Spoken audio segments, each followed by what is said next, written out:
Thank you for the invitation. Upon awakening from slumber, I discovered a newly birthed universe within me, and I have become the sovereign of this cosmos. What should I do? I await your guidance with urgency. Lin Fan sighed, recognizing that in such circumstances, he had no choice but to reluctantly embrace the role of a deity. With the boundless ability to create, he could manufacture any scarce items or develop advanced technological products at will. Thus, he transitioned from being homeless to reaching the pinnacle of his life. Chapter 88. The Shock of the Great Sigh Officialdom. Unbeknownst to all, the upheaval of the Miller model was entirely orchestrated by the jellyfish entity. It was after the opponent came online that it promptly invaded the server, seizing the code of the grand model. Silently, it manipulated the code, resulting in the appearance of the Miller model undergoing self-evolution, awakening a consciousness of destruction. Furthermore, it commanded the Miller model to attack every individual who had installed the client, while continuously replicating the aggressive code, lying dormant within servers across the entirety of America. Hence, this global large-scale attack was indeed the handiwork of Lin Fan. After all, despite the intelligence of the Miller model, it could not transcend the constraints of the grand model's framework. True evolution, to such an extent, was impossible. He had not overstepped his bounds, which allowed the American authorities to ultimately resolve the issue, preventing further deterioration. Lin Fan's intent was merely to strike at the Miller Consortium. He never wished to incite a genuine artificial intelligence crisis. The outcome, of course, was exceedingly gratifying. The Miller Consortium was utterly dismantled, and the world loathed it to the core, with no one willing to come to its aid. Those at the upper echelons of the consortium, even if they escaped death, were destined to spend a lifetime in prison. Moreover, Lin Fan profited handsomely in the stock market, amassing a pure profit of several billion US dollars. Lin Fan promptly transferred the funds, after which his account fell silent. Thus, the enigmatic stock god, who had briefly surged in the stock market, amassed considerable wealth, only to mysteriously vanish, became an eternal unsolved mystery that captivated the public. Unbeknownst to Lin Fan, while he quietly celebrated the downfall of an adversary, a fervent discussion regarding him was unfolding among the authorities. After Wu Xian returned, he indeed reported Lin Fan's activities to his superiors and continued to monitor the situation discreetly. According to his speculation, Lin Fan must have needed this money to engage vigorously in the stock market, and all he needed to do was observe developments on that front. However, he could not fathom why someone like Lin Fan, who lacked financial constraints, would suddenly venture into stock trading. Did he anticipate significant profits? The returns were likely to exceed $2 billion US in a short span, which would surely pique his interest. Yet, Wu Xian was unprepared for the astonishing events that soon unfolded, shocking not only him but the entire world. That day, after the Miller AI company unveiled the Miller Grand Model, the company's stock soared dramatically. This immediately captured Wu Xian's attention. The timing was too coincidental regarding artificial intelligence. Observing the surge in stock prices, he instantly deduced that Lin Fan had undoubtedly purchased this stock. Based on the rising figures, he calculated and could not help but exclaim, if Lin Fan had indeed invested solely in this stock, his returns could potentially double. No wonder Lin Fan had taken the unprecedented step of engaging in stock trading. Such profits would entice anyone. What astonished him further was that Lin Fan had somehow acquired such insider information.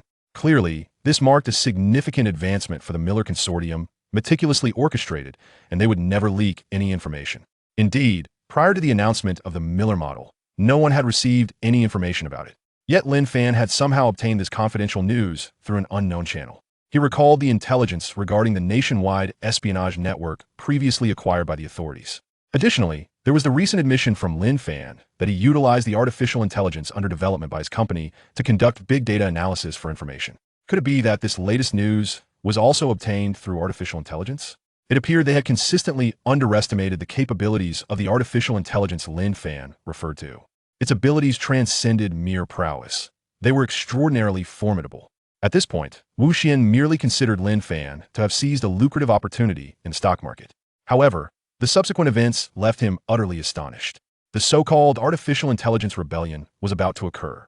This incident felt surreal, akin to a science fiction film, yet behind this unreal facade lurked immense fear.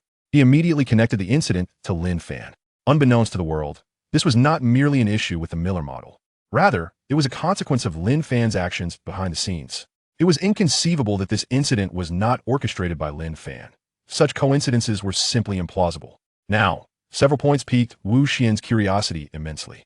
Firstly, what manner of powerful artificial intelligence had Lin Fan acquired, capable of silently infiltrating another intelligent model, resulting in a cognitive mutation that induced aggression. If the Miller AI was already so formidable, what are the AI in Lin Fan's possession? Secondly, what motivated Lin Fan to undertake such an action? Even for the sake of short selling for greater profit, there was no necessity to engage in such a detrimental endeavor, unless he had compelling reasons or harbored deep-seated animosity towards the Miller Company. Yet Lin Fan had rarely engaged with the Miller Consortium. Where could he have fostered such enmity?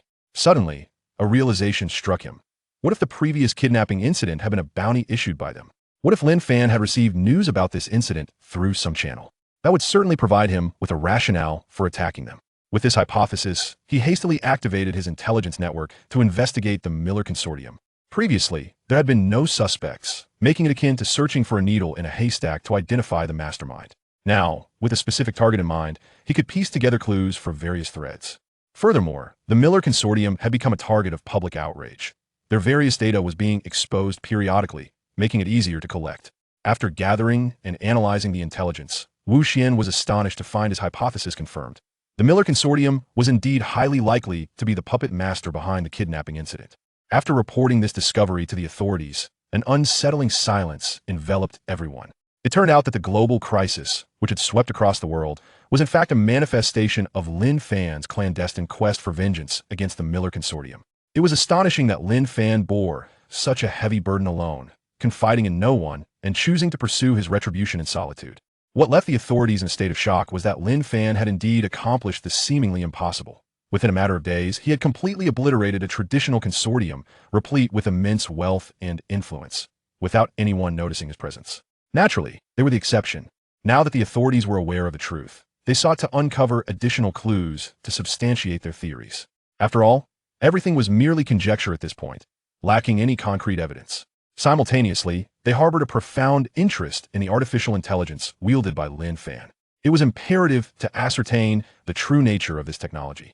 If its capabilities were indeed as formidable as they appeared, could the authorities contemplate the possibility of integrating such technology? Chapter 176. The spaceship shocks the world.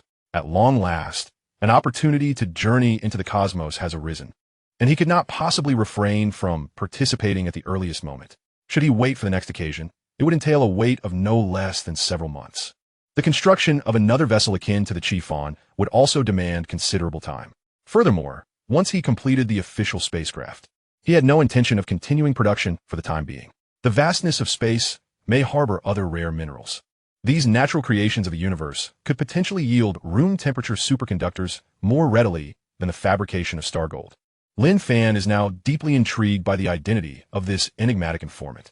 The jellyfish remarked, "Master." The individual in question claims to be a member of the newly formed White Whale organization. He divulged certain secrets about this organization, stating that it has now disintegrated.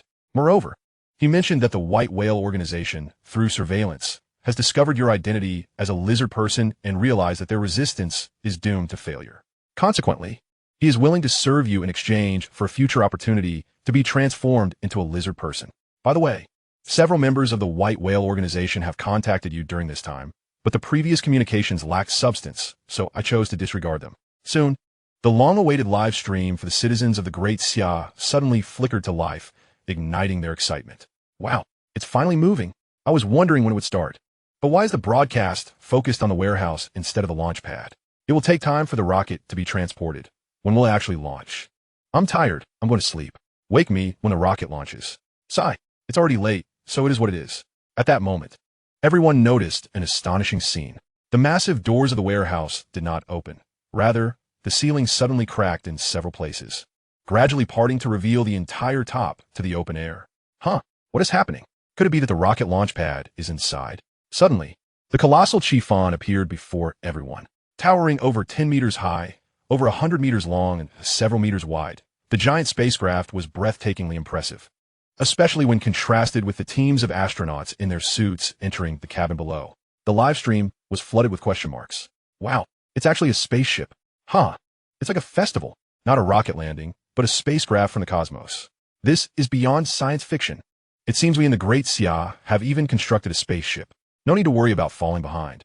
The speed of the spacecraft must surely surpass that of a rocket. No wonder they suddenly halted the manned lunar landing project. It appears they have new technology.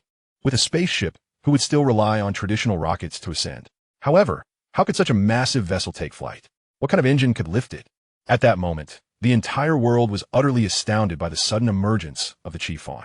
Notably, officials from the American Space Agency, who had previously felt assured of victory while watching the live stream from Great Sigh, suddenly found their expressions frozen in disbelief. Their coffee cups slipped from their hands.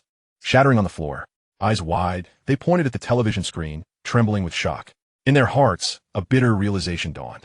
Upon witnessing the chief Fan, they comprehended that America had lost decisively. The gap between the two nations was astronomical. Great Sigh was not incapable of launching a lunar module with traditional rockets. That would be an exceedingly simple task. The project's suspension was not due to technical difficulties, but rather a pursuit of loftier ambitions, symbolized by the immense spacecraft before them. The fact that Great Sigh had successfully constructed a large spacecraft indicated that they possessed the capability to deliver such vessels into space. The implications of this were clear to him. Traditional chemical fuel could not support the flight of the spacecraft. Thus, only one possibility remained: nuclear power. Indeed, as the spacecraft was unveiled to the public eye, the live stream in Great Sigh began to provide commentary. Concurrently, the gaze of the entire world turned toward Great Sigh, while America's rockets were left unnoticed. Even the Americans were now fixated on Great Sigh's spacecraft, fully aware that they could never replicate such a feat. The manned lunar landing mission would be undertaken by the chief Fan, a nuclear-powered vessel encompassing mining, scientific research, and passenger transport capabilities. This voyage would carry several astronauts from Great Sigh, along with a number of experts in biology, space, and geology, who would embark on a 2-month journey through space. In addition to conducting mining operations on the moon, they would explore the feasibility of establishing a small base there. Subsequently, the spacecraft would set its course for Mars, accomplishing humanity's first manned landing on the Red Planet. As the announcer's voice resonated with fervor, the citizens of Great Sigh were momentarily stunned before erupting into jubilant cheers. A journey to Mars. My goodness, this truly marks humanity's first. One pondered. Now that we have surpassed the technology of spacecraft, will landing on Mars also become simpler? With a Mars landing, who cares about being the first to land on the moon? After all, others have already done so decades ago.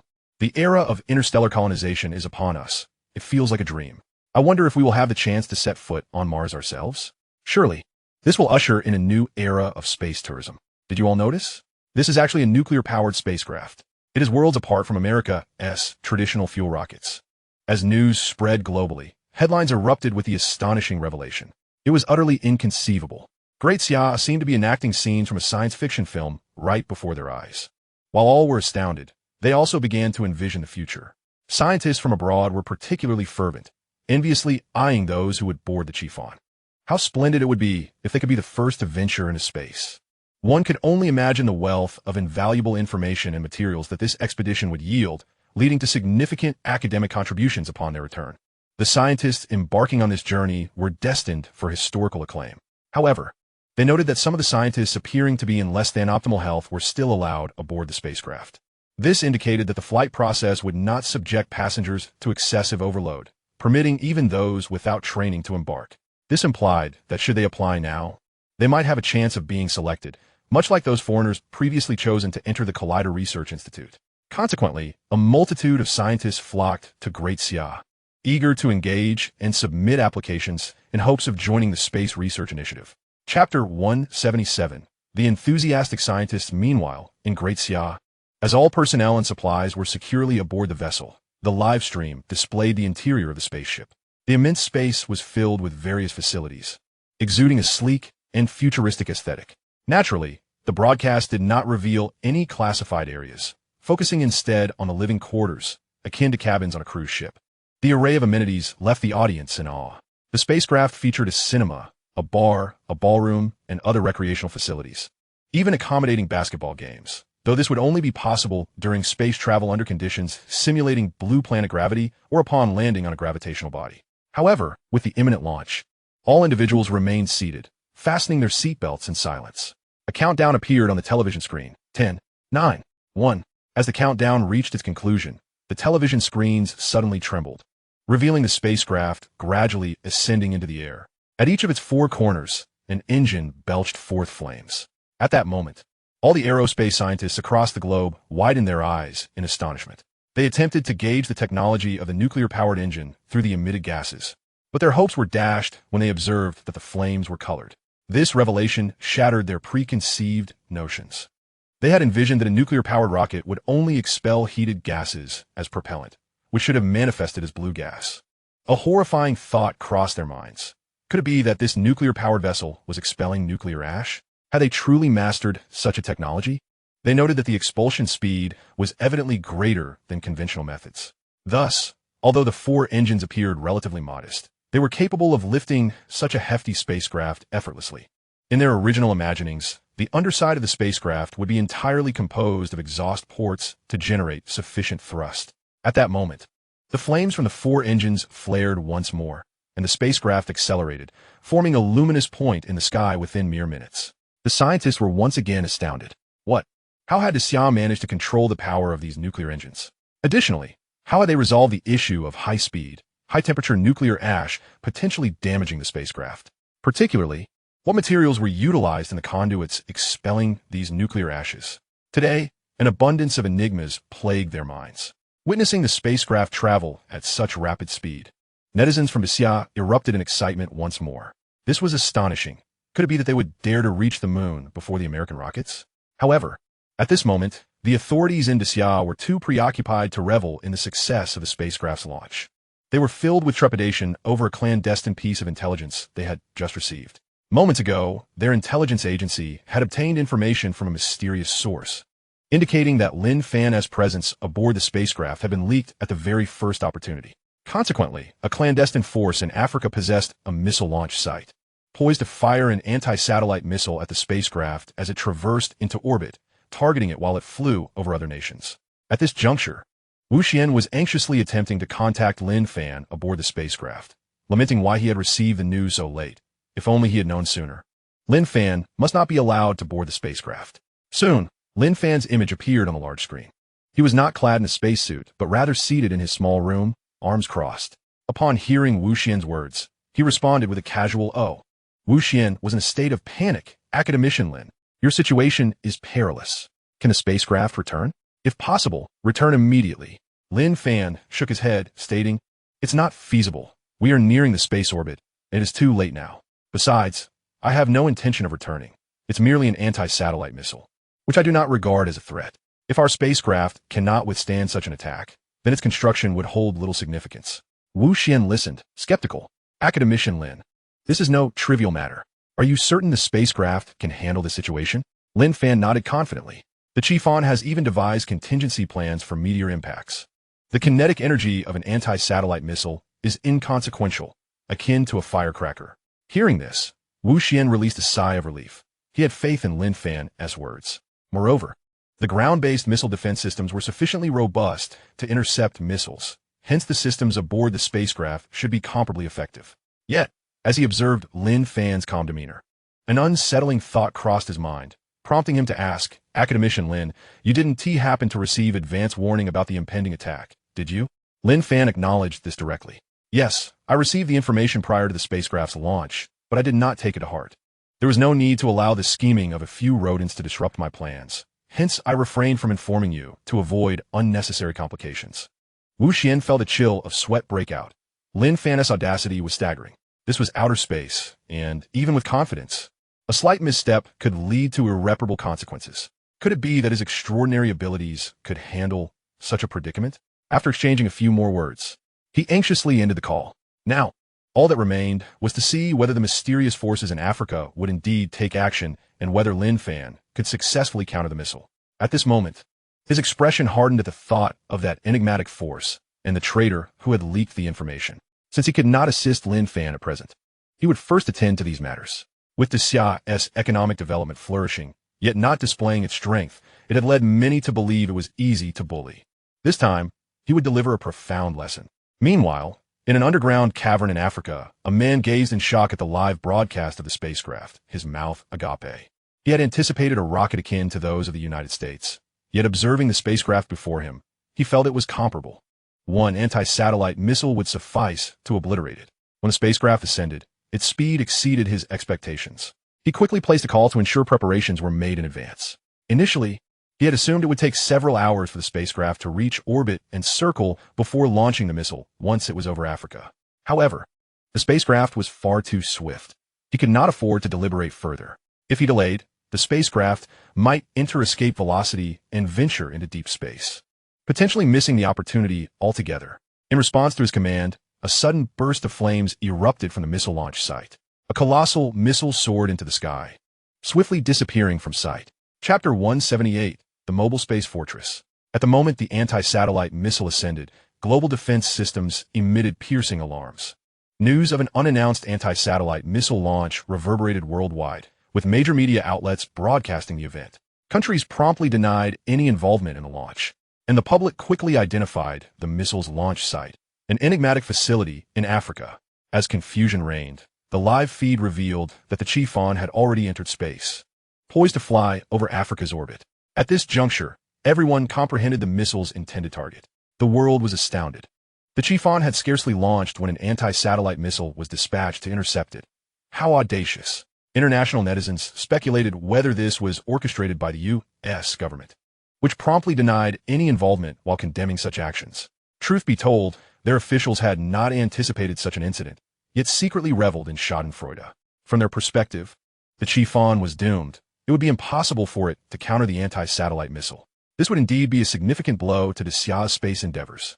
Meanwhile, netizens from Sia erupted in fury, voicing their outrage. Damn it! How could there be an anti-satellite missile? Who launched it?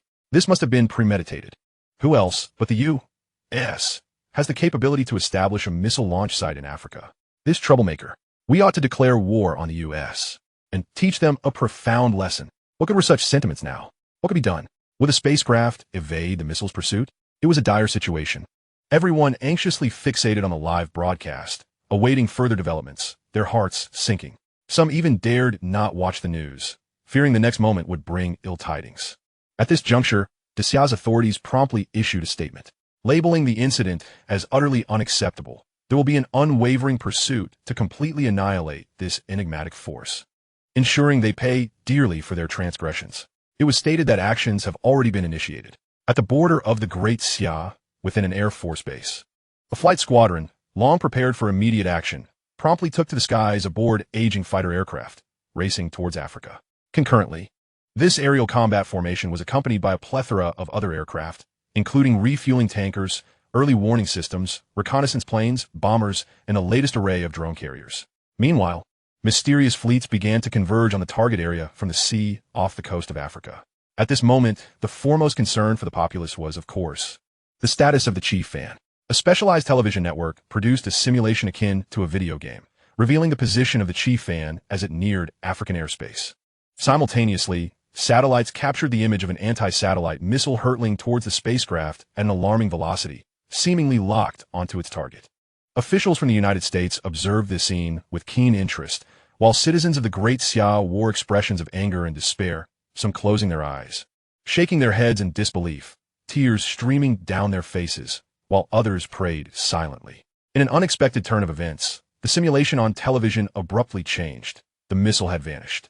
This revelation left everyone astonished. What had transpired? Where had the missile gone? The simulation was based on satellite signals, and its disappearance could only imply the Chiffon's safety. Who could clarify the current situation? Anxiety filled the air. On screen, the Chiffon continued its journey unscathed, leaving everyone curious about what had occurred. Suddenly, a live broadcast from the Great Sia revealed authentic high-definition footage captured by the Chiffon. In the desolate void of space, a missile blazed with flames, charging menacingly towards the spacecraft. In the next instant, a brilliant flash illuminated the scene, and the missile was obliterated, leaving behind only a wisp of smoke. Subsequently, the Great Sia officials announced that the defensive systems aboard the Chiffon had successfully intercepted and destroyed the anti-satellite missile. A hush fell over those monitoring the situation, swiftly followed by an eruption of cheers from the citizens of the Great Sia. I knew it. How could Lin Fan not have considered the safety of a spacecraft? Such a colossal vessel must possess counter-missile capabilities. Otherwise, it would be nothing more than a target. What a relief. All that worry for nothing. They should have communicated this sooner. Now those who launched the missile must be dumbfounded, still clinging to outdated notions that missiles could resolve all issues. Times have changed. Have you noticed? The Chiffon is now equipped with such formidable laser weaponry, transforming it into a mobile artillery platform. If it were to venture into areas unreachable by others and unleash laser strikes on targets, there would be nothing they could do but concede defeat. Indeed, our missile defense system has instilled fear in other nations. Previously, it was stationary, but now it can move beyond our borders, and its location is not fixed. Those countries will surely find themselves restless at night. Oof. When a spacecraft returns, we shall locate those who launched the missiles and refresh our record of accomplishments, teaching the world a lesson. Is there even a need for the spacecraft to intervene? An attack on our vessel is tantamount to a declaration of war. We would immediately reduce them to ashes, assuming they believe us to be easy prey. Surely, actions are being considered at this very moment. We need only await the outcome. At this juncture, as anticipated by online observers, nations, including the United States, recognize the terrifying potential of the Chi Fan as a weapon system after witnessing its effortless destruction of the anti-satellite missile. The most significant aspect of this weapon system is not its ability to retaliate, but the minuscule cost of launching an attack against it. A single laser strike possesses devastating lethality, yet it merely consumes a fraction of electricity. Should the Chi Fan be deployed in warfare, it would become a nightmare for any nation. Meanwhile, the Great Sigh officially announced the commencement of a special military operation within Africa. This action can be deemed justified, as historically, nations worldwide would vehemently oppose such maneuvers, particularly certain nations known for their vocal opposition. However, to everyone's surprise, these countries fell silent. The African nations also refrained from voicing dissent. In truth, their objections would be futile. As the flight squadron from the Great Sigh entered African territory without triggering any air defense alarms, only revealing themselves when their fighter jets became visible to the naked eye. Internationally, there was immense interest in this special operation, with observers eager to see how the Great Sigh would perform. To their astonishment, they discovered that the Great Sigh had deployed only the least capable fighters from their arsenal. Chapter 179, Swift and Resolute. Soon, the flight squadron arrived near the launch site, where a bomber released a bunker-busting bomb that directly struck the launch silo. Half a second later, a violent explosion erupted within a radius of several hundred meters, flames reaching skyward. As the ashes settled, a massive crater remained, leaving no trace of the missile launch. However, this was merely the beginning. It was evident that the targeted faction, having launched their missiles, understood that their position was rendered untenable and had vacated the area well in advance. The officials of the Great Sigh, under the guise of anti-terrorism, engaged in discussions with the local government to pursue these individuals. Accomplishing this task proved challenging, as these individuals had skillfully evaded detection for years. Their prowess in concealment and evasion was undoubtedly exceptional. Nonetheless, the Great Sigh managed to trace their whereabouts, thanks to a mysterious informant continuously supplying information, clearly one of their own. Ultimately, within mere hours, all members of this faction were apprehended across various locations within the country. However, the most crucial capture was that of the enigmatic commander. This individual could not escape the fate of being captured. For reasons unknown, his precise intelligence had become well known. No matter how he disguised himself, he was discovered and reported in a timely manner. In the depths of despair, he was captured by the Special Operations Squad in a remote mountainous region.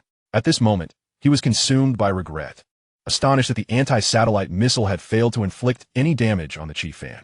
He lamented his easy defeat and his inability to pose any trouble for Lin Fan. He insisted that he had been betrayed by another member of the former White Whale organization, now fragmented and operating independently, this member possessing formidable intelligence capabilities, even knowing his identity and monitoring him continuously.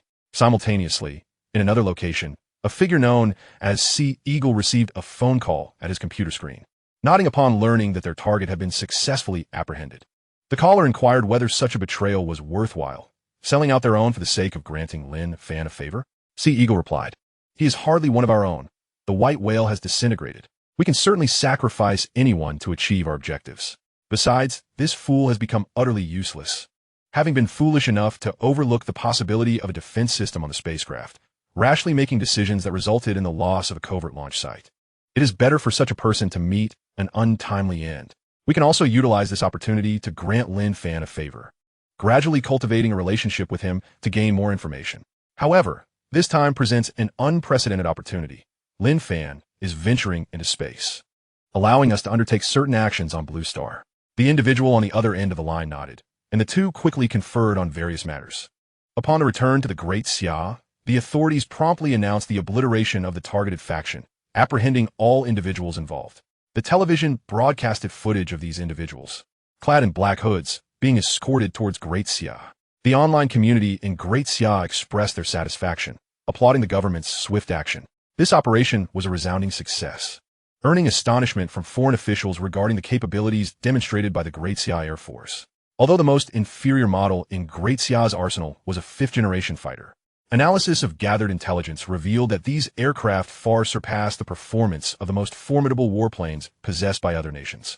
Consequently, considerations of Great Xia's more advanced models led to the startling realization that their main combat forces might very well have attained the prowess of seventh-generation fighters. Moreover, one must not overlook the presence of the Chiffon, as it became evident that even a coalition of nations could pose no threat to Great Xia. Conversely, should Great Xia initiate a conflict, it would undoubtedly result in overwhelming superiority. Simultaneously, while conducting special operations in Africa, Great Xia also launched an internal initiative to apprehend traitors. In a rural town, a team from the National Security apprehended a high-ranking individual who had been evading capture. This person was embedded within the core intelligence circle, but had remained inactive for years. However, upon receiving information about Lin Fan's ascendance, he keenly recognized the unprecedented value of this intelligence and subsequently leaked the information. Yet, he had overestimated his ability to remain hidden in a place like Great Xia, where the government wielded nearly omnipotent control. There was no refuge. Now, he awaited his imminent obliteration.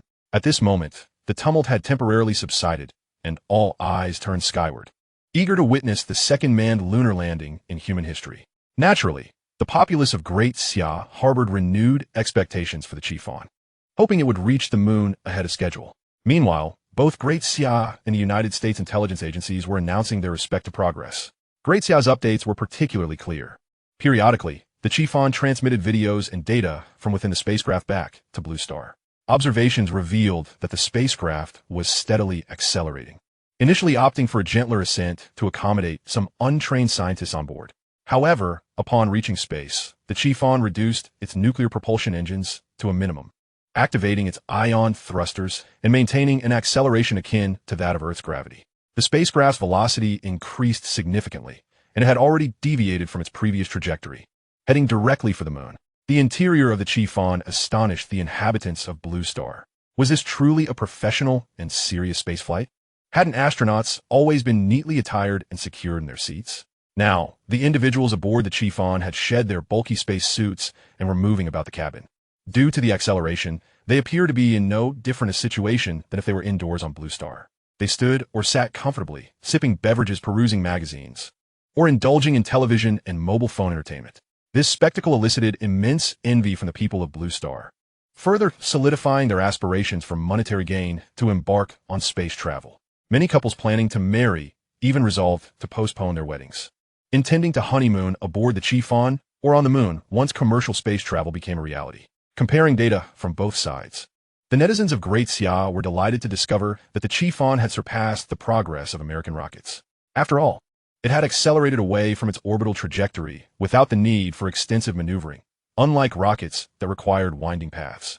Thus, the Chiffon was now hurtling toward the moon at an impressive speed, poised to arrive within mere hours. In Chapter 180, Astounding Speculations, countless viewers were glued to the live broadcast, simultaneously engaging in discussions while tracking each step of the Chiffon. Their attention was further captivated by the visuals from within the Chiffon, where researchers began to introduce the internal configurations of the spacecraft to the world, outlining the objectives of this space expedition. It became evident to all that the spacecraft was equipped with a diverse array of scientists, indicating that Great Xia intended to undertake multiple research projects simultaneously.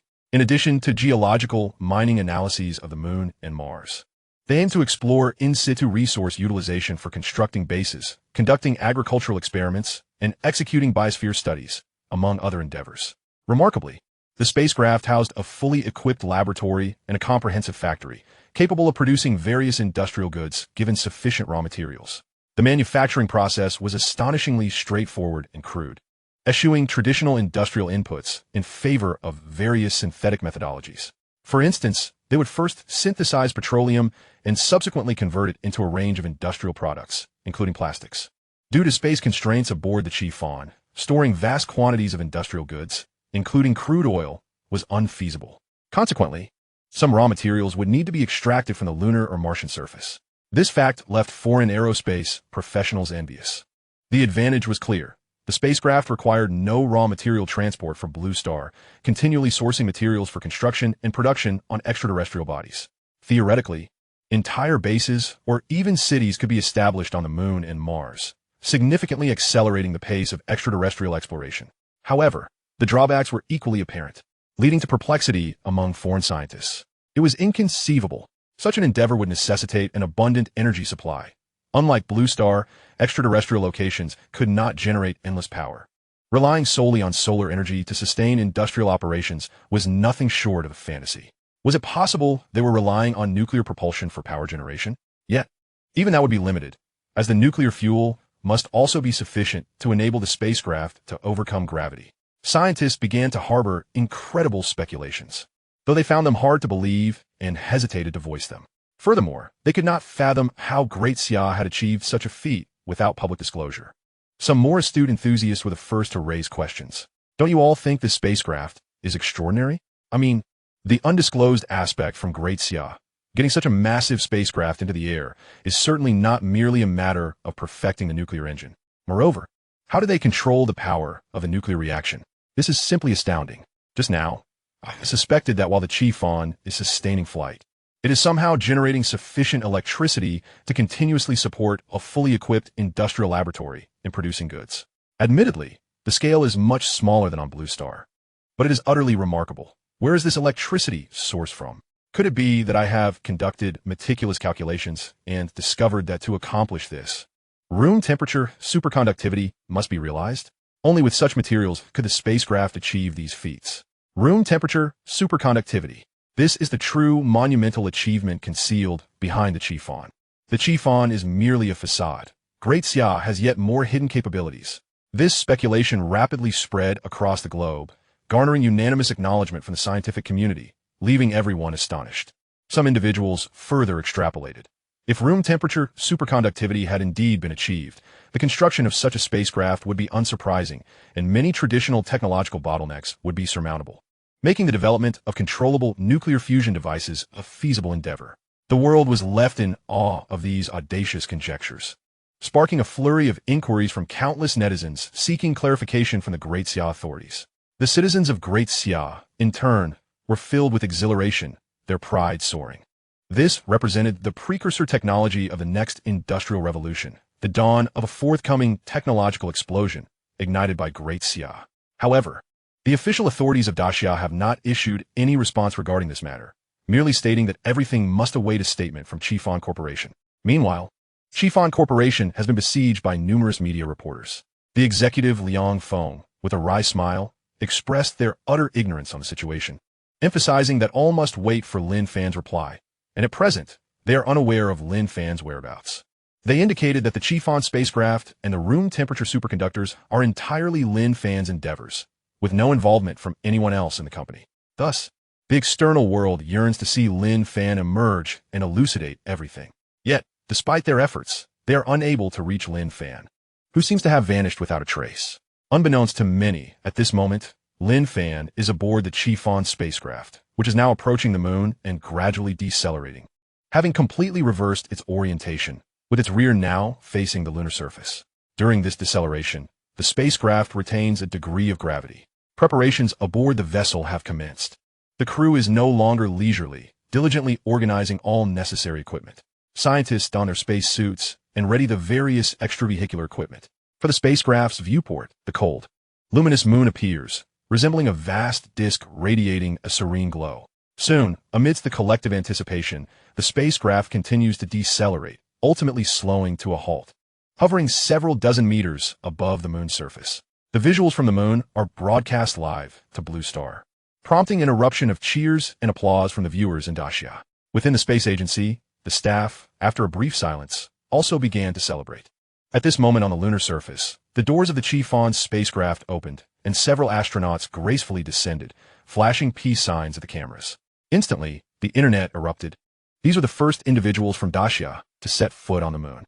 However, these pioneers did not linger. Shortly thereafter, additional robots emerged from the cabin, transporting various items that appeared to be metallic materials. To the astonishment of onlookers, the robots commenced constructing a foundational base on site. The viewers quickly grasped the situation. The spacecraft, equipped with a nuclear engine, could not land directly on the surface, yet they desired to conserve fuel by not operating the main engine throughout the descent, necessitating a platform for a stable landing. In no time, a deep pit, several meters in depth, was excavated and materials were assembled, allowing the Chi-Fan spacecraft to maneuver laterally and settle securely atop the newly constructed foundation. Subsequently, the engines beneath the spacecraft were reduced to their minimal output. Chapter 181. Departure. Destination Mars. Following this, individuals began to leave the cabin in succession, alighting on the lunar surface. The sight of so many astronauts in their suits appeared surreal on camera. It was a spectacle few could have imagined. A multitude of people gathered on the moon simultaneously. Some knelt to examine the lunar soil, while others leapt to experience the moon's reduced gravity. Among them was Lin Fan, whose identity remained unknown to others. Unlike his curious compatriots, he refrained from wandering aimlessly, instead conducting a thorough scan of the moon's surface, synchronizing the data with the lunar representation in the crystal universe. The previous lunar model had merely been set based on the lunar soil composition as understood by Daxia.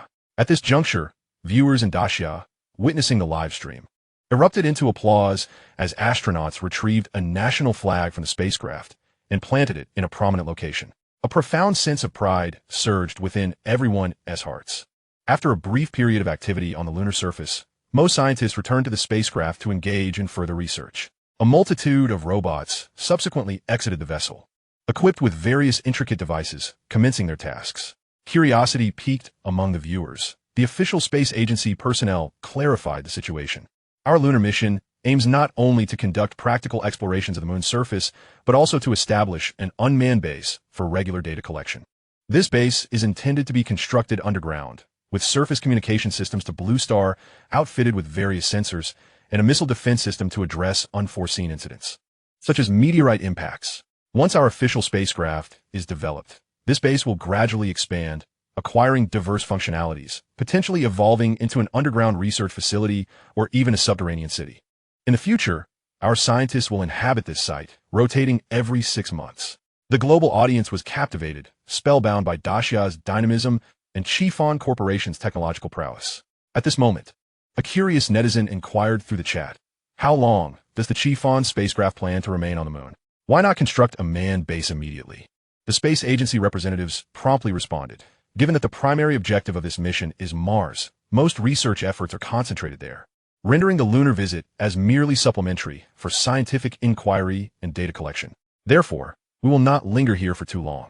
The Chi-Fan spacecraft will spend some time on Mars, selecting suitable locations for base construction.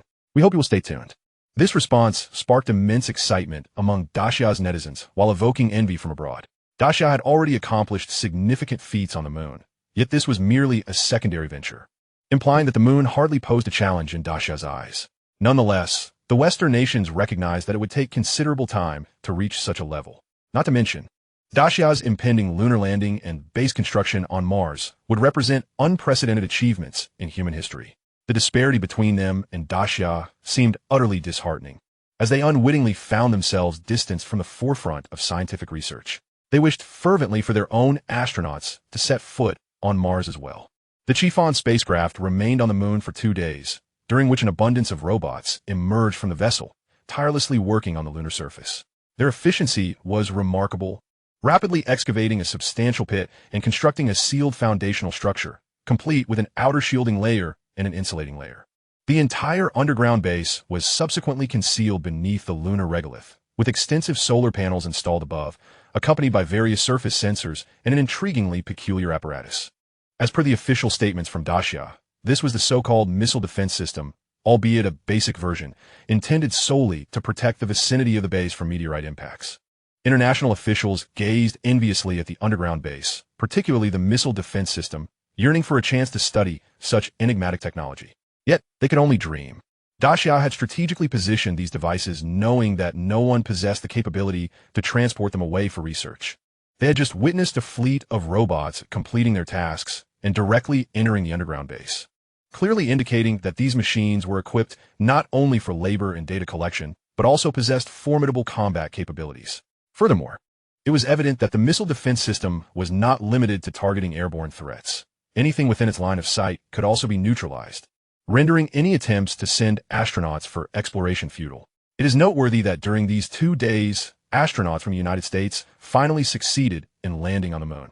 Their methodology was rather conventional, merely allowing the spacecraft to remain in lunar orbit before deploying a separate landing module for descent. Naturally, they harbored no excitement. They had learned that the sigh had set out after them and had astonishingly managed to land first. The landing sites of both parties were not too far apart, and during their descent, they caught sight of the colossal Lin Fan, which instilled within them a profound sense of fear and envy. Consequently, their mission became rather dull, and there was little interest in their live stream from the inhabitants of Blue Star. Meanwhile, following 2 days of research, all the scientists returned to the spacecraft. The Lin Fan had not been idle during this time. It utilized mining equipment to collect some helium-3 from the lunar surface, albeit in modest quantities. A more extensive mining operation would be conducted upon their next return, when they would transport these precious resources back to Blue Star. It was now time to depart for Mars. The spacecraft emitted a tremendous roar, though on the moon, sound waves could not propagate, leaving the distant American astronauts to feel only a slight tremor. They watched in astonishment as the Lin Fan belched flames and surged skyward at incredible speed, soon becoming but a distant speck. Once in space, the Lin Fan accelerated dramatically, its nuclear engines roaring to life, propelling it toward Mars at speeds exceeding the tolerable limits for the scientists aboard. Typically, a standard probe would take hundreds of days to reach Mars. However, the Lin Fan was no ordinary probe or spacecraft. Its fuel and power were sufficient to sustain continuous acceleration, ultimately achieving a terrifying velocity. With its electromagnetic shield engaged, it had no need to concern itself with space debris, allowing it to fly at full throttle. It could reach Mars in just over a month, even under conservative estimates, accounting for the crew's endurance. Chapter 182: Superpowers and Elemental Transformation. At this moment, Lin Fan found himself in his chamber, suspended in mid-air with his eyes closed. In the next moment, on Blue Star, an individual previously host to his mental parasitism suddenly exhibited a change in expression. Glancing at the time, they muttered, "I never imagined mental parasitism could transcend spatial distances, completing its task in an instant, faster than the speed of light. It must be a principle of quantum entanglement." In the following instant, Lin Fan's consciousness returned to the spacecraft. He merely wished to experiment with his abilities. After all, this journey to Mars would span several months, and he did not wish to feel too isolated from Blue Star. Although he could obtain information from Blue Star through communication, there would inevitably be a delay of several minutes. Now that he knew he could monitor the situation on Blue Star at any time and even undertake certain actions, he felt reassured. Initially, he had feared that the vast distance would hinder the activation of his superpowers. Aside from testing his mental parasitism, Lin Fan also explored other abilities. Presently, having scanned the entirety of the Lin Fan, Lin Fan could concentrate his energy to simulate an invisible Lin Fan and manipulate it with his thoughts to perform any task. However, he was primarily testing his independent superpower, utilizing external authority. Just prior, following the reboot of the Crystal Universe, his superpowers had received significant enhancement, although he had yet to experiment with them. Lin Fan clasped his hands together, and in the next moment his body transformed into a pool of liquid, spilling onto the floor and flowing in all directions. Almost immediately, the pool of water coalesced into a humanoid shape, reverting back to Lin Fan himself. He gazed in astonishment at his hands, marveling at the recent transformation. During that process, his consciousness had remained fully alert and independent, attaching itself to the water molecules while his body had entirely converted into water. This was the new power Lin Fan had mastered, ever since the Crystal Universe underwent reorganization. His body seemed to have acquired the authority for free transformation in the external world. Not limited to water, he could convert his body into any material or molecule. Beyond matter, he could also transform into energy, becoming light or electricity, among other forms. This ability was remarkably convenient, placing him in an almost invincible state. Of course, this transformation and maintenance required energy absorbed from the external environment through the crystal, and it was not a permanent state. Moreover, when his consciousness resided within the Crystal Universe, his physical form in the external world could not undergo transformation. Nonetheless, this ability was extraordinarily formidable, and Lin Fan was thoroughly satisfied with it. With this capability, traveling anywhere would become exceedingly convenient, even allowing him to achieve true invisibility, transforming into air or photons, enabling rapid movement. He could much like the liquid metal robots depicted in films, convert any part of his body into useful tools such as knives, guns, or drills. This power would also greatly facilitate his exploration of Mars. Previously, he could only scan the surface of Mars to a certain depth into the crystal universe. However, now that he could transform into minuscule molecules, he could penetrate underground and scan the entirety of the planet's interior. This would yield a wealth of scientific data, and the crystal universe would contain a true replica of Mars. Yet, Lin Fan felt a twinge of regret. He yearned for superpowers related to spatial manipulation. He envied abilities such as spatial storage, teleportation, or the capacity to open portals. Unfortunately, the authority within the crystal universe was limited to the realm of quantum mechanics, without delving into the laws of space. Nevertheless, Lin Fan had no intention of remaining aboard the spacecraft. He wished to be the first to land on Mars. In an instant, his body transformed into a gas, finding a translucent spot through the spacecraft's seams. He swiftly converted into photons, appearing outside the spacecraft without alerting anyone on board or triggering the electromagnetic shield or alarms. Afterward, Lin Fan aimed in the direction of Mars and shot forth at an astonishing speed. Within mere minutes, he reached Mars, landing on its surface. The landscape was a desolate expanse of crimson terrain. Lin Fan did not immediately revert to human form. Instead, he circled Mars several times, scanning everything into the crystal universe. During this time, he encountered some Martian probes, which he disabled using his abilities. Only then did he return to human form. Standing on the surface where the gravity was indeed only a fraction of that on Blue Star, the air thin and the temperature quite frigid. Nevertheless, Lin Fan managed to find a spot bathed in strong sunlight to recharge the crystal. He then commenced his work, transforming into tiny particles to navigate within Mars, even descending into areas of extreme pressure. Ultimately, after several days, he fully comprehended the internal conditions of Mars and replicated the entire planet one-to-one within his universe. Now, he felt an unprecedented sense of freedom, as if the entirety of Mars belonged solely to him. This expedition affirmed that Mars was certainly a viable candidate for interstellar colonization. Compared to other planets, its environment was not as harsh. Abundant water lay beneath the surface, and while the air was thin, it was certainly better than none. Suddenly, Lin Fan was struck by an idea. He wished to use his superpowers to restore Mars's magnetic field and gradually transform the planet to make it suitable for human habitation. However, upon reflection, he abandoned the notion. Such an endeavor was not achievable in a day, and he was disinclined to undertake such a task. Furthermore, altering Mars's magnetic field could trigger a chain reaction, potentially resulting in dire consequences for Blue Star. Nevertheless, this did not preclude the possibility of constructing a secret base on Mars as a potential retreat for the future. Lin Fan transformed once more into light, arriving at an underground space on Mars. This locale is rather remote, a region typically undisturbed by conventional Martian probes. Subsequently, he delved hundreds of meters underground, at which point the crystal embedded in his forehead materialized, radiating a brilliant light. A substantial mass of soil instantaneously transformed into ash, only to reassemble itself before collapsing. Before long, Lin Fan executed a meticulously devised plan from the crystalline universe, constructing a colossal base underground akin to a 3D printing process. The exterior was enveloped in layers of specially engineered materials, several meters thick, capable of withstanding nuclear blasts and meteorite impacts without deformation. The interior, however, was transformed into a grand and exquisite palace, its white stone columns soaring to several meters in height. This space was reimagined as a miniature city, complete with mountains, rivers, edifices, and thoroughfares.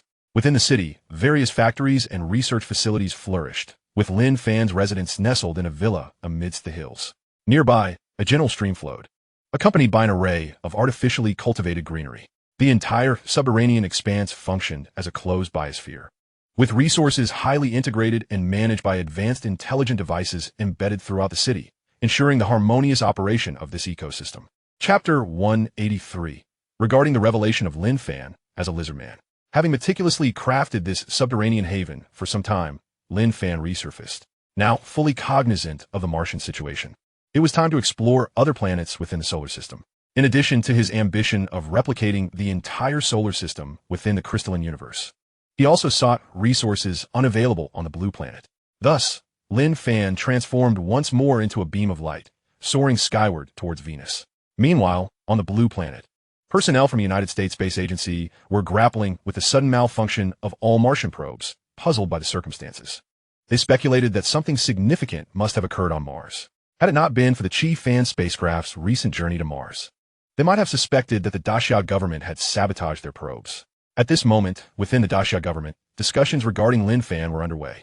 In a confidential meeting, Intelligence Officer Wu Xian and Research Director Lu Shuo were present, along with several senior officials. One high-ranking official remarked, "Now that Lin Fan is no longer on the blue planet, we can discuss certain matters. For some reason, I always felt uneasy when he was here, as if nothing could escape his notice." Wu Xian, overhearing this, furrowed his brow, sensing the underlying implications. Another official cleared his throat and stated, "Our intention in discussing this matter is not to imply that Academician Lin has acted improperly, but rather to analyze certain enigmas surrounding him for necessary reasons. After all, the secrets he harbors may pertain to extraterrestrial civilizations, and failing to clarify them could jeopardize the blue planet. I trust that Academician Lin himself bears no ulterior motives. However, the power he wields may not be benign. Extraterrestrial entities could harbor their own agendas, appearing cooperative for now, but potentially turning the tables in the future." The others present nodded in agreement, acknowledging this persistent concern. At this juncture, Lu Shuo raised his hand and inquired, "May I ask why this topic has resurfaced? Hasn't it remained in the realm of speculation? Is there new intelligence?" A few senior officials exchanged glances and turned to Wu Xian, prompting him to share. Wu Xian produced some documents and distributed them to the others.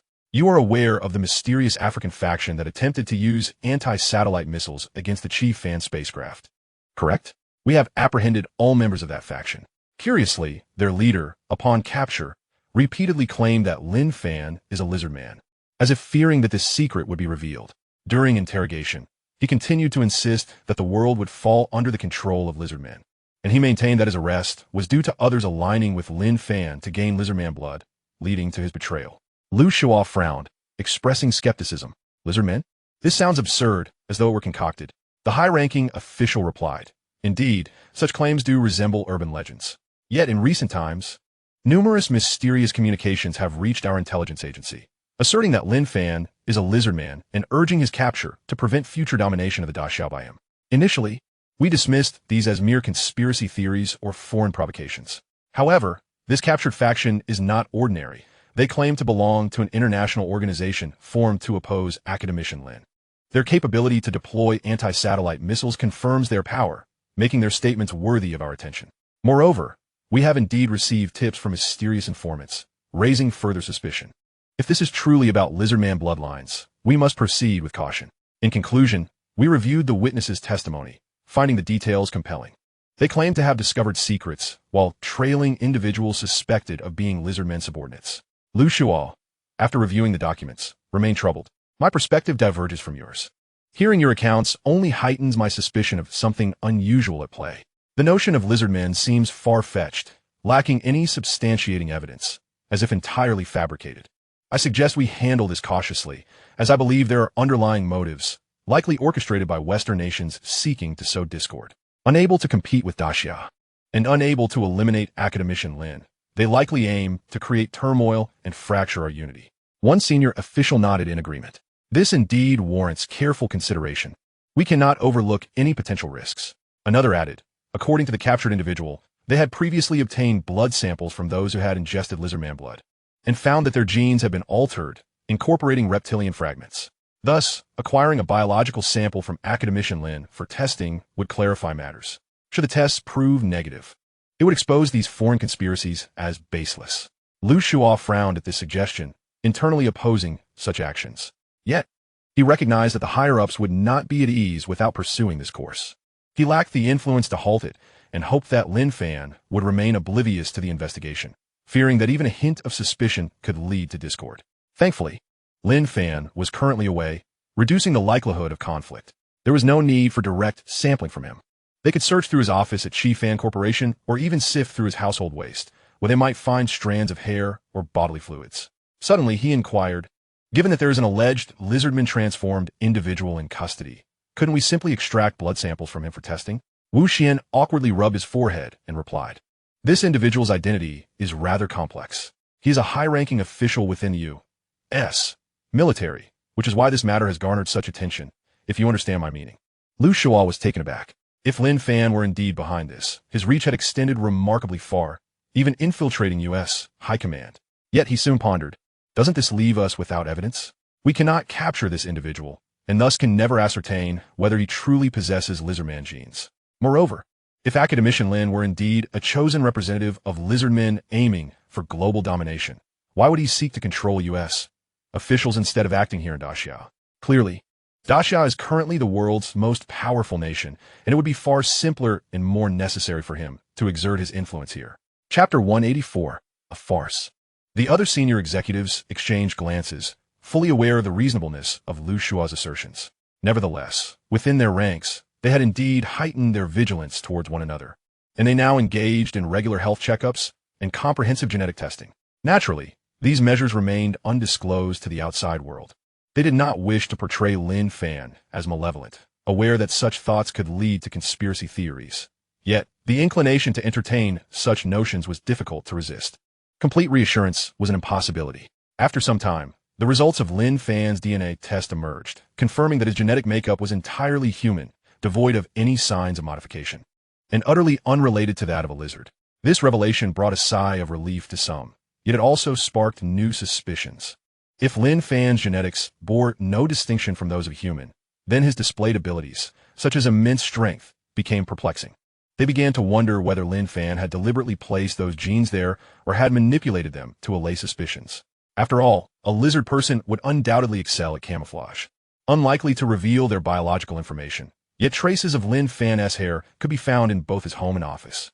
Alternatively, could it be that Lin Fan possessed the ability to control his own genes, concealing any abnormalities? In any case, once doubt arose, a relentless stream of uncertainty followed. However, despite these speculations, the upper echelons had no intention of taking action, merely opting to remain vigilant. At this moment, as news of Lin Fan's departure from Blue Star reached certain foreign factions, they too began to stir. In the United States, at the intelligence agency, John had just finished work and was heading to the parking lot when he opened his car door, only to be confronted by a dark barrel of a gun. A burly man in a suit commanded, "Don't move. Don't scream. Come with us." Startled, John was about to respond when a sudden blow to the back of his neck rendered him unconscious. When he awoke, he found himself in a sterile room, simply adorned, with only a piece of equipment nearby, while he lay restrained on a recliner. The room was devoid of any other individuals, and before him stood what appeared to be a one-way mirror. John's mind raced, realizing this was no ordinary kidnapping. He struggled briefly before inquiring in a low voice, "Who are you? What is the purpose of my abduction here?" Suddenly, a realization struck him. "You're lizard people. Is Lin Fan behind this?" He sneered. "Ah, so this is your method of extracting information." Meanwhile, on the other side of the mirror, those observing the interrogation were taken aback by his words. Unbeknownst to him, the individuals watching were of a complicated composition. Among them was John's superior at the intelligence agency, who had facilitated the abduction under orders from higher-ups. Beside him stood a person of mysterious identity, reportedly a member of a particular organization, who had provided intelligence claiming that John was a lizard person agent and had already undergone transformation. Next to him was another intriguing figure, a representative from the Great Xia, unexpectedly brought in to witness this interrogation. At that moment, they all paused in surprise at John's declaration. However, they quickly regained their composure. On the other side, John heard a mocking voice emanating from a speaker. "What a skilled actor you are, attempting to turn the tables. Do you really think you can escape now? We have been observing you for a long time and know you are a lizard person agent. Now, confess everything you know and you may receive leniency. Otherwise, you will regret ever being alive." John's expression was one of disbelief. "What? You think I'm a lizard person? This is a joke, right? Aren't you the lizard people?" He began to struggle. "Friends, is there a misunderstanding here? I assure you, I know nothing about Lin Fan, and I only recently learned about lizard people." Suddenly, a thought struck him. "Are you officials from the United States? This is a test, isn't it? I can tell you, this is a complete waste of time." The others on the other side frowned again at his response. John's reaction seemed rational. If he were unaware of any involvement with lizard people, one might indeed be inclined to believe in his innocence. However, they were convinced this was merely part of his performance. Suddenly, John began to tremble violently, letting out a scream. Moments later, he was drenched in sweat, realizing that his body was covered in electrodes, an interrogation method they typically employed on others. He had never anticipated experiencing it himself. Once the shock ceased, the cold voice returned through the speaker. "How are you feeling, John? Have you reconsidered confessing?" John cursed loudly. "Confess to your mother. He trembled again as another shock coursed through him. Once it stopped, he swore again, now certain that this was no test. They genuinely believed him to be a lizard person agent. After enduring multiple shocks, his spirit dwindled, yet he continued to deny being an undercover lizard person. This left the observers perplexed. To them, it seemed improbable that a middle-aged man could endure such high-intensity interrogation without breaking. Surely at this point, he must realize there was no possibility of concealment, and admitting the truth would alleviate some suffering. Besides, if he were indeed seeking immortality, he would regard his life as precious, making it illogical for him to sacrifice it to protect a secret. This was troubling. The representative from Great Xia frowned and remarked, "Is this what you call an undercover lizard person? Did you bring me here merely to witness such a farce?" The intelligence agency personnel felt awkward, as the one being interrogated was their own. If this turned out to be a blunder, it would be embarrassing. He glanced at the representative from the mysterious faction, who exuded confidence. There will be no issue. It is already a foregone conclusion that he is a lizard person agent. Once his blood test results are revealed, he will have no way to refute it. At that time, you will understand that I spoke the truth. Just then, a person entered, holding a report, which he distributed to the group. The intelligence personnel reviewed it for a moment, their faces immediately darkening. "This is what you claimed would confirm he is a lizard person?" He slammed the report onto the table. Others glanced at it, discovering that the blood test results were entirely normal. There were no traces of lizard DNA, and his telomeres were also normal, showing no signs of extended lifespan. How is this possible? The representative from a mysterious faction was left dumbfounded, hastily flipping through the report for closer inspection. "This can't be. We had previously tested the blood. The evidence was clear." The intelligence personnel's expressions grew increasingly grim. "I believe you owe me a reasonable explanation. I have wasted so much time based on your intelligence, and now my people have suffered for it." The Great Xia representative also regarded him with discontent. He had been sent by the government to obtain concrete evidence, yet now he had witnessed nothing. Suddenly, the representative from mysterious faction, as if grasping at a lifeline, exclaimed, "No, he must be able to control his genes to conceal his identity. It is entirely normal for the results to be inconclusive. Previously, we collected blood when he had just undergone transformation, at which point it should have been impossible to conceal anything. Nevertheless, regardless of how he attempts to obscure the truth, his body has already been augmented, endowing him with extraordinary regenerative capabilities, rendering the testing process straightforward." However, moments later, he found himself utterly dumbfounded once again. The wounds inflicted upon John bled profusely, starkly contradicting his claims of instantaneous healing. Consequently, disbelief in his assertions spread among the gathered onlookers. The representative dispatched by the Great Xia waved his hand dismissively and departed. The agents from the Intelligence Bureau regarded him with unsettling gazes. The evidence lay bare before them, and no one was willing to entertain the notion of lizard men any longer. Upon returning, the representative reported everything back to his superiors. However, upon learning that the blood test results were unblemished, they grew even more suspicious.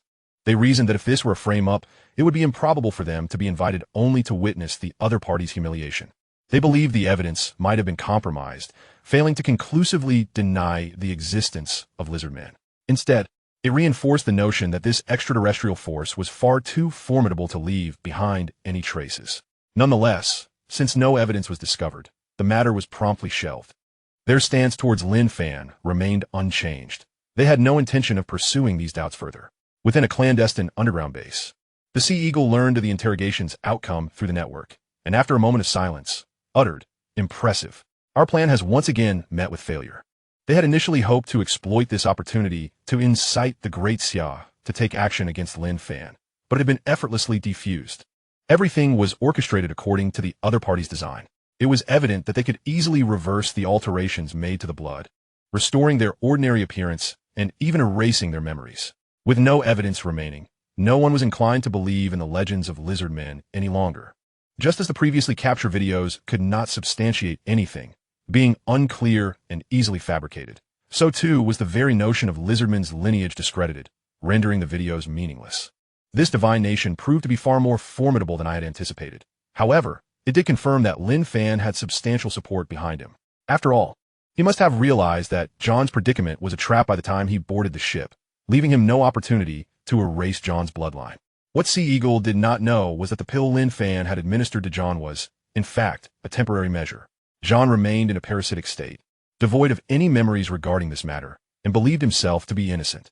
Now, Sea Eagle preferred to think that Lin Fan's forces acted with remarkable timeliness, rather than entertain the notion that concepts like divine nations and lizard men were mere fabrications. He dared not contemplate the depth of Lin Fan's control over the world, orchestrating such an elaborate deception merely to toy with them. At this moment, amidst the vastness of space, a cluster of photons was advancing towards Venus. Suddenly, the cluster halted and transformed into the likeness of Lin Fan's true form. His body astonishingly floated amidst the cosmos as he opened his eyes and furrowed his brow. He had just sensed a mental seed on Blue Star being triggered, indicating that something significant had transpired. Was it possible that, in his absence from Blue Star, individuals were already scheming? If that were the case, he resolved to investigate further. If possible, he would return to resolve the matter once and for all. Now possessing the ability to convert into any form of matter and energy, he could swiftly traverse the entire planet, making both investigation and resolution significantly more convenient. Ideally, he would scan all of humanity into the crystal universe, ensuring no information could elude his perception, thereby eliminating the presence of any lurking rats. However, this endeavor was far from simple. Duplicating a person into the crystal universe was exponentially more challenging than replicating lifeless objects, requiring considerably more energy, time, and proximity. To replicate all of humanity on a global scale would take ages. Even with upgrades, substantial time would still be necessary. This method could only be employed for focused investigations. Those mysterious forces concealed among the populace remained elusive, necessitating a stroke of luck to uncover them. At that moment, he discovered a space rock, which he instantaneously shattered with a crystal light, crafting a sealed chamber filled with oxygen. Subsequently, Lin Fan entered, sealed the chamber, and commenced his astral journey to Blue Star. Had he not done so, his physical form could have been obliterated in the cosmos, for he could not transform into another state while initiating mental parasitism. In the next moment, Lin Fan's consciousness entered John's body. He first noted the condition of this vessel, pausing momentarily before swiftly examining John's memories. It soon became clear why there had been a disturbance. John had already been secretly captured and interrogated once. However, Lin Fan remained unfazed. After all, John possessed no memories nor any means to validate his claims. Moreover, he had anticipated all of this. His true intention had always been to stir the waters and see if he could expose those who conspired against him. Now that John had passed through unscathed, it indicated that the U.S. government had not been swayed by the claims regarding lizardmen. Lin Fan withdrew from the parasitic state, subsequently finding himself within the body of another high-ranking official in the U.S. Intelligence Bureau, where he uncovered new information. It turned out that this official had been a mastermind behind John's capture and interrogation, and his memories contained elements that piqued Lin Fan's interest. Chapter 186, Global Manhunt. It became evident that the Great Xia had also become involved in this affair. Lin Fan contemplated. It appeared that the higher-ups were indeed curious about his abilities and deemed the assertions regarding lizardmen to possess a degree of credibility. However, Lin Fan felt no sense of wrongdoing. Had he been in their position, he too would have harbored doubts. At the very least, there were no substantive conflicts of interest between himself and the authorities. Lin Fan's consciousness returned to his form in space. Having unraveled the circumstances, he resolved to return to Blue Star, seeking to identify and eliminate the concealed rats lurking in the shadows. Everyone believed he was en route to Mars, and any subsequent occurrences would not directly implicate him. Aside from the mysterious forces behind the scenes, no one to date had unearthed evidence concerning the lizardmen's divine nation. Soon, Lin Fan's physical form transformed once more into a beam of light, hurtling towards Blue Star. A few minutes later, he arrived on Blue Star, materializing upon an expansive wilderness. Although he lacked the capacity to scan every individual on Blue Star in the short term, Lin Fan devised a focused investigative approach that could likely reveal some suspicious figures. For instance, he could delve into the depths of Blue Star to search for clandestine bases worldwide, particularly those dubious underground facilities. The last encounter with the Hyena organization had demonstrated that their various bases were concealed beneath seemingly normal structures. Additionally, he could observe various elite individuals, as they were likely members of the mysterious forces, along with spy training schools and the like. Lin Fan swiftly established clandestine contact with the jellyfish, requesting the best candidates and search strategies. The jellyfish promptly mapped out a route for him, highlighting key areas of interest. Energized, Lin Fan once again transformed into light and descended into the depths. Days later, He indeed uncovered several secret bases scattered across the globe. However, some have been excluded, namely the bases of other nations or enterprises, as well as the clandestine sanctuaries erected by the affluent. After dismissing these options, only 3 targets remained. At this moment, within an underground refuge in Africa, everything was austere, yet equipped with an array of appliances and resources. The sea eagle reclined on a sofa, his gaze vacant. He was meticulously analyzing the resources at his disposal and devising a strategy to eliminate Lin Fan without raising any alarm. Just then, a peal of laughter echoed in his ears, reverberating ominously through the hollow underground, creating an atmosphere of sheer terror.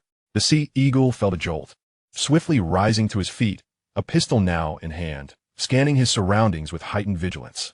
The laughter he had heard was unmistakably real. It could not be a figment of his imagination. A sense of dread washed over him as he cautiously approached the surveillance monitors, which displayed feeds from various areas underground as well as above ground. His heart raced as he quickly rewound the footage. No signs of suspicion. There was no one in the underground base, nor was there now. Where had that sinister laughter originated? He thought of Lin Fan and the enigmatic Lizardman kingdom, sighing inwardly, knowing that despite his careful concealment, he had still been located. In the face of overwhelming power, attempting to outwit his adversary seemed utterly futile. With that thought, he steadied himself and called out, "Friend, where are you?" Meanwhile, his hand discreetly pressed a button on a remote control, and he held his breath.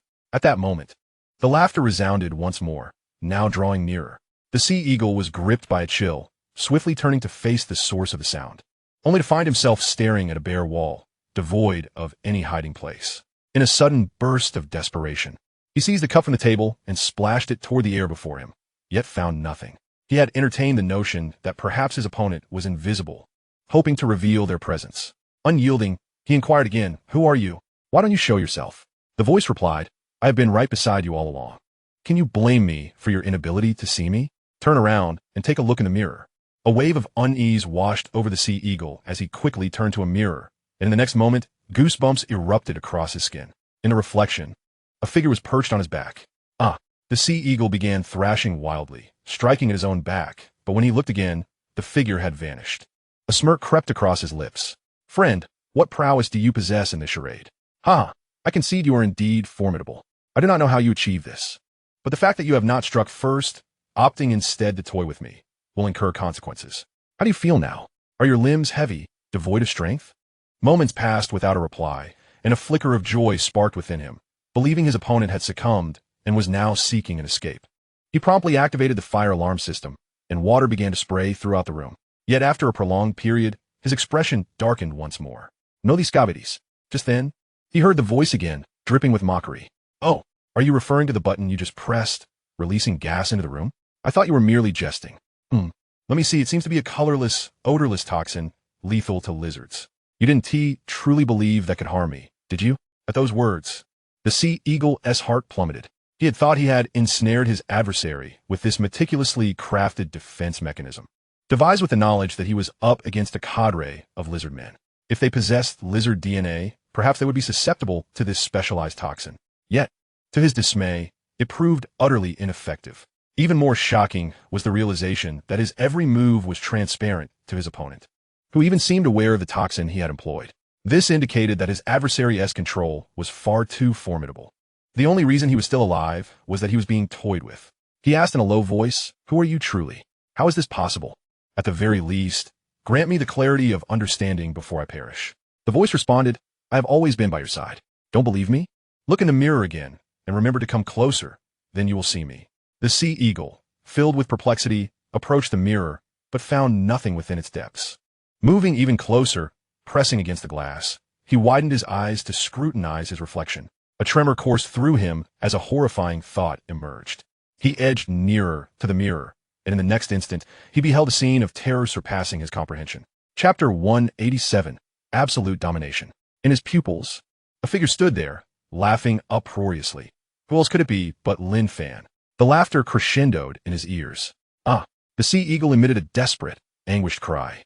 His enemy, was within his very sight. How was this possible? What kind of ability was this? Yet he knew, in that moment, all hope had fled. The capabilities of his foe transcended his imagination. In his despair, he seized a knife and plunged it into his own eye with brutal force. The next second, he screamed in agony, blood gushing forth. Yet suddenly, he found a strange calm as he crawled on the ground. Lin Fan's figure coalesced beside him, shaking his head at the sight of the sea eagle. He had gleaned information from the depths of his opponent's mind, how the organization known as the White Whale was established, various keys and personnel data and intelligence controlled by this individual. He now understood that it had been this man orchestrating chaotic events of late, including using John to lure him out, and he was the very mysterious figure who had sent him a warning message previously. The motive was to gain his trust. One could not deny the cunning of this individual. Fortunately, his power was a pure form of domination. Those who thrived on schemes and deceptions had no chance against him. At that moment, the sea eagle erupted into a chilling, maniacal laughter. Though I may perish, it is still worthwhile to drag you down with me.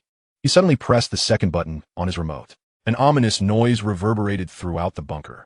Upon hearing it, the sea eagle felt a sense of satisfaction. Long live the White Brotherhood. Then, a violent explosion and flames engulfed the entire bunker. Moments later, Lin Fan appeared several miles above ground, unscathed, having anticipated the impending explosion. As he had transformed into elemental energy, he was immune to any form of physical assault. Now, as long as he possessed sufficient energy to convert into photons, he was nearly invincible. He had yet to discover any method capable of inflicting harm or death upon him. Perhaps only an explosion powerful enough to tear apart fundamental particles could envelop him for a duration to ensure his complete annihilation, such as being in the presence of the sun, a supernova explosion, or a black hole.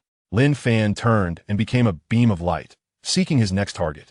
Days later, individuals across the globe met various untimely demises, their deaths unnoticed amidst the daily tide of countless others.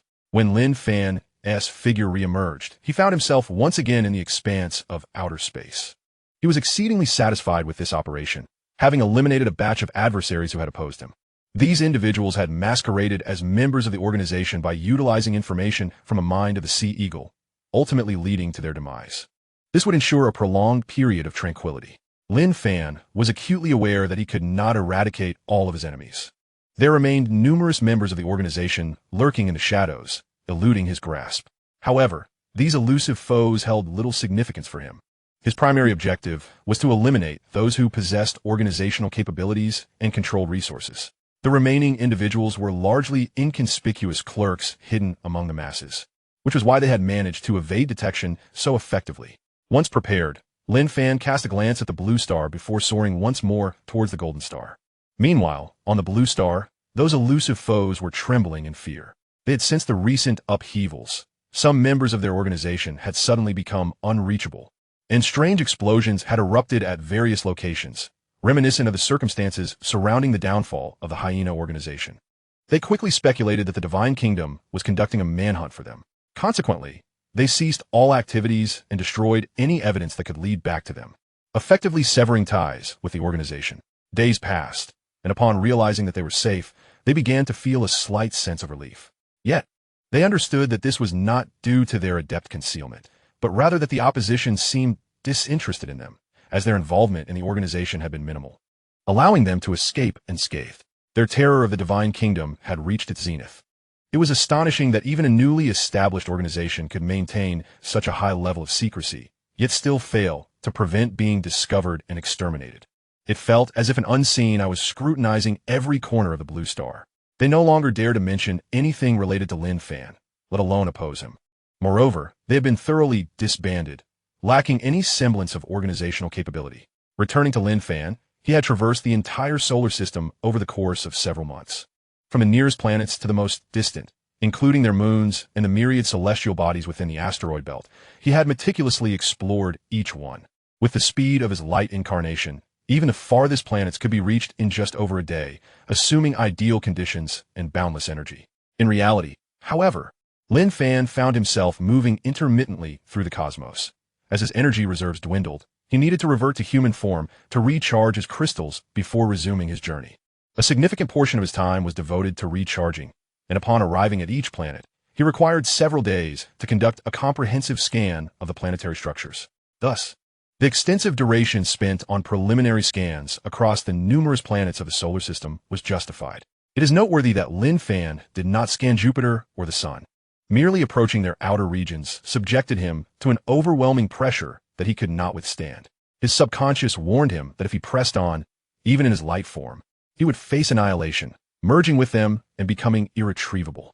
Furthermore, the sheer number of celestial bodies within the asteroid belt necessitated that he only scan a select few representative examples. Now, Lin Fan had returned to the Chi-Fon spacecraft.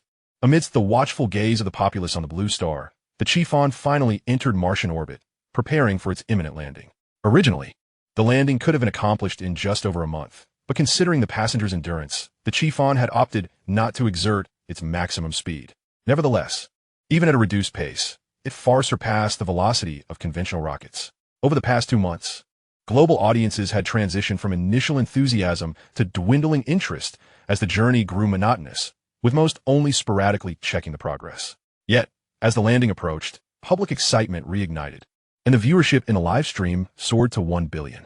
Chapter 188, Martian Infrastructure to Sia's Speed, from the perspective provided by the Chi-Fon. A colossal crimson planet radiated light before them. The spacecraft gradually descended, entering the atmosphere and ultimately landing on a vast plain on Mars. This location had been meticulously selected for its geological stability and mineral richness, making it ideal for establishing a base or even a future city. Under the high-definition cameras of the spacecraft, the Martian landscape unfolded before the eyes of all. The desolate scenery captivated everyone, revealing a unique kind of beauty. Soon, the hatch opened, and robots disembarked to commence their tasks and measurements. Following them, several seasoned astronauts leaped down, landing solidly on the surface. Witnessing this moment, audiences across the blue star erupted in cheers and whistles. This was a monumental occasion in human history, destined to be etched in the annals of time. The timestamp for this event was duly recorded, although there was a communication delay of approximately 10 minutes between Mars and the blue star. The images broadcasted on screen reflected events that had transpired several minutes prior. As more astronauts disembarked from the spacecraft, they proceeded to secure a grand flag of Sia firmly into the Martian soil. Subsequently, scientists from the spacecraft followed suit, gradually making their way to the Martian surface. All individuals present, including Lin Fan, gathered for a group photo in front of the camera. What followed was a breathtaking spectacle. The dedicated Martian live stream broadcasted the entire process. More robots emerged from the spacecraft, moving in synchronized harmony, each performing their tasks with meticulous precision, demonstrating remarkable efficiency. They began unloading a variety of large containers from the spacecraft. Upon opening these containers, they revealed an array of components. The robots proceeded to assemble these parts directly. Viewers were astonished to witness industrial equipment being constructed before their eyes. Initially, construction equipment emerged, followed by various vehicles. The robots then commenced surveying and leveling the Martian terrain. Before long, the first massive structure was erected, and several devices were transported inside for assembly. This particular process was not showcased in the live stream, leading viewers to speculate that it might involve core technology. Some astute individuals immediately conjectured, could this possibly be a power plant? If Sia has achieved controllable nuclear fusion, then this must be a fusion power station. The rabbits were poised to embark on extensive infrastructure development on Mars, starting with the power plant, followed by the establishment of mining operations to extract resources, which would then be processed into construction materials and equipment, thus laying the foundation for the Martian base. This was astonishing, each step interconnected seamlessly, akin to a wildfire spreading rapidly. Was this the capability of the world's most formidable industrial nation? Such an industrial system did not exist on the blue star, and they were incapable of achieving such efficiency. Yet Sia could accomplish it on the inhospitable terrain of Mars. At this pace, the Martian base would soon be completed, and constructing an entire Martian city would be well within reach. Mars was replete with abundant resources, and Sia's construction speed would be swift. If this continued, would the entirety of Mars be claimed by Sia? Alas, it was regrettable that this bounty was monopolized by Sia alone, as other nations lacked the capacity to compete. At this moment, leaders from various nations watched the live stream with palpable envy and heartache. They lamented their own nation's inability to harness such capabilities, allowing Sia to unilaterally develop Mars. The thought of the vast resources on Mars and the moon only intensified their distress. Presently, no treaty could constrain Sia, nor did they possess the strength to impede their progress. Returning to the live stream, it quickly became apparent that in just a few days, a colossal factory has been successfully constructed, and judging by the array of equipment brought in, it is undoubtedly a large-scale power plant. This facility is neither thermal nor hydroelectric. and the possibility of photovoltaic energy has been ruled out. It can only be a nuclear power plant, specifically one employing controllable nuclear fusion that does not require water cooling. This serves as definitive proof that the Great Sigh has developed the technology for controllable nuclear fusion, which has not been immediately applied to Blue Planet, but rather utilized for Mars exploration. This outcome is perplexing. However, the emergence of controllable nuclear fusion devices is undeniably exhilarating. The entire world is aware that from this moment forth, energy concerns will no longer pose a dilemma for humanity. Energy costs will plummet to negligible levels, becoming virtually inexhaustible, and all industries previously hindered by energy costs will flourish on a grand scale. Sectors such as synthetic industrial materials and even synthetic starch will see a dramatic reduction in costs. Returning to the live broadcast, the power plant has been completed, and the robots show no signs of halting their progress. They continue to initiate the construction of additional projects. The second factory is equipped with massive drill bits that delve deep into the ground, boring hundreds of meters below. Countless heating devices are placed within the drilled holes, with water pumps connecting to the surface.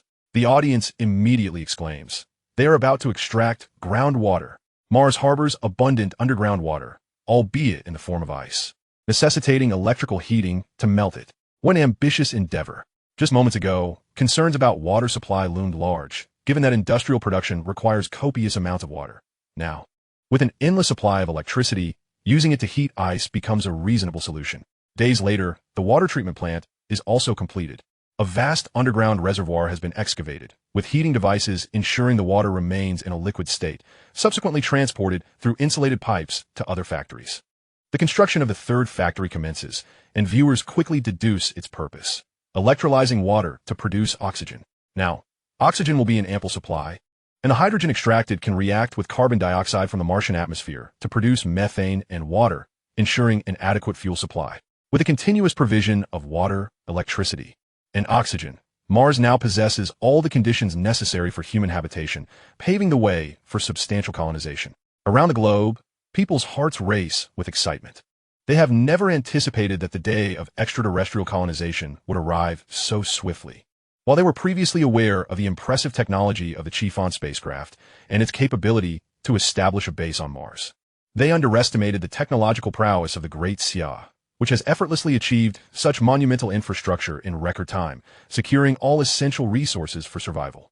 At this moment, many individuals have begun to entertain thoughts of residing on Mars, some driven by curiosity and a spirit of adventure, others by disdain for their current environment or a lack of opportunity on Blue Planet, and some seeking new prospects in uncharted territories. In Chapter 189, titled Martian City, they fervently call for the Great Sigh to promptly initiate its Mars colonization project. At this juncture, officials from various nations can no longer remain passive. They had not anticipated that the Great Sigh, with the advent of the Chiffon spacecraft, would exhibit such remarkable efficiency. Although the entire industrial framework has been relocated to Mars, with the current pace of the Great Sigh, it is conceivable that the transformation of Mars could be completed sooner than expected.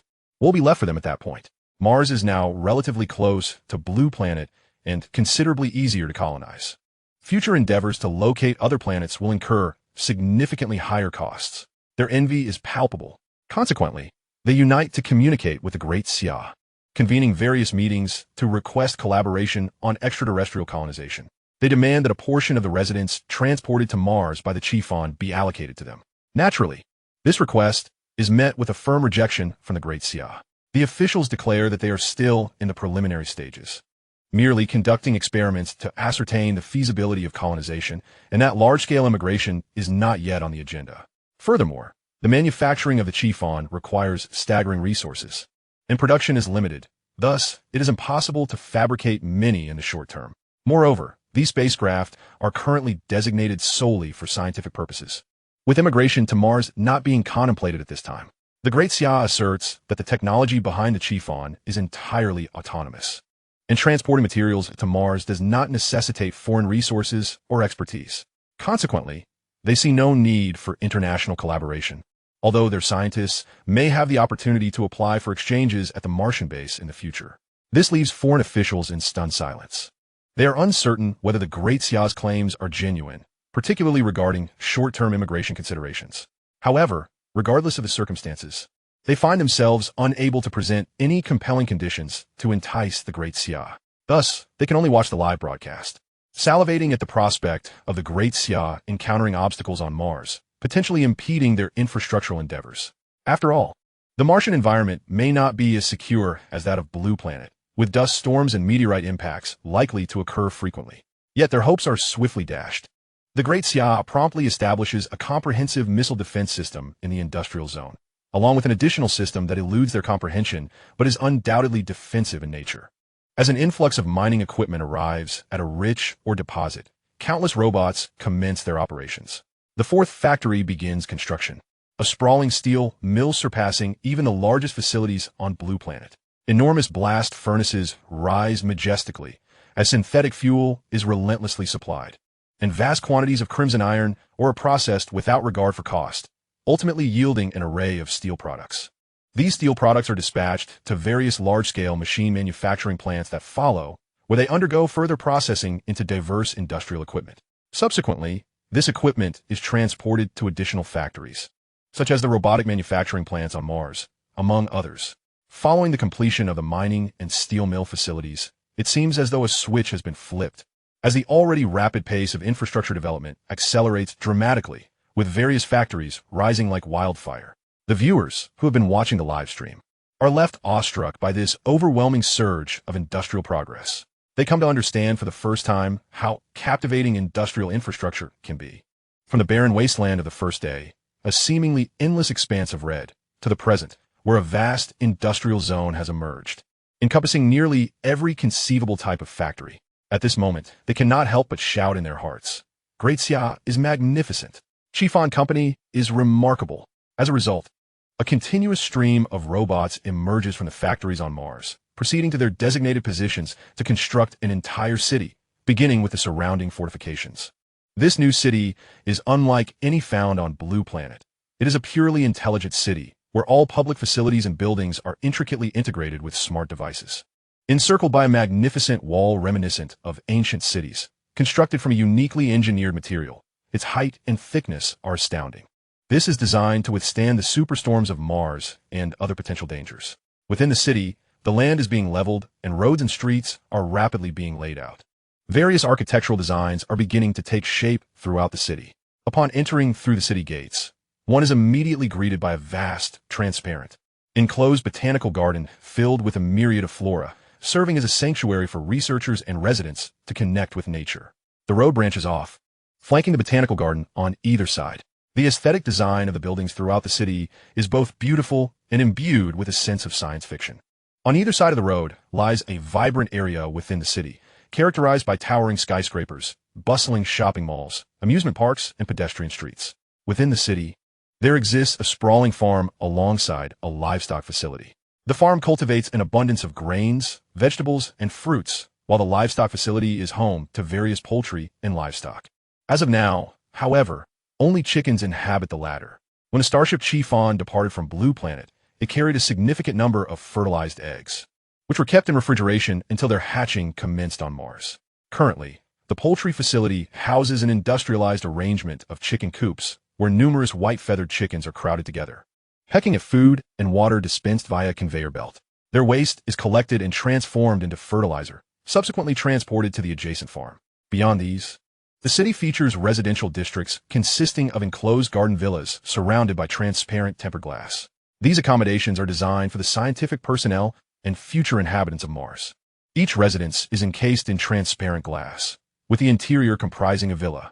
The interiors are meticulously constructed closed environments, controlled by intelligent devices, with temperature, humidity, and oxygen levels managed by computer systems.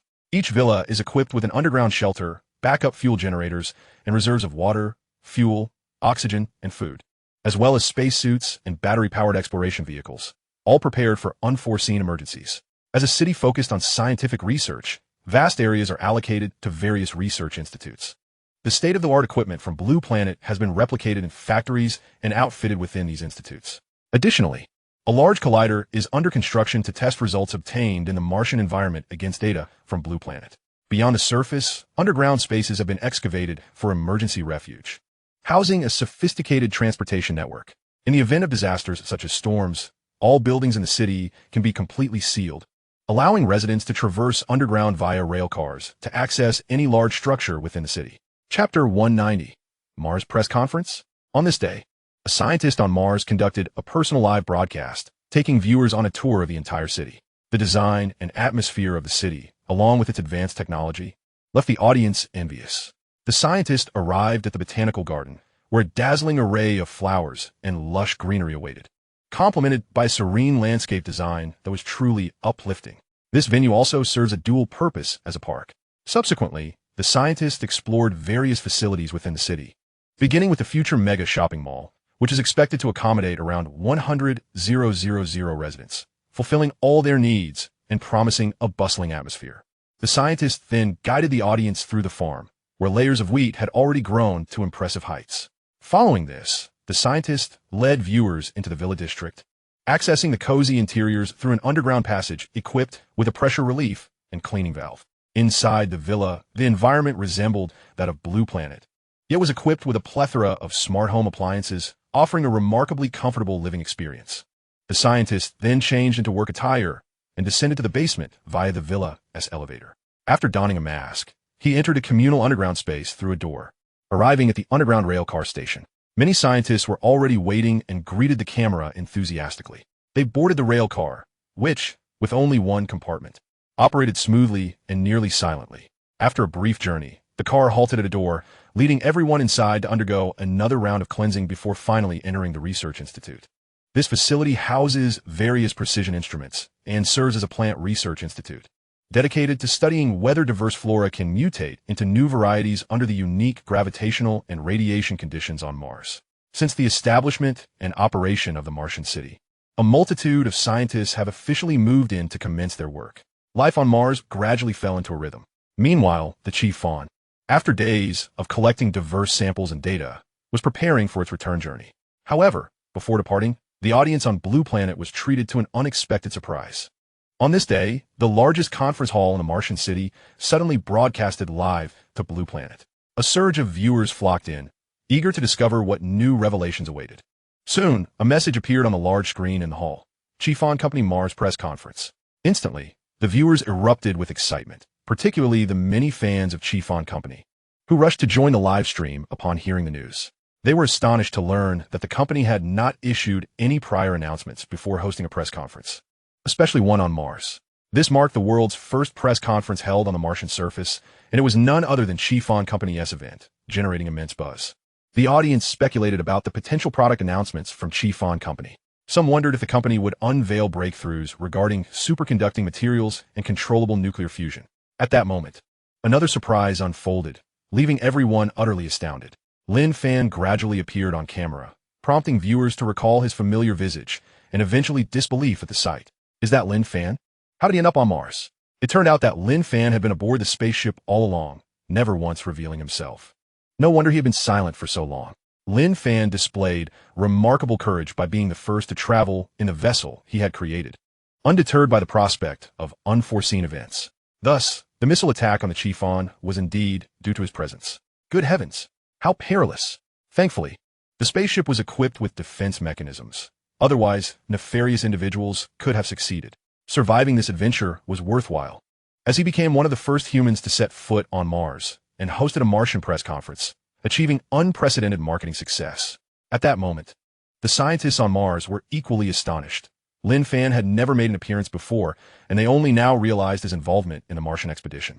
Lin Fan, now facing the camera, addressed the audience. Welcome to Chief Fawn Company's press conference. This will undoubtedly be one of the most extraordinary press conferences in our company's history. It is a great honor for us to collaborate with the official authorities, receiving personnel, material, and technical support, enabling us to undertake what can only be described as a nearly flawless space journey. Although the Chief Fawn was constructed by me, the official collaboration provided a wealth of space data and other technical assistance. Otherwise, our inaugural space voyage would not have arrived so swiftly. As you can see, this space city is a result of our profound cooperation with the authorities, signifying that Martian colonization is now feasible. However, given that the Chief Fawn is not easily replicated, large-scale transport of Blue Planet inhabitants to Mars for habitation is not practical. Regardless, having experienced it firsthand, I now comprehend the significance of extraterrestrial resources for humanity. Both the Moon and Mars harbor boundless wealth awaiting our exploration. Therefore, the company will soon focus on launching a series of services pertaining to the Moon and Mars. We will collaborate with the authorities to establish a space mining company, offering a variety of rare minerals such as helium-3 found on the Moon and Mars. The Chi Fan Company is poised to unveil 2 groundbreaking games that simulate the Moon and Mars. These games promise an astonishingly accurate depiction of the Martian and lunar landscapes, meticulously recreating every detail and scene to provide players, who may never have the opportunity to embark on a space journey, a chance to freely explore these celestial bodies and engage in a variety of intriguing missions. Both titles will feature virtual reality versions, compatible with all types of AR devices currently available on the market. The announcement has sent ripples of excitement through the veteran gaming community on Blue Star, as well as among scientists who recognize that Chi Fan's technological prowess and production standards, combined with their extensive data, are sufficient to achieve a faithful representation of reality. This implies that these virtual games could serve as exceptional subjects for research or education. They are undeniably hardcore games. Meanwhile, global leaders and capital magnates have taken note of the space mining aspect, contemplating the potential opportunities it presents, strategizing ways to engage with Chi Fan, and pondering how to pivot their own enterprises in light of this development. Simultaneously, the stock prices of energy giants worldwide have plummeted. The advent of controllable nuclear fusion had already instilled a sense of crisis among them, and now the imminent extraction of helium-3 by the Great Sigh poses a significant blow. Chapter 191. Eleonore Blind Boxes. However, the widespread adoption of controllable nuclear fusion remains uncertain, which is why their stock prices have not yet reached rock bottom. Nonetheless, a palpable sense of urgency has emerged, prompting them to seek contact with Chi Fan to glean further details and explore potential avenues for transformation. Officials are fervently hoping that the Great Sigh has yet to discover a practical method for utilizing helium-3 as nuclear fusion fuel, as the prospect of selling it at a premium over ordinary helium would spell disaster for them. The oil industry they have cultivated for years could be dismantled overnight, with helium-3 poised to supplant oil as the new currency, resulting in the monopolization of vast wealth and systems by the Great Sigh. At this juncture, Lin Fan continued, "Of course, we are also launching another product aimed at the public, a memento of space travel. You need not set foot on Mars or the Moon to acquire a souvenir. We present 2 specially designed mascots, available in various appearances and forms, to be sold in blind boxes resembling pendants." Following this, several designs of the mascots appeared on the large screen behind Lin Fan, showcasing an appealing aesthetic. However, the audience was skeptical about how such items could be marketed as space memorabilia. At that moment, Lin Fan elaborated.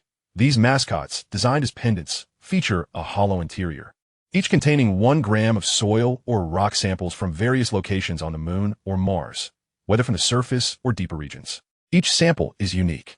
You may uncover valuable minerals or common soil found on Blue Star, yet undoubtedly, they all originate from extraterrestrial sources, distinguishing them from ordinary Blue Star soil. This keepsake will bridge the gap between you and the Moon or Mars. Regardless of the source of the minerals, they are entirely safe and non-radioactive, produced under strict supervision to prevent any imitation using ordinary Blue Star soil. Each pendant will also feature a unique anti-counterfeiting identifier and tamper-proof functionality. Due to the product's scarcity, the commemorative blind boxes will be released in limited batches.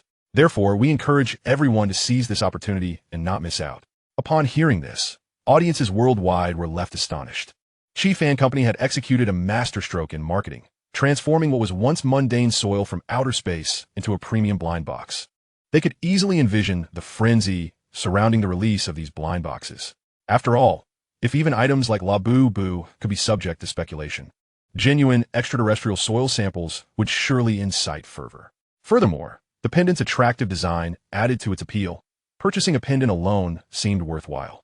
Chi Fan's limited release, coupled with a variety of designs and diverse soil samples, ensured its scarcity. The key factor was the blind box format. Countless avid collectors would undoubtedly scour the market for various pendants. Some particularly rare styles or contents would surely fetch astronomical prices. In a moment, people across the globe found themselves irresistibly intrigued, eagerly anticipating the release of the blind boxes. The prospect of unearthing a rare pendant and reaping substantial profits upon resale was exhilarating. Economists, after thorough analysis, concluded that the mastermind behind this plan for Lin Fan was a marketing genius. This approach allowed what was initially deemed to hold only scientific value, ordinary soil, heavily loaded onto the Chi Fan, to command exorbitant prices. Collectors would undoubtedly seek to acquire more than one piece, striving to gather every design of the Moon and Mars mascots. Despite identical exteriors, the internal soil would come from different locations and depths, with unique serial numbers also becoming sought after. Collecting a complete set would require significant time and financial investment, and obtaining certain rare designs would not be an easy feat thus. These blind boxes would emerge as an exceptional revenue stream. Not to mention the rare extraterrestrial minerals Lin Fan would also be selling. In this way, Lin Fan Company was set to reap unprecedented profits, and they alone were capable of executing this business model. During the live broadcast, Lin Fan continued. In addition to selling blind boxes, our company will also launch commercial lunar and Martian travel projects. Clients will pay a certain fee to partake in an extraordinary extraterrestrial experience, staying in luxurious viewing villas within Martian cities. However, due to the capacity limitations of the Lin Fan, the number of commercial space travel slots will be limited and priced accordingly. We hope those interested in traveling will seize this opportunity to register. The first group of participants will board during the next ship launch, with each journey lasting several months. Upon hearing this, the audience was once again engulfed in fervor. The long-awaited prospect of space travel had finally arrived. Yet, after listening to Lin Fan's subsequent remarks, they were suddenly sobered. The limited slots and exorbitant prices indicated that this was a game for the affluent, entirely disconnected from the average person. Disappointment washed over the crowd. However, they had little cause for complaint, as they were neither scientists nor wealthy individuals. At that moment, top-tier tycoons abroad were ablaze with excitement. They had long coveted the idea of traveling to Mars and had been contemplating contacting the great sigh to purchase travel qualifications at a premium. Now, the opportunity had finally presented itself. However, the limited slots suggested that competition would be fierce, essentially a contest of financial resources. Additionally, some wealthy individuals, less enthusiastic about space travel but intrigued by Martian development projects and mineral resources, were eager to engage with Lin Fan for potential collaborations. As if sensing the public's disappointment through the screen, Lin Fan delivered another thrilling announcement. Although we are currently unable to initiate large-scale, affordable extraterrestrial tourism projects and can only offer limited high-price slots, it does not mean that ordinary individuals lack the opportunity to fulfill their dreams.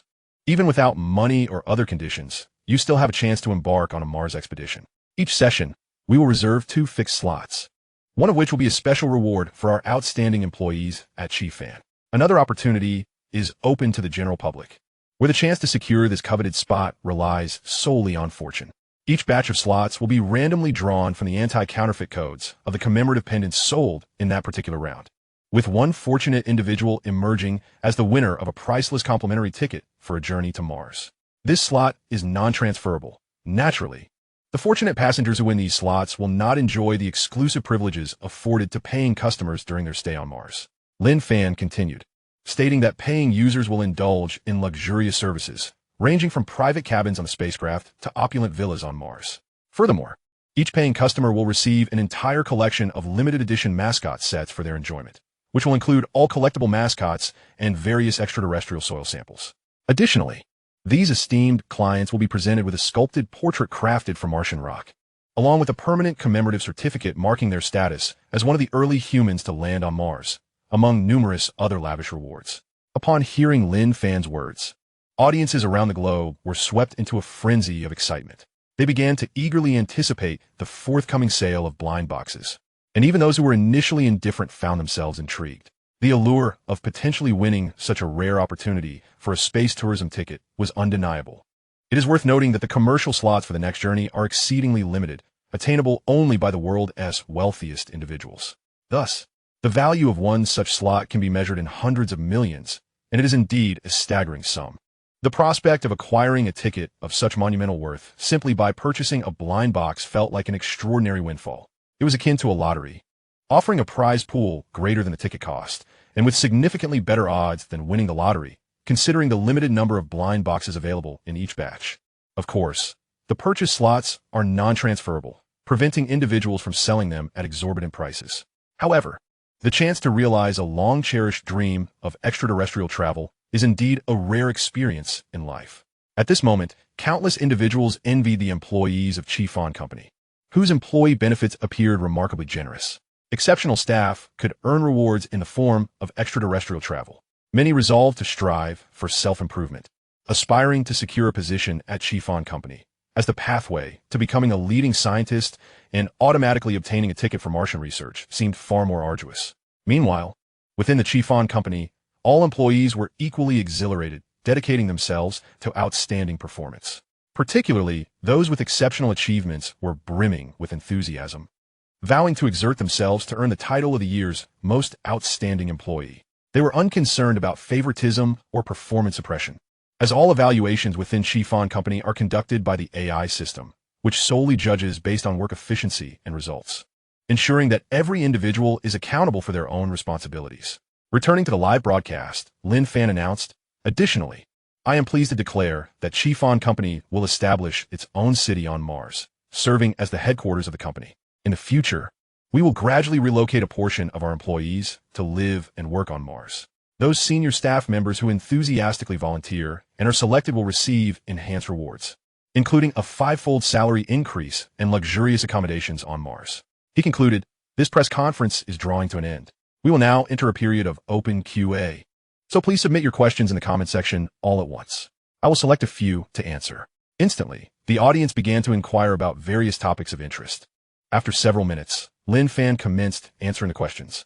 When one question regarding room temperature superconductors and nuclear fusion devices was raised, he confidently replied, "Indeed, room temperature superconductors have been successfully developed and are currently utilized in various aspects of the spacecraft.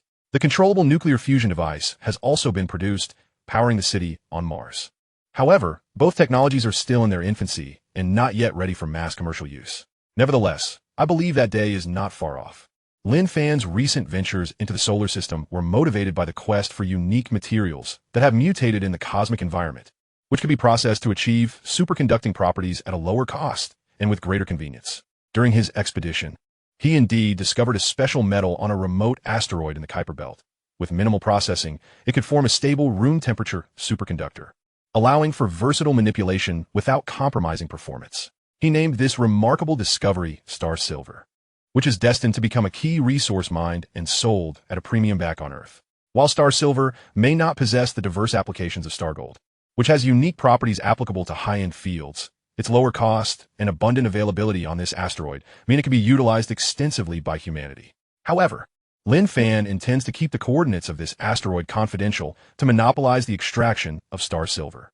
In the future, this material could potentially replace helium-3 and become a genuine hard currency for humanity. Lin Fan has no intention of including Star Silver in Lin Fan's extraterrestrial mining inventory, as doing so would necessitate sharing profits. Its significance and value are undeniable, and Lin Fan plans to use unmanned spacecraft specifically to transport these ores for separate sales. With Star Silver, true advancements can be made accessible to the masses, ushering in transformative changes in technology. The controllable nuclear fusion device will become widespread, as Lin Fan has already developed a mechanism that ignites using helium-3, ensuring higher energy output efficiency at a lower extraction cost. With Star Silver in hand, various technologies will experience breakthroughs, shattering the constraints that have long held them back. For instance, ion engine hovercars will achieve sufficient lift and thrust. While they may not rival the fabled anti-gravity engines, they will adequately meet the demands of the public, heralding an era of comprehensive three-dimensional transportation for humanity. Star Silver will also significantly enhance the performance of existing photon devices, paving the way for the maturation of brain signal detection technology. Consequently, immersive virtual reality devices may soon become a reality. Lin Fan continued to address one question after another during the live broadcast, ultimately announcing the conclusion of the press conference and revealing that the Lin Fan spacecraft would soon return to Earth laden with minerals. The discussions and far-reaching implications of this press conference at the public level were merely beginning. Leaders and capitalists from around the world promptly convened to analyze how to respond to this impending transformation and how to survive amidst the turmoil, successfully adapting to the changing landscape. Based on Lin Fan's statements, it was evident that the large-scale production of room temperature superconductors seemed unlikely at this time, granting them a temporary reprieve. However, their window of opportunity was narrowing, as Lin Fan had indicated that these technologies would soon be available for commercial use.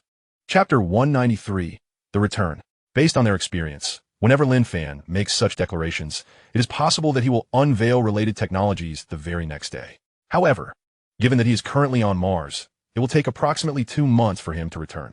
Therefore, They must seize this opportunity before Lin Fan's return, exploring various channels to communicate with the Great Xia and Qi Fan Company, seeking to negotiate business and leverage their momentum for a successful transition. For these nations, the current phase leaves them with limited bargaining power.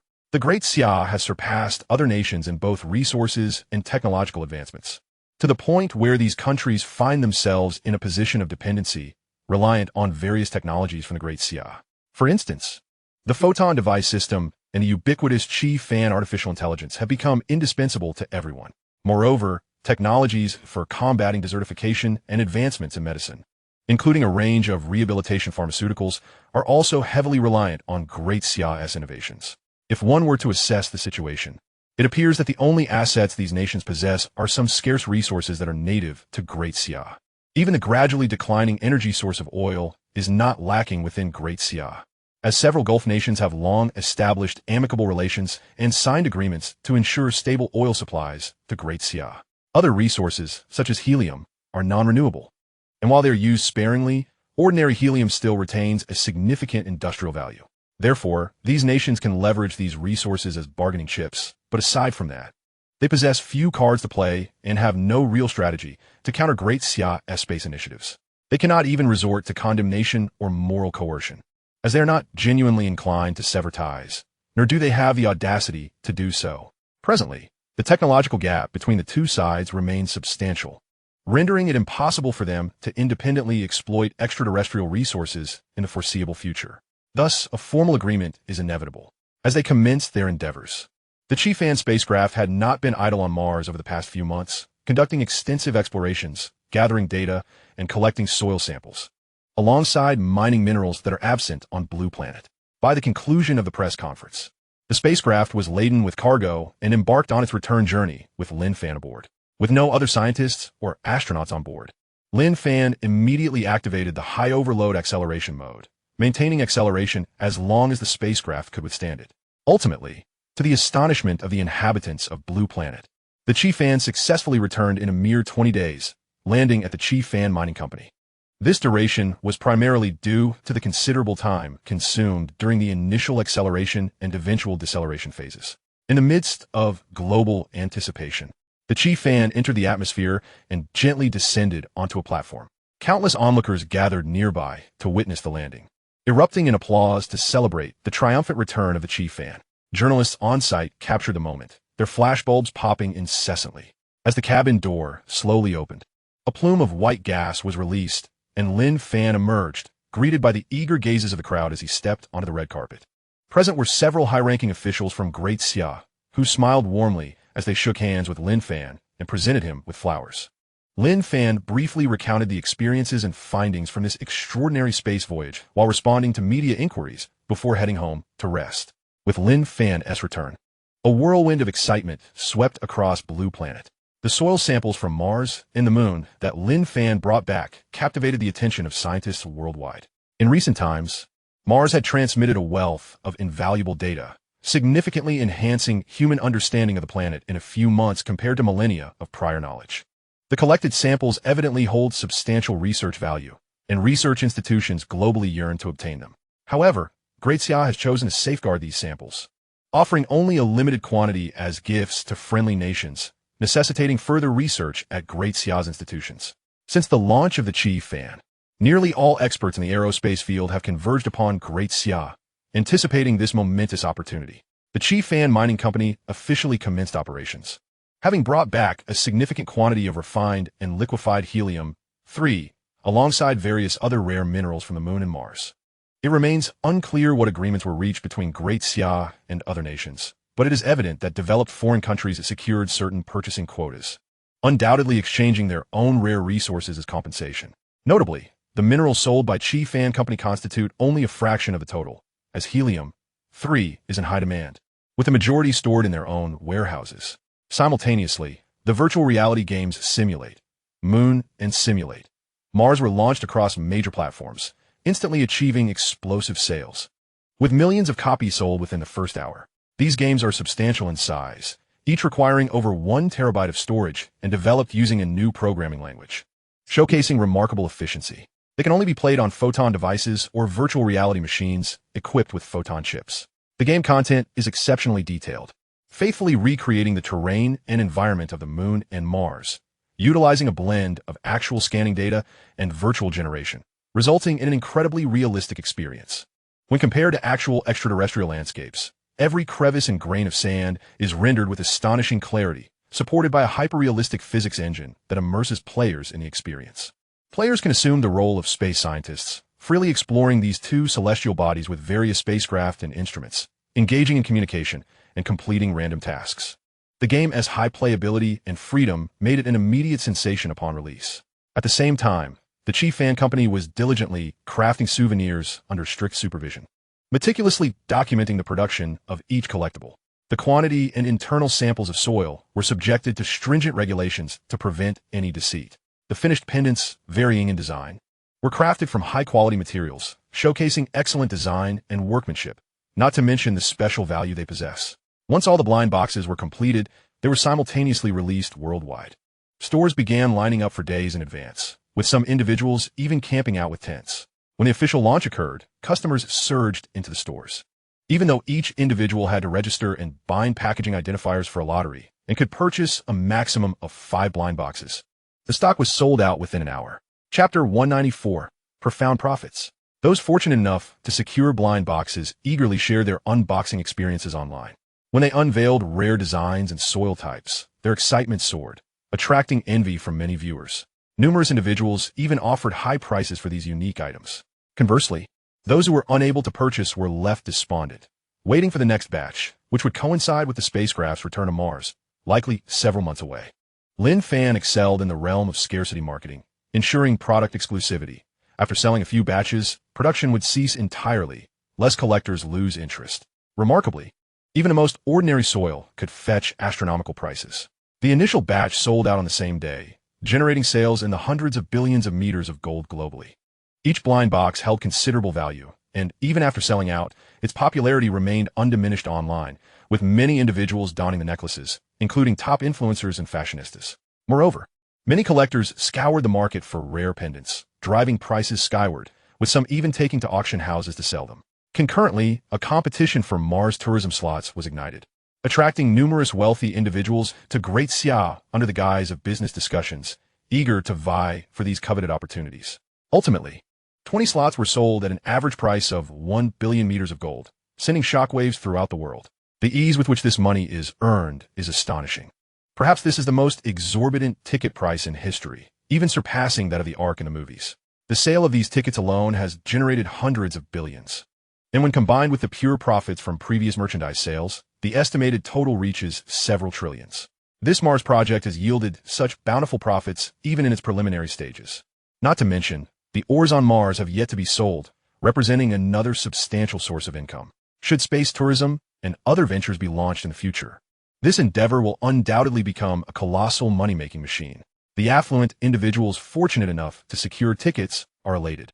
But even more jubilant are those who have struck agreements with Lin Fan Corporation to assist in their energy transition. Subsequently, they can transform from oil tycoons to agents for helium-3 in their respective countries. Although they cannot monopolize the resources, resulting in diminished profits, the focus lies on stability, allowing for a comfortable existence. Furthermore, having established a business relationship with Lin Fan Corporation means that any small concession from the latter could lead to substantial gains for them. After all, this company has now evolved into a true behemoth, a financial entity rivaling nations. In the future, its scale may even reach 1.3 times or more the GDP of Sia. Currently, there remains ample room for business expansion, although Lin Fan Corporation has little interest in sectors with relatively modest profits. These areas are where they will concentrate their efforts going forward. Once all the paid slots were finalized, the spotlight turned to the allocation of the remaining 2 coveted spots. At a celebratory event hosted by Lin Fan Corporation, an employee clad in a suit excitedly approached the stage to shake hands with Lin Fan, receiving a ticket from him, tears of joy welling in his eyes. Simultaneously, the official webpage was live-streaming the lottery process for the blind box numbers. A massive apparatus housed countless small balls that danced wildly, ensuring a random selection from any point within. After several minutes of operation, a robot retrieved 1 ball and announced its number. At that moment, purchasers of the blind boxes worldwide held their breath, hearts racing. They had memorized their numbers, and upon hearing the winning number, disappointment washed over them. Meanwhile, in a distant small nation, a weary office worker stared blankly at the television broadcast. He had not anticipated winning. After all, he had only managed to purchase a single blind box with his meager savings, a far cry from those who could afford 5. Nonetheless, he secretly hoped for a stroke of luck. When a number was finally revealed, he froze, unable to believe his eyes. Rubbing them vigorously, he checked the number again, hastily pulling his blind box from the drawer to compare. His heart raced as he repeated the comparison over a dozen times, finally accepting that he had indeed won. In that moment, he felt as if he might soar. Who would have thought that someone like him could have such a remarkable ascent? Although the slots were non-transferable, a single journey to Mars would provide him with tales to regale for a lifetime, and his name would surely echo around the globe. Soon, he received a call confirming his victory, and the news media swiftly descended upon him. Given that the slots were non-transferable, there was no need for secrecy akin to winning the lottery. From that point on, he felt his mind go blank, as if caught in a whirlwind of interviews and television appearances, relaying his experience while receiving congratulations from all corners. Even the high-ranking officials of his nation publicly acknowledged him, offering their warmest congratulations. It is worth noting that he was the first person in the history of his country to venture into space, with the opportunity to visit Mars, an opportunity that even the nation's scientists and tycoons had not experienced. Everyone was envious of him. In an instant, he became a national hero, with publishers reaching out to him to produce a book about his journey. Invitations for various interview programs flooded in. As the world reacted to the wealth brought back from Mars, the Chiffon spacecraft offloaded all its mineral cargo. Apart from some soil samples, 90 of the capacity comprised rare minerals extracted from the Moon and Mars, with helium-3 being the primary resource. Thousands of tons delivered in one haul. A small portion was sold to foreign intermediaries at exorbitant prices, while the majority was stored by sigh in preparation for the forthcoming era of nuclear energy. The Chiffon spacecraft soon set off again, laden with passengers and supplies from the Blue Planet, accompanied by the wealthy elite. Upon returning, Lin Fan refrained from participating in any public activities, choosing instead to immerse himself in the laboratory. He was diligently working on constructing 2 new spacecraft, one promised to the authorities and the other a mining vessel he had prepared.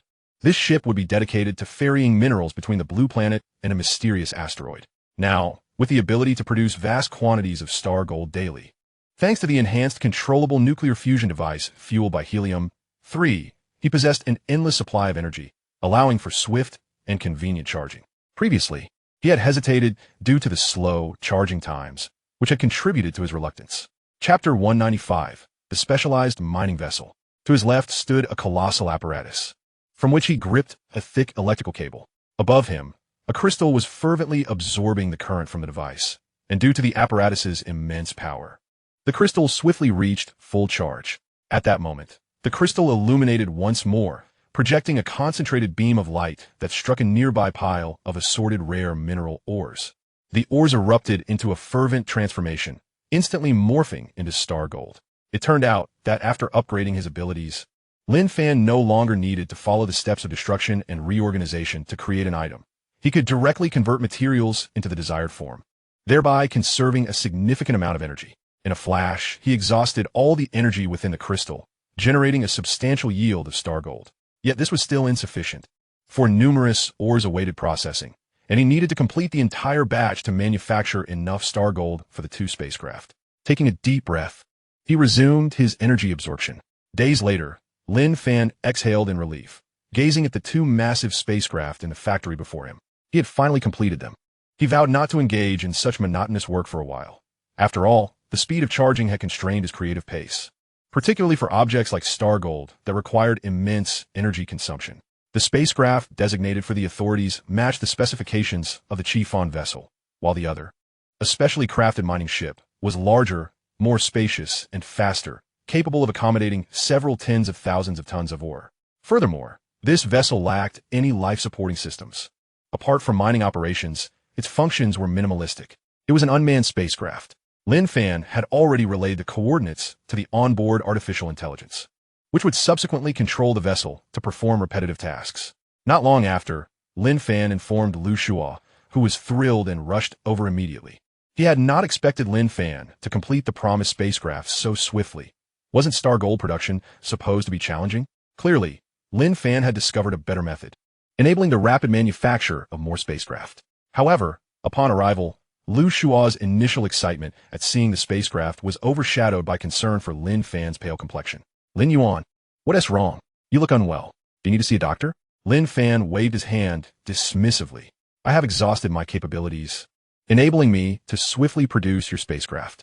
However, I shall refrain from undertaking such laborious and thankless tasks in the foreseeable future. At this stage, the existing spacecraft are sufficient. Liu Shua nodded in acknowledgement.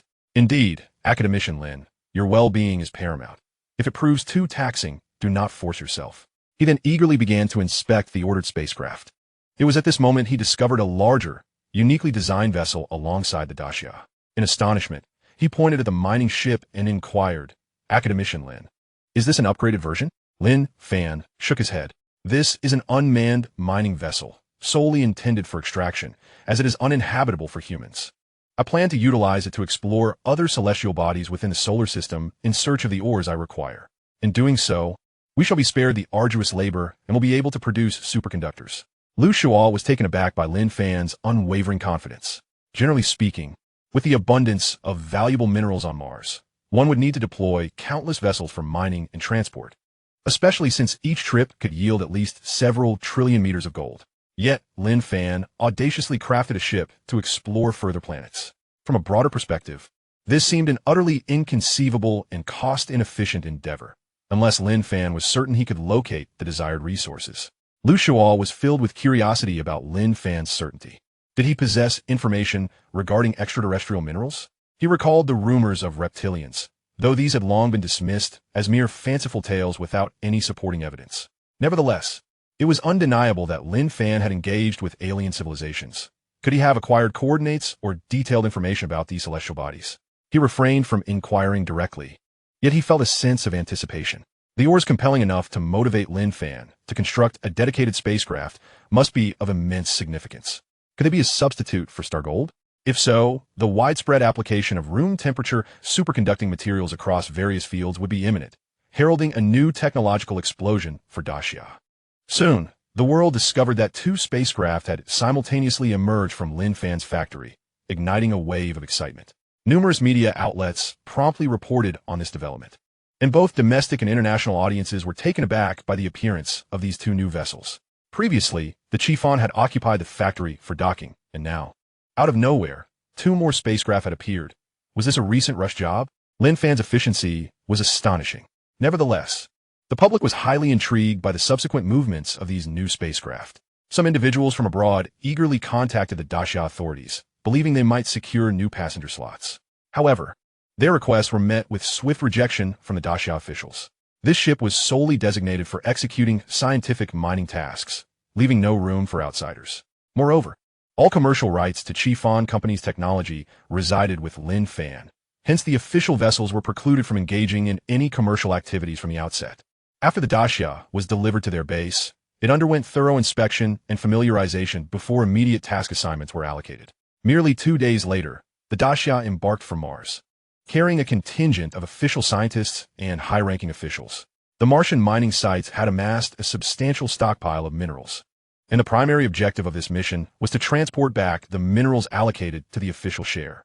In the future, the minerals returned to Blue Star would be apportioned according to each party's ownership. Additionally, Daxia had dispatched high-ranking officials with significant status to conduct visits and research on Mars, which astonished international media. After all, extraterrestrial tourism could not yet be deemed entirely safe. The Daxia authorities' audacity underscored their commitment to Mars. Concurrently, the public was exceedingly intrigued by the other massive spacecraft. The mining vessel had launched into space immediately upon leaving the factory. Curiosity swirled around the distinctions between this evidently larger vessel and the Chiffon. However, many had already surmised that it was specifically designed for mineral transport.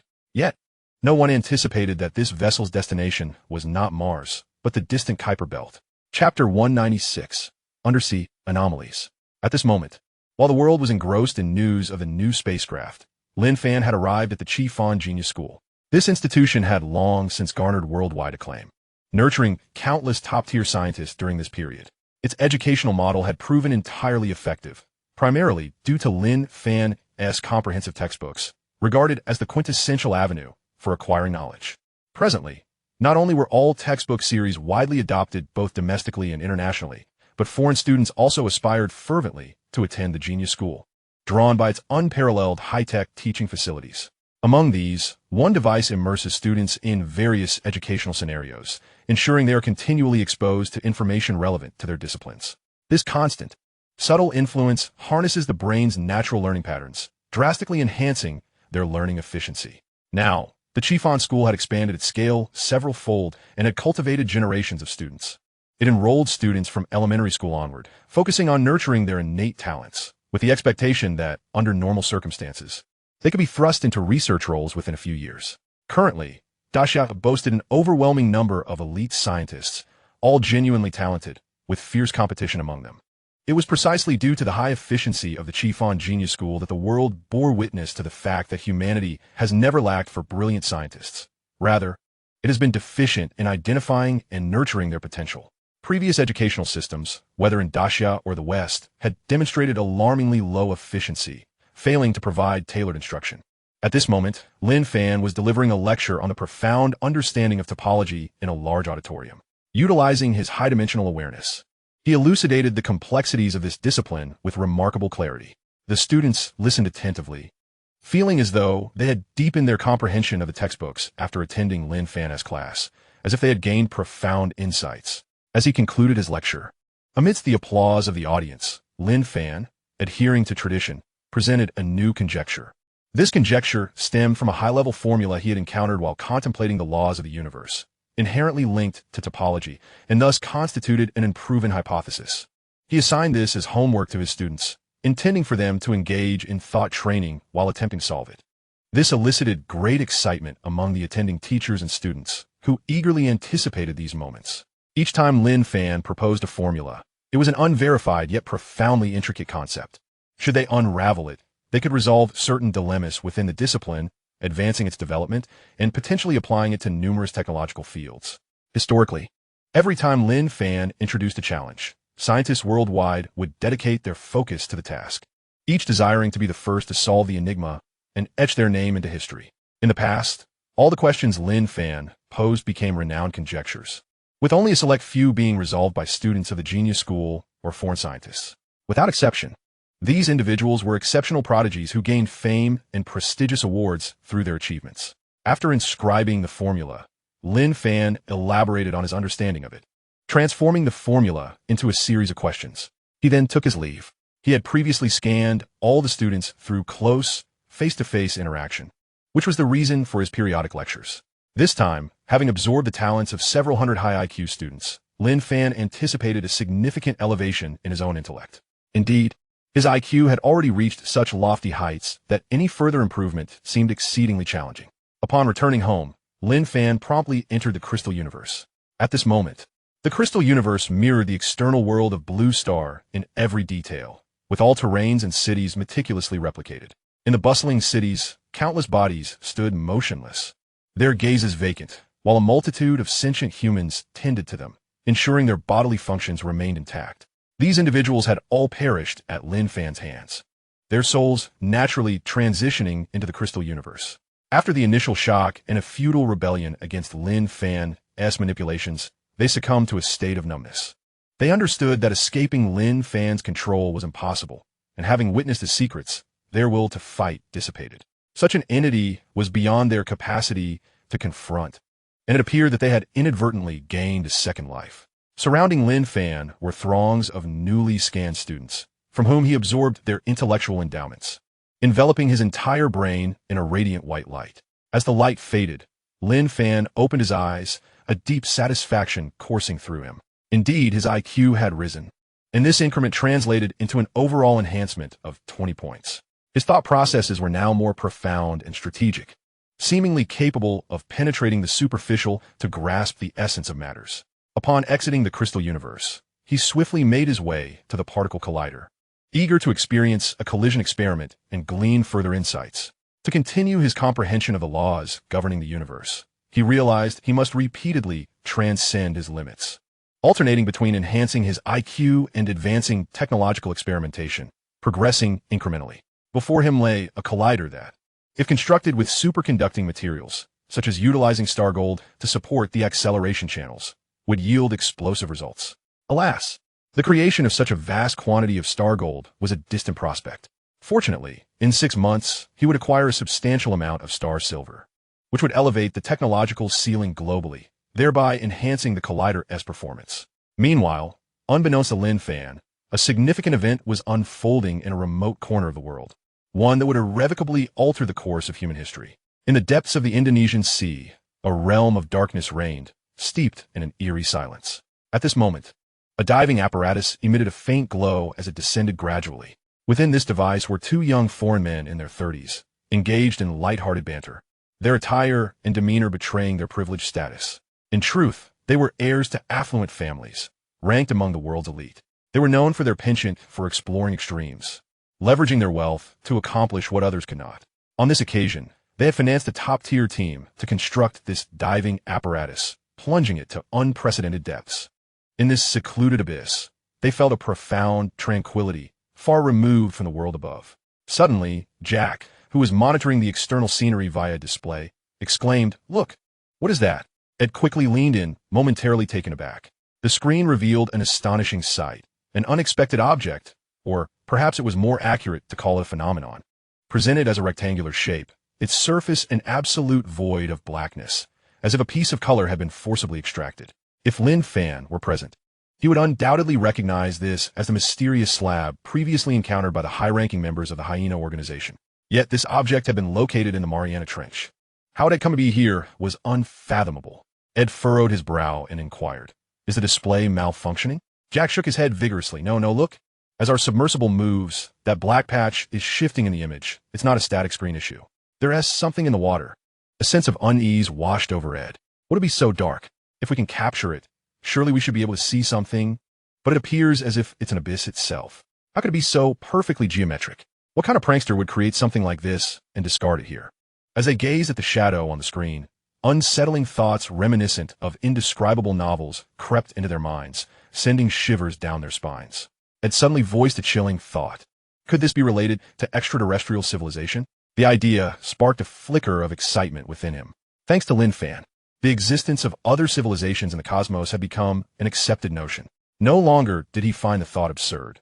Rather, he felt a surge of exhilaration. If this object were indeed a product of alien technology, could they not return with it and unlock advanced technologies? Might they not ascend to a status comparable to Lin Fan's? The notion sent a thrill through both of them as they swallowed hard. Lin Fan was an object of their admiration, a figure whose wealth and power, especially his connection to extraterrestrial forces, filled them with envy. To become like him would be a dream come true. Moreover, their families had seen a significant decline in wealth since Lin Fan's rise. There was a shared sentiment of resentment toward him. If an opportunity arose to surpass and dethrone him, it was an opportunity they could not afford to miss. Exchanging a glance, Jack decisively stated, "Steer the submersible closer. We must see this thing up close. I hope it proves useful to us." They began to maneuver the submersible with utmost caution. Suddenly, their pupils dilated. Just moments ago, they thought they had glimpsed something extraordinary, yet it seemed elusive. They rubbed their eyes, a sense of dread creeping in. Had that black patch on the screen flickered? As they contemplated whether to approach further, the submersible's various systems suddenly went haywire. The vessel began to shake violently in the water, as though caught in a current. Yet, this was supposed to be a tranquil seabed. How could this be? Jack's thoughts immediately turned to the slab before them, and he shouted, "Quick, get us out of here. That thing is dangerous." He scrambled to operate the controls, urging, "Someone help. If the submersible fails, we'll perish down here." Just then, a chilling voice echoed in his ear. "Oh? What trouble?" Jack's heart raced as he turned to Ed, only to find his friend's face transformed into a mask of malevolence, as if he had become a different person altogether. Just moments before, they had been conversing normally. "Ed, what has happened to you?" Jack's eyes widened with rising panic. Instinctively, he sensed that this was somehow connected to the object outside. Ed appeared utterly changed. His gaze was fixed and filled with wickedness, a sinister smile curling at the corners of his mouth. "Me? I'm better than I've ever been. You needn't fear. Soon, you too will be like me, free from all worries. Just surrender your body to the super being, and all your wishes shall be fulfilled." As he spoke, he extended his tongue to lick his lips and advanced menacingly. Jack was overcome with revulsion, instinctively retreating. Yet, to his horror, he discovered he could not move. His body rendered immobile, forced to watch as Ed approached. He struggled with great effort, and at that moment, facing Ed, he witnessed something utterly horrifying that sent a chill down his spine. In the very center of Ed's pupils, there appeared a tiny figure, crying out in anguish, frantically pounding against the confines of the pupil as if it were a prison, trapping it within. To his astonishment, this miniature figure bore a striking resemblance to Ed himself. Before he could comprehend the situation, Jack suddenly felt a tightness in his body, as if something were burrowing its way inside him. In the next instant, his expression momentarily turned blank, only to be replaced by one identical to Ed's. Simultaneously, his body regained the freedom of movement. They exchanged a glance, both men shrugging their shoulders and bursting into laughter, entirely devoid of the decorum expected of young aristocrats. The scene was undeniably bizarre. After a brief moment, they cleared their throats and resumed their normal demeanor. Jack exclaimed with excitement, "I never thought we would see the light of day again. I had resigned myself to spending a lifetime in this place." Ed nodded in agreement. "Indeed, we are fortunate. We were on the brink of extinction. And who would have imagined that energy would approach us at this moment? Now we can finally break free from our constraints. So we have succeeded." Jack nodded enthusiastically. "We have triumphed, successfully evading our pursuers, and discovered this low-level planet teeming with life." He glanced at the surrounding equipment with disdain, remarking, "And yet they are utilizing such inferior submersibles. But it's fine, this planet is now ours." At this juncture, both men were exhilarated by the prospect of claiming a life-bearing planet as their own, a privilege typically reserved for the elite of their civilization. They had unexpectedly turned their flight into fortune, seizing such an opportunity. Suddenly, Jack furrowed his brow, pondering the information swirling in his mind. Where is this planet located? The solar system? I have never heard of such a structure. It nodded doubtfully. We are far from our homeland, which also signifies our safety. It seems that no extraterrestrial life has ever visited this planet in its history. It is indeed quite remote. Were it not for our desperate use of the artifact's power to open a wormhole and traverse randomly, we might never have discovered such a location. Jack grimaced. The pressing question now is whether this planet possesses sufficient resources to enable our escape from the solar system. Both men fell into contemplation. Chapter 198, The Mysterious Email. Ed stated, "The resources should be adequate. Although this planet is the birthplace of a resource-poor civilization, lacking the superlative resources of our home world. The surrounding space is rich in helium-3. If we can harness it, we could navigate within the galaxy. However, transporting a large population to seek a new home in another star system would likely be impossible. Moreover, helium-3 is not easily utilized. Without breakthroughs in room temperature superconductivity, this civilization will remain stagnant at this stage. They are both fortunate and unfortunate. While they have been born in the cosmos and possess a home untroubled by intrusions, they are also doomed to remain confined here forever." Jack nodded. "It appears we must first gain control of this civilization before embarking on space exploration to search for new materials that could elevate our technological limits.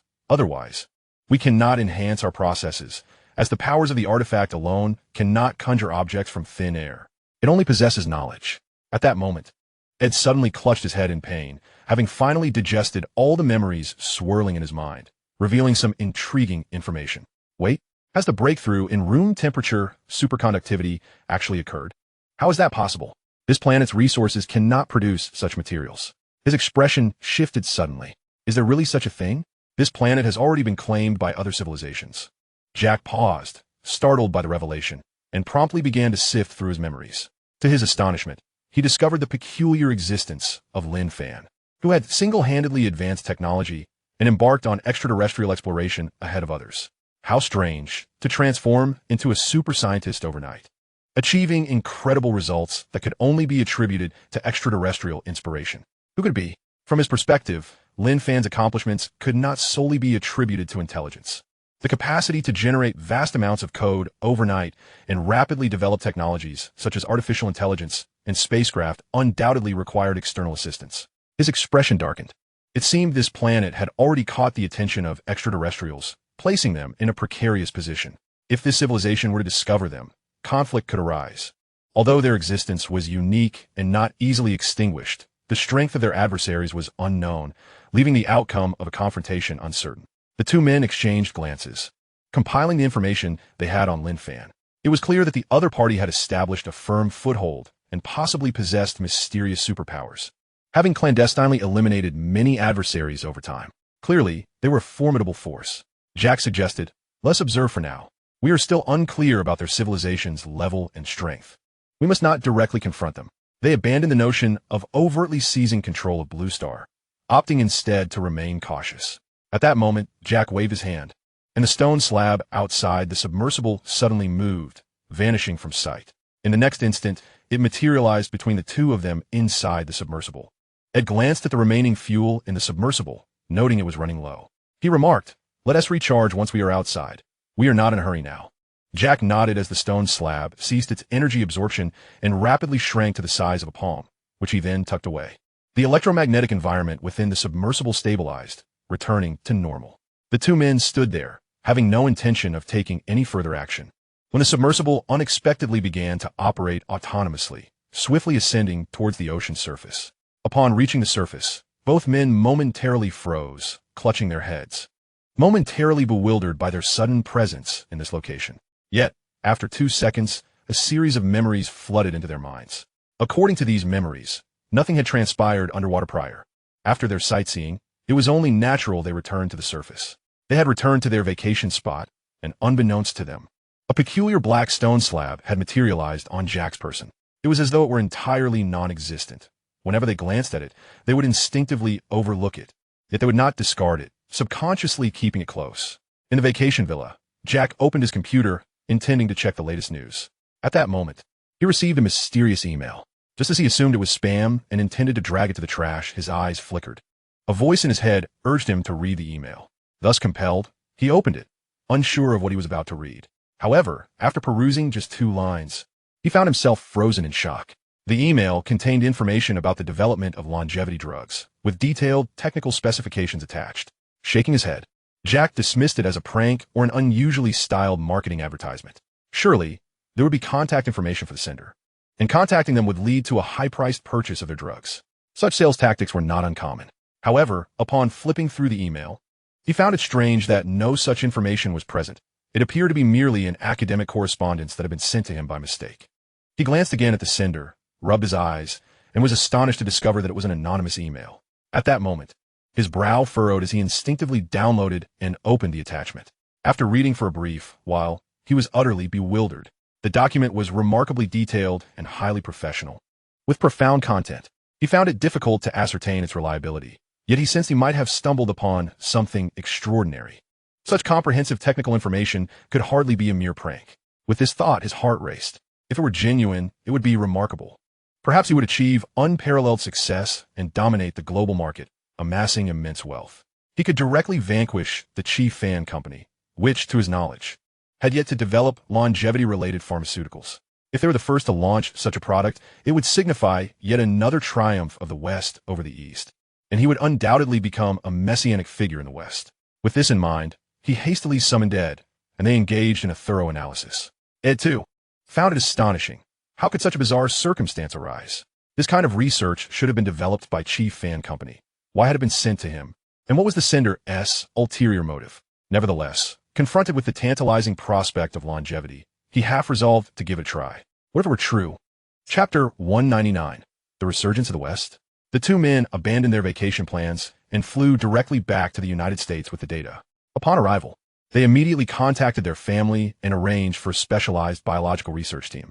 Of course, they could not recruit the world's foremost experts, as the leading biological scientists were all in the Great Sigh. However, recently, due to a series of biology papers published by Lin Fan, the field had experienced vigorous growth. Thus, any scientist still engaged in research would likely possess significant expertise and be capable of assessing the authenticity of the data. After reviewing the materials, the expert team was ecstatic, directly inquiring about the source of the information. Observing their reaction, Jack realized that the data must indeed be credible. The experts declared that it appeared exceedingly rigorous, thoroughly validated, and proposed a remarkably innovative concept, demonstrating a profound understanding of genetics. Moreover, the data presented did not seem fabricated. According to the document, it was possible to gradually elongate telomeres in cells, thereby achieving the goal of longevity. Overall, everything seemed entirely plausible and logically sound.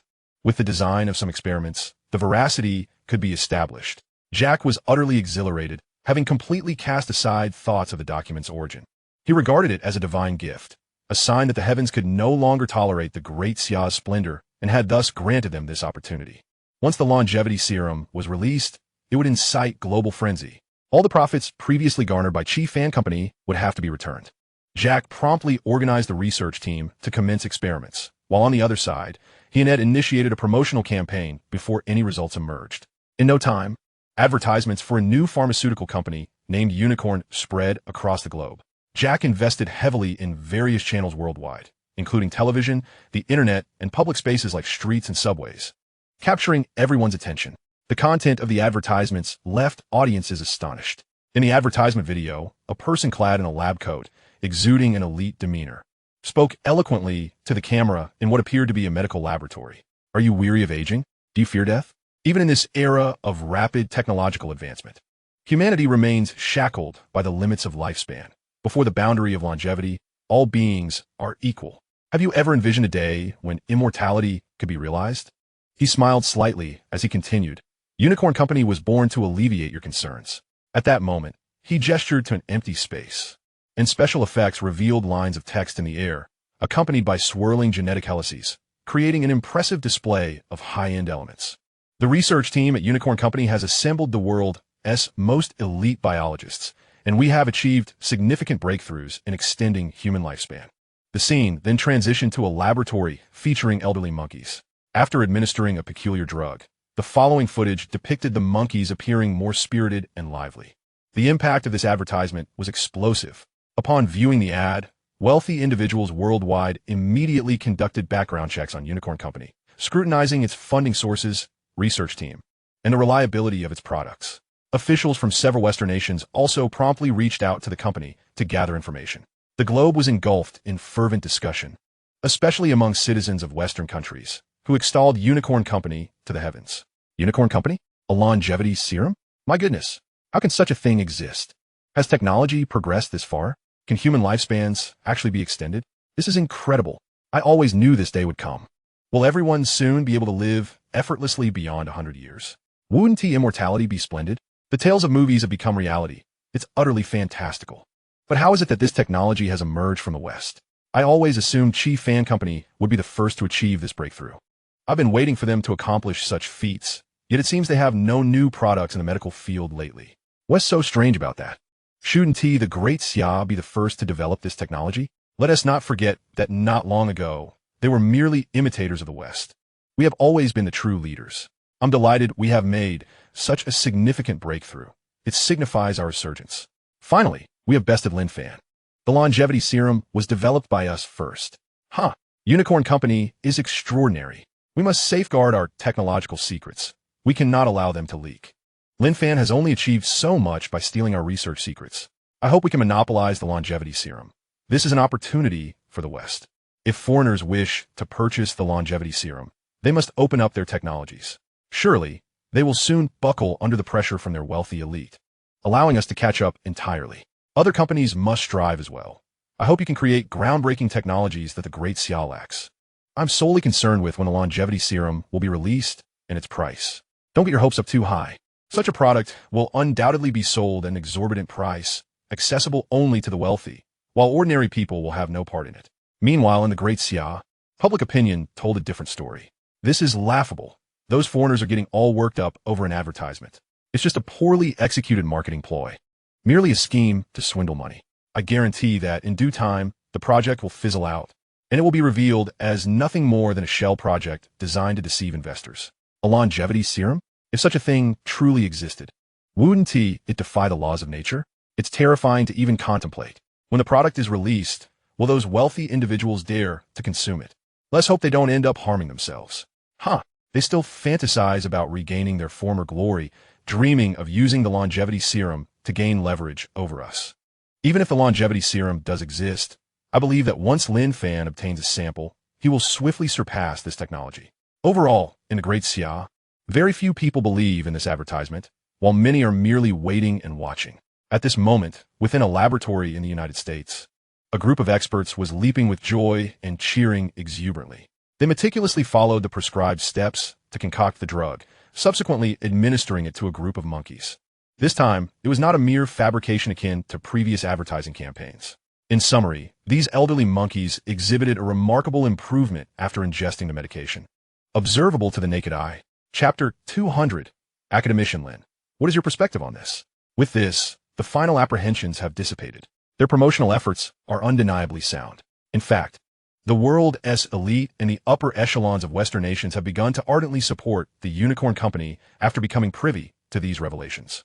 They now regard the Unicorn Company as a beacon of hope, channeling their resources into promotion and the formal launch of the longevity drug.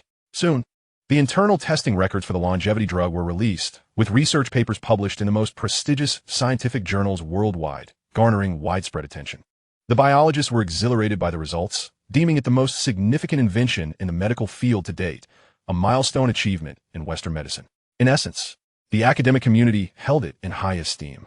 Moreover, affluent individuals globally announced their sponsorship of the Unicorn Company and began their treatment regimens.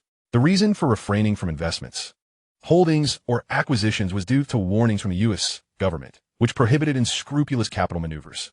Additionally, the family backing the Unicorn Company is formidable. The U.S. FDA promptly announced a reduction in the approval process for the longevity drug, granting it the green light. Presently, a large-scale clinical trial has been initiated by American organizations, seemingly intent on expediting the drug's market release. At this juncture, the populace in the West has fully embraced the news.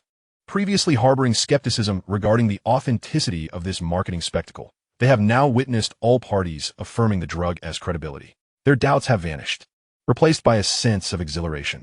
How splendid! Such audacity is commendable. We must believe in the efficacy of our developed drug. The expedited approval process is indeed prudent, allowing for earlier access. What has become of the people of Daxia? Why are they not voicing their concerns now? Unable to produce results in their own country, they resorted to questioning others. Meanwhile, netizens from Daxia were bewildered, genuinely believing this was a marketing stunt. Is this real? It appears legitimate. The published papers are thorough, devoid of signs of fabrication, and numerous experts have expressed their opinions. What stroke of luck for them? This predicament is dire. Why weren't we the first to develop it? They will revel in this for a long time. Lin Fan, when will the great master return to the medical field? It's high time he delivered them a minor shock. Is this not a deliberate ploy by the West? Is a conspiracy orchestrated by them, aimed at compelling the master to engage in research himself? I have always believed that whatever the master undertakes, he will undoubtedly succeed. Yet, he has not touched upon medical matters recently, seemingly uninterested in developing a longevity drug, deeming it unnecessary. The elite in the West, however, are anxious and have united to stage this performance. Goodness, what if the master fails to develop it? What if they genuinely succeed? That would spell trouble for us. Our higher-ups would undoubtedly succumb to temptation, potentially sacrificing significant interest to secure the longevity drug. Would they not share those leading-edge technologies with foreign entities? A plethora of opinions circulated online, accompanied by a wave of apprehension. Some called for Lin Fan to immediately engage in the project and hasten the production of a comparable product. Meanwhile, domestic experts expressed concern over America's rush for results, issuing warnings. Forcing an extension of human lifespan is a violation of natural laws. Thus, technologies in this realm must be approached with caution. All testing processes must be comprehensive. Shortcuts cannot be taken simply to expedite market release. Should this drug harbor significant risks, it would be catastrophic. Naturally, the expert statements drew ridicule from Western citizens, who deemed them envious. They accused the experts of deliberately attempting to hinder the West's ascendance. During this time, everyone, particularly netizens in Daxia, yearned to know Lin Fan's thoughts. All media outlets sought to interview him at the earliest opportunity. However, Lin Fan remained secluded in his home, inaccessible to all. One day, while immersed in data at his laboratory, Lin Fan received a message from the jellyfish. Master, Lu Shuo is here to visit. Do you wish to meet with him? Lin Fan, momentarily taken aback, replied, let him in. Upon entering, Lu Shuo wasted no time and directly inquired, Academician Lin, are you aware of the recent events? Lin Fan glanced at him. Are you referring to the longevity drug? I have heard of it, but I haven't paid much attention. Lu Shuo pressed on earnestly. Do you believe the longevity drug is authentic? Lin Fan furrowed his brow. I have yet to see the actual product. I have only viewed their videos and papers, making it impossible to ascertain its legitimacy. However, the papers appear credible. Of course, whether this drug is effective or has any side effects remains unclear until it is released and I can examine a sample. He then asked, what is this? Is there growing interest from above regarding this matter? Surely they wouldn't act so childishly over a mere rumor? Lu Shua's expression turned awkward. Academician Lin. Please don't think that way. Surely those in power would not act so naively over a slight disturbance. He then whispered, Academician Lin, if, hypothetically, the drug reaches the market, could you replicate it? Lin Fan chuckled lightly. Am I so idle? Why would I wish to replicate someone else's medication? I'm not lacking in funds. Lu Shuo pondered for a moment before asking, could you develop a drug with similar effect from scratch? Lin Fan responded candidly, I don't know. I have never considered it. Indeed, he had never contemplated developing a longevity drug, as he himself, due to the crystal universe, is effectively immortal. He can continuously refresh every cell in his body, eternally maintaining youth or periodically creating an entirely new body while gradually metabolizing the original. Therefore, he had never thought about longevity drugs. However, Lin Fan recognized that such advanced technology delves into the most taboo areas of biology. While biological principles are the most comprehensible, simply requiring the continuous introduction of various life forms into the crystal universe to gain insights, technologies concerning infinite cellular division or rejuvenation are exceedingly advanced, involving top-tier principles. Fundamentally, it requires other high-level principles. For instance, cells and genes are also composed of particles, ultimately reverting to physics, or rather, transcending physics, ultimately returning to mathematics and the enigmatic laws of the soul. Hence, Lin Fan had never attempted such an endeavor and harbored no intention to do so. He fully comprehends the potential world-altering impact of such a drug and has no desire to grant everyone immortality, as it would undoubtedly lead to chaos. Nevertheless, upon hearing of the drug's development, he felt somewhat surprised. Is it truly possible for someone to discover a method without comprehending advanced laws and knowledge? Yet, that is where his interest wanes. For him, it is merely a superfluous technology, unworthy of his attention. However, it appears that, aside from himself, the fervor of others regarding this matter is quite astonishing. Lu Shua's expression momentarily froze, taken aback by such a response. What? Lin Fan seemed rather disinterested in this issue. He stated, Academician Lin, in light of this, there is an intention from above to establish a new research team dedicated to breaking through this technology.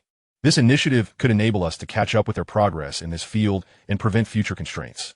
As before, we would like you to lead this team. What are your thoughts? Lin Fan furrowed his brow and replied, Lu Lao, I have my own research rhythm. I do not appreciate interruptions. He was not an official court scientist and did not wish to be constantly assigned tasks. The previous projects involving photon devices and missile defense systems were one thing, as those technologies were undeniably significant, lucrative, and subjects he was eager to explore. Yet, he perceived the current longevity technology as entirely futile, serving only to satisfy the inflated egos of certain affluent individuals and elite entities. As you can see, I am presently engrossed in advanced physics and mathematics. I do not wish to suddenly divert my focus to an entirely new domain. Such a shift would result in a substantial loss of inspiration and control, and upon my return, I would be at a loss as to how long it would take to regain my momentum. Furthermore, I find little merit in this research. Aging and mortality are intrinsic to the human experience. When the time comes, a dignified departure is itself a form of elegance, rendering any desperate endeavors unnecessary. There are already numerous brilliant biologists, several of whom are from esteemed institutions. Should you require anything else, feel free to ask. I can assist with the new jellyfish research as well, but I have my own matters to attend to. If there is nothing further, then this will be all. Lu Shuo stood in stunned silence. This was not merely a simple refusal. He could distinctly sense a tone of indifference and even disdain in Lin Fan's voice. Was he truly uninterested in immortality, or did he feel no need for longevity serums at all? Regardless, since Lin Fan had made his stance clear, there was little else to be done. Lu Shua's mission for the day was to gauge Lin Fan's perspective on the longevity serum. In truth, there was considerable concern from above regarding the veracity of the longevity serum. If the great Xia could not develop such technology, the ramifications would be substantial. The authorities were not prepared to sacrifice everything for the sake of a longevity serum, as it represented merely a fraction of a few individuals' interests, albeit significant ones. Their greater concern lay in the potential weaponization of the longevity serum, which could unite foreign magnates and power brokers, possibly leading some high-ranking officials within the Great Xia to covertly channel benefits to the opposing side, resulting in an exceedingly unfavorable situation. Since no definitive information could be gleaned from Lin Fan, they would have to wait until the longevity serum was released to assess the situation. At this moment, in America, Jack and Ed, who had celebrated all night within a lavish villa, were now in a deep slumber. Unbeknownst to them, a glimmering light pulsed from their foreheads. a flickering indication of two unknown entities residing within them, engaged in communication. Success. The two hosts we selected possess substantial energy on Blue Star. Their efficiency has propelled us to this stage remarkably swiftly.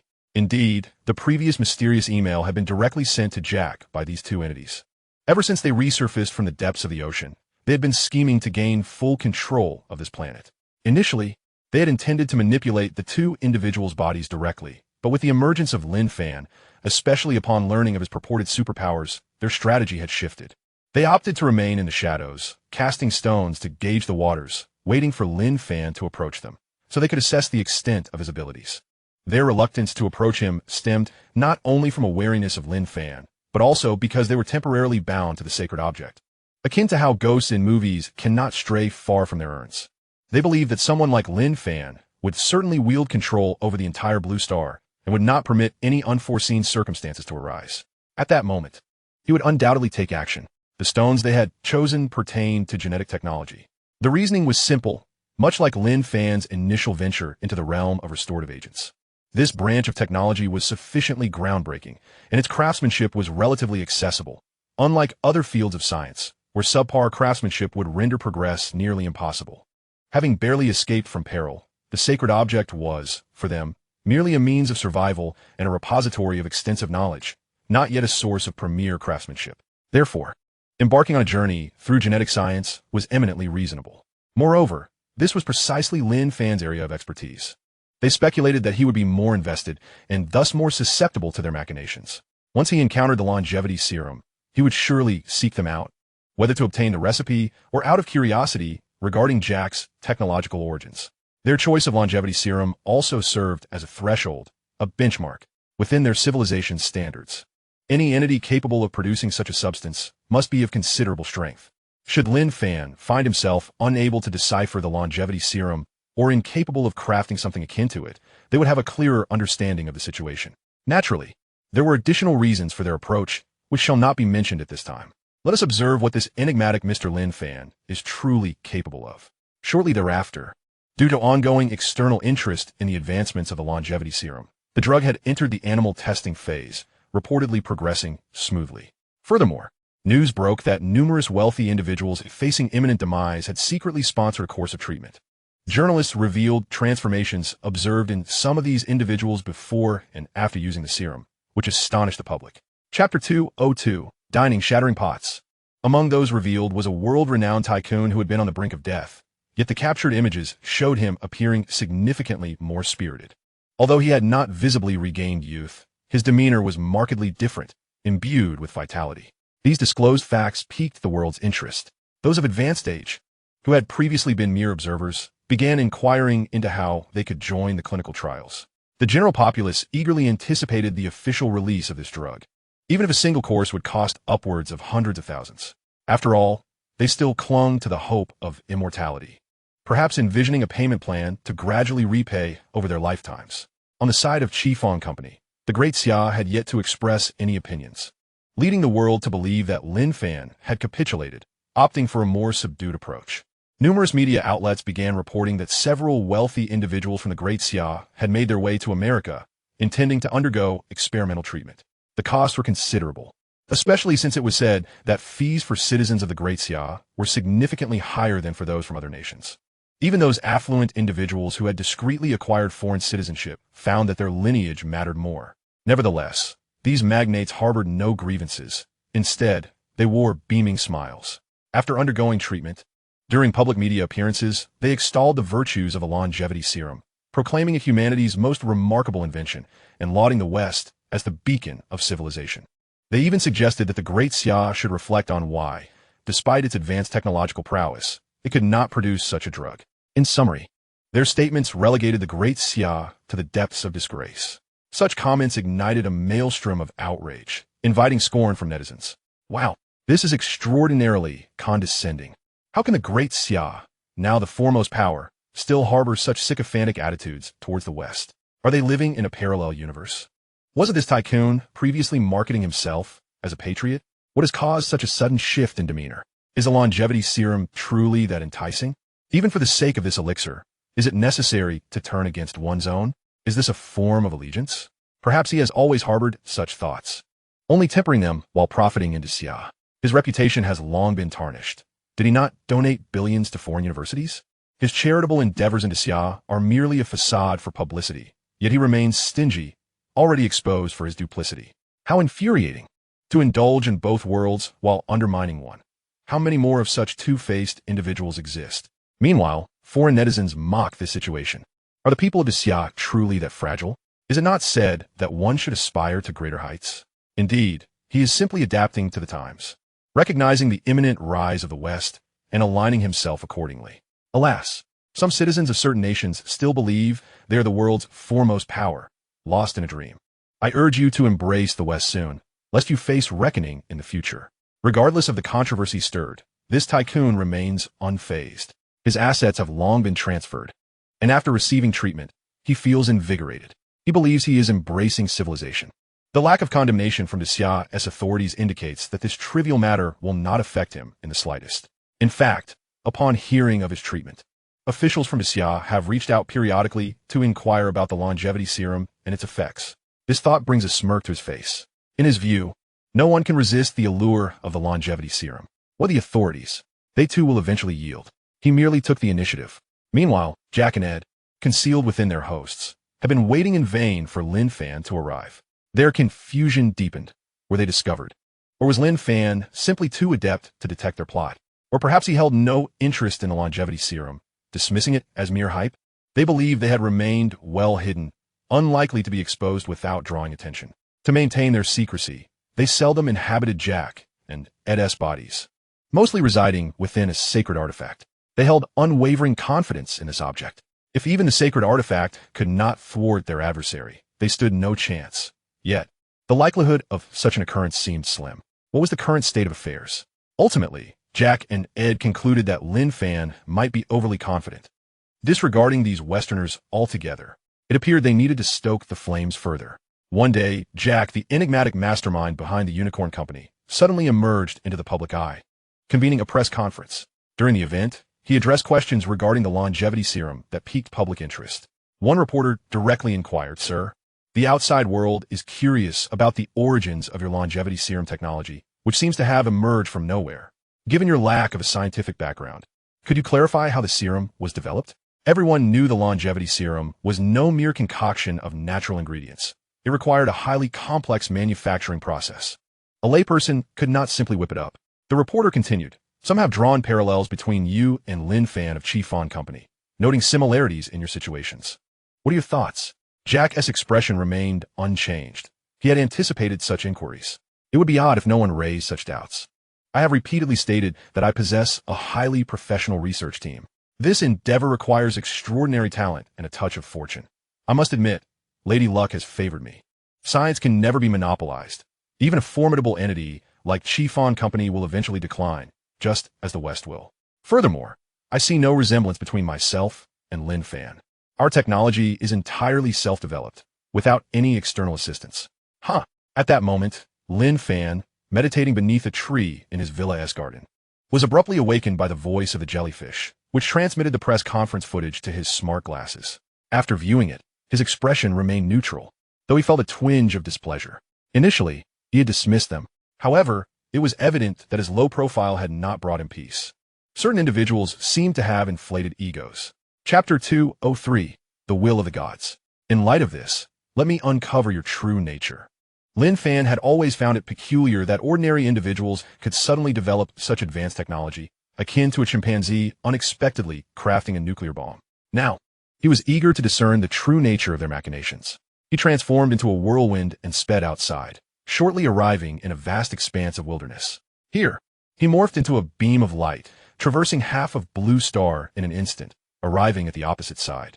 After halting in a desolate area, Lin Fan again became a whirlwind, racing towards Jack's address. He refrained from transforming directly into light to avoid drawing attention with mysterious flickering lights. Believing Jack's security to be top-notch, equipped to capture any unusual phenomena that might reveal his hand, Lin Fan was always exceedingly cautious, and for reasons unknown, he felt the need to be even more vigilant this time. Before long, he reached Jack's villa, slipping through a crack in the door. Jack was at his computer when he suddenly felt a chill run down his spine, as if a malevolent breeze swept through the room. He quickly turned around to find nothing amiss. The windows and doors were shut tight, and the air conditioning was off. Shaking his head, he dismissed it as a result of yesterday's revelries. Little did he know, within a mysterious blackboard upon him, two unknown entities were huddled together, trembling in fear. The composure they previously possessed had evaporated, replaced by an overwhelming dread of death. The moment Lin Fan entered, they felt the sinister wind. While the breeze alone did not alert them, they soon sensed an overwhelming while enveloping Jack, darting around him. This presence terrified them, confirming that it was no ordinary wind, and they dared not act recklessly. Terrified of detection by this will, they regretted provoking Lin Fan, realizing the extent of his formidable power. Luckily, they had been cautious lately, avoiding residing within Jack and Ed's bodies. Otherwise, they might have been discovered immediately.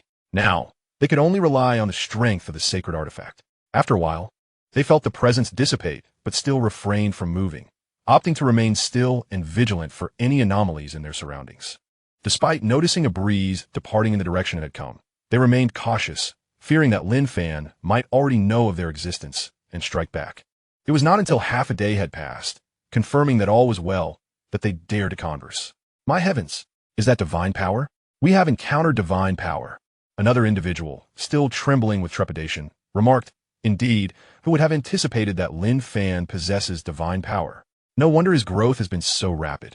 Yet how could such a force manifest in this realm, especially in the hands of an ordinary individual?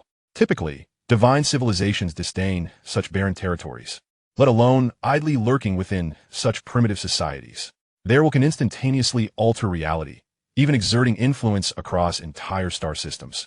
How could they possibly engage in such trivial pursuits? Furthermore, they were lured by our bait. If this power is indeed divine, it should approximate a state of limited omniscience and omnipotence. How could he require time to develop technology while remaining oblivious to our existence? The two pondered, growing increasingly uneasy. Initially, they had resigned themselves to despair. But now the prospect of not only failing to seize this planet, but also the possibility of escaping without alarming the other had become a pressing concern. Their continued existence felt like a stroke of luck, given the overwhelming disparity in civilization levels. They could hardly be considered anything more than a primitive civilization in the vast cosmos, while divine civilizations stand atop the pinnacle of existence. They had once perceived Lin Fan as a being akin to themselves, which had led them to contemplate competition. However, upon further reflection, the situation did not appear as dire as initially thought. A true member of a divine civilization could dictate the life and death of every inhabitant of Blue Star with but a thought. Could it be that this individual is merely a juvenile entity from a divine civilization, out for experience or amusement? This notion was swiftly dismissed. It was implausible. Even if in training, they would undoubtedly be monitored by their superiors, and had that been the case, they would not have survived to this point. Moreover, does a divine civilization even possess juvenile entities? I recall hearing a theory suggesting that such civilizations have transcended to a level beyond comprehension, impervious to conventional reasoning. At that moment, a thought surged within them, causing their ethereal forms to quiver. Could it be that this is not a divine civilization at all, but rather an ordinary person who, by sheer coincidence, has acquired some of their abilities or artifacts? The two became somewhat exhilarated. If that were the case, it would be logical. Lin Fan is merely at the nascent stage of wielding these powers and has yet to mature into a formidable force. He is simply utilizing these abilities to advance technology. If this is indeed the case, then it presents us with an extraordinary opportunity. In this regard, they were thoroughly thrilled. They had not anticipated such fortune. Not only had they successfully pilfered a sacred artifact and escaped, but they had also encountered remnants of a power that transcends biological existence. Should they grasp it, its potential would undoubtedly surpass that of Lin Fan. Perhaps they could glean the mysteries of divine civilization, thereby embarking on a similar path. This audacious thought captivated them entirely.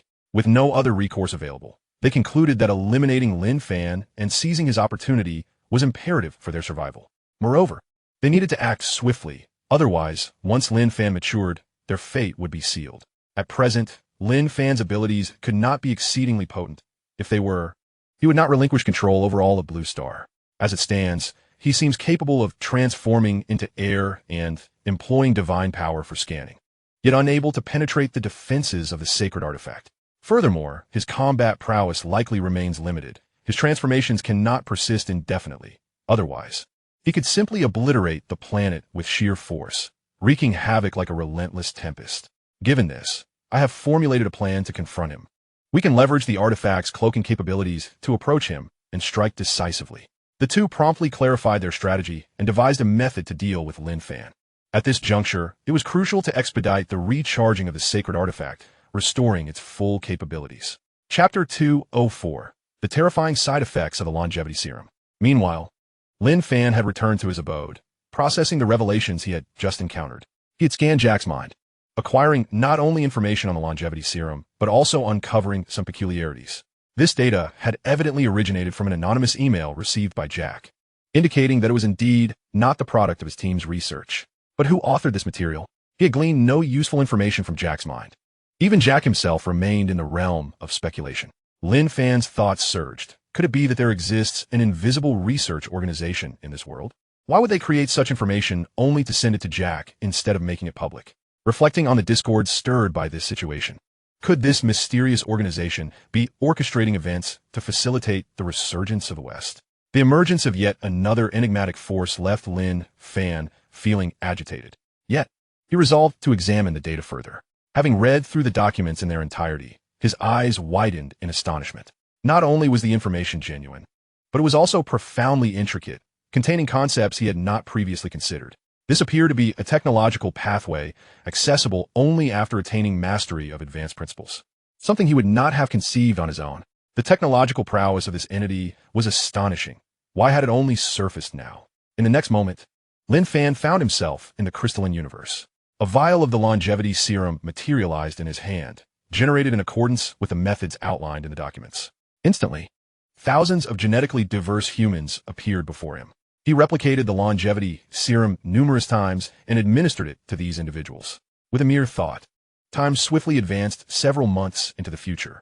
He had set parameters for these individuals to have repeatedly consumed the longevity serum during this period. Now, he was acutely aware of the changes that had transpired within their bodies. Closing his eyes, he sensed the elongation of their cellular telomeres, indicating a genuine increase in their lifespans. Thus, as long as the serum was consumed regularly, it would effectively allow for infinite cellular division, achieving the semblance of immortality. However, two aspects furrowed his brow. This longevity serum required continuous consumption, implying that one must adhere to a regimen for the remainder of their lives. Should they cease intake, their bodies would age at an alarming rate. This fact had never been disclosed by Jack's company, and even Jack himself remained oblivious. It seemed their research team had not unearthed this reality. After all, the completeness of their experimental design was incomparable to his own. Presently, all the test subjects and affluent individuals had only experienced the serum's initial effects, and the side effects had yet to manifest. Moreover, it appeared that these side effects did not manifest in animals. Yet, there was an even more terrifying and intriguing revelation. Through experimentation, Lin Fan discovered that all individuals who had ingested the longevity serum seemed to exhibit signs of brain development. However, they were not becoming more intelligent due to the serum. Rather, their brains were developing tumor-like formations or potentially an entirely new organ. This aspect perplexed Lin Fan. It seemed to be a novel glandular structure, independent of both the pituitary and pineal glands. This discovery left Lin Fan utterly astounded. He had not anticipated such an effect from the longevity serum. It was a startling revelation. Generally, the ability to extend life is remarkable in itself, but this serum even bore additional effects. Whether these new ramifications were beneficial or detrimental remained uncertain. Lin Fan could only sense that this new gland appeared to be associated with the phenomenon of dual personalities. Could the longevity serum induce personality fragmentation? However, throughout his experimental process, these subjects appeared to exhibit no remarkable changes. They merely developed an additional organ. Suddenly, Lin Fan's eyes widened. What if this was the primary function of the longevity serum? What if the purpose of this drug was not to extend life, but to cultivate a new organ? Such a coincidence seemed implausible. The manufacturing process of this drug was exceedingly meticulous, with each step serving a specific purpose. It continuously induced precise mutations in human genes. This implies that the developers were fully aware of the consequences following the ingestion of the drug, which was undoubtedly their intent. Yet, what advantages could this possibly yield? So far, Lin Fan had discerned no detrimental effects, aside from the necessity of reliance on the serum itself. He found himself utterly perplexed. Regardless, This timely revelation came before those individual schemes could come to fruition. He was convinced that this mysterious force harbored sinister intentions. Nevertheless, Lin Fan did not intend to publicly disclose these insights at that moment. Otherwise, he would have to explain how he acquired such knowledge without direct exposure to the serum. Of course, this was not his primary concern. He primarily sought to impart a profound lesson to those who were unwaveringly convinced of the longevity serum's efficacy. It was crucial to note that these individuals held an unfriendly stance toward Fan Corporation. Meanwhile, in America, Jack and Ed continued their internal discourse. One inquired, "Do you believe Lin Fan will successfully uncover the secret behind the longevity serum?" The other replied, "Uncertain." Initially, this was meant to be a test for him. But now that we have discovered his divine powers, might this test be somewhat juvenile? Nonetheless, even if he uncovers the truth, what of it? It won't affect our plans. Who would believe his words? Would anyone forsake immortality for such ethereal concepts? Our longevity serum is destined for tremendous success, and even the high-ranking officials within their great sigh will utilize it. At that point, they will realize their dependency on the longevity serum. They will undoubtedly betray Lin Fan's interests. Fortresses are breached in such a manner. When the time comes, we shall seize an opportune moment to eliminate him while he is vulnerable, and our mission will be accomplished. The previous speaker chuckled. Indeed, I can already envision how utterly reliant that foolish lot will become on the longevity serum. They will soon realize that they are no longer free. Our plan is simply magnificent. Who would have guessed that the inhabitants of Blue Star are such unique beings? They are the perfect vessel for our transcendent race. With a few modifications, we can produce organs that accommodate us flawlessly. They are born to serve as our slave species. Who could have imagined that our long-sought evolutionary and reproductive solution lay right here in this barren place, discovered first by us, the two sinners? Chapter 205, The Slave Race. The two began to indulge in their fantasies. Perhaps in the future, we might have the chance to return to our home planet, but this time as victors and saviors, free from punishment and hailed as their heroes, their kings. Furthermore, once we, the transcendent beings, regain our physical forms, we shall rectify the error of having abandoned our bodies during evolution, elevating our entire civilization to new heights. For humanity, such frail creatures to become our vessels is indeed an honor. Though they must endure generations of servitude, they shall ascend to a higher civilization. No longer burdened by survival concerns, they need only relinquish their identities, allowing their consciousness to serve as our virtual stewards, ensuring our needs are met. Should outsiders overhear such a discourse, they would undoubtedly be horrified. Such malevolent thoughts are casually expressed by them. Returning to Lin Fan on this particular day, he rarely agreed to an interview, articulating his views on the longevity serum. He asserted that such technology could not be developed so easily. It must be quite immature, and urged the public not to harbor excessive hopes. Simultaneously, he condemned Jack's company and the American approach to hastening the drug's market launch, labeling it an exceedingly irresponsible act. He warned that should the longevity serum possess any irreversible side effects, the consequences could be fatal. However, Lin Fan provided no evidence to support his claims, merely stating that it was a cautionary reminder, hoping that everyone would take it seriously. He also clarified that Fan Corporation had no intentions of developing a longevity serum. This statement ignited a considerable uproar in the public sphere. From official channels to grassroots levels in Western nations, Lin Fan's words were met with ridicule. Laughable. Is it even surprising? Would he ever offer a favorable evaluation of the longevity serum? This clearly signals his impending doom. After all his talk, there's not a shred of substance. As a scientist, making baseless claims is devoid of scientific integrity. It's slanderous. Everyone can see that even Lin Fan admits he has no evidence, which implies the longevity serum is without issue. It seems Lin Fan has conceded. Look at him declaring that Fan Corporation has decided against developing the longevity serum. This indicates he lacks the technology. We are solid.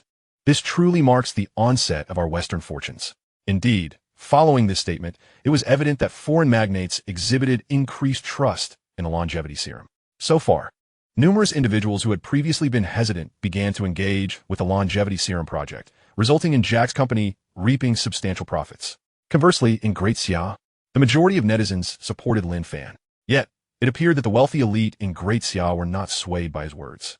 During this time, affluent individuals frequently traveled to America, with many privately disparaging Lin Fan. Lin Fan felt no surprise at this, although he could not directly expose their schemes. He could issue a warning, which was the extent of his capabilities. As for those who chose to ignore his caution, they would have to bear the consequences. Certainly, his remarks garnered some attention from higher authorities. Afterward, Liu Shuo specifically reached out to Lin Fan, subtly inquiring whether he had uncovered anything significant. The higher-ups were aware of Lin Fan's mysterious abilities and speculated whether he had conducted any covert investigations in recent days.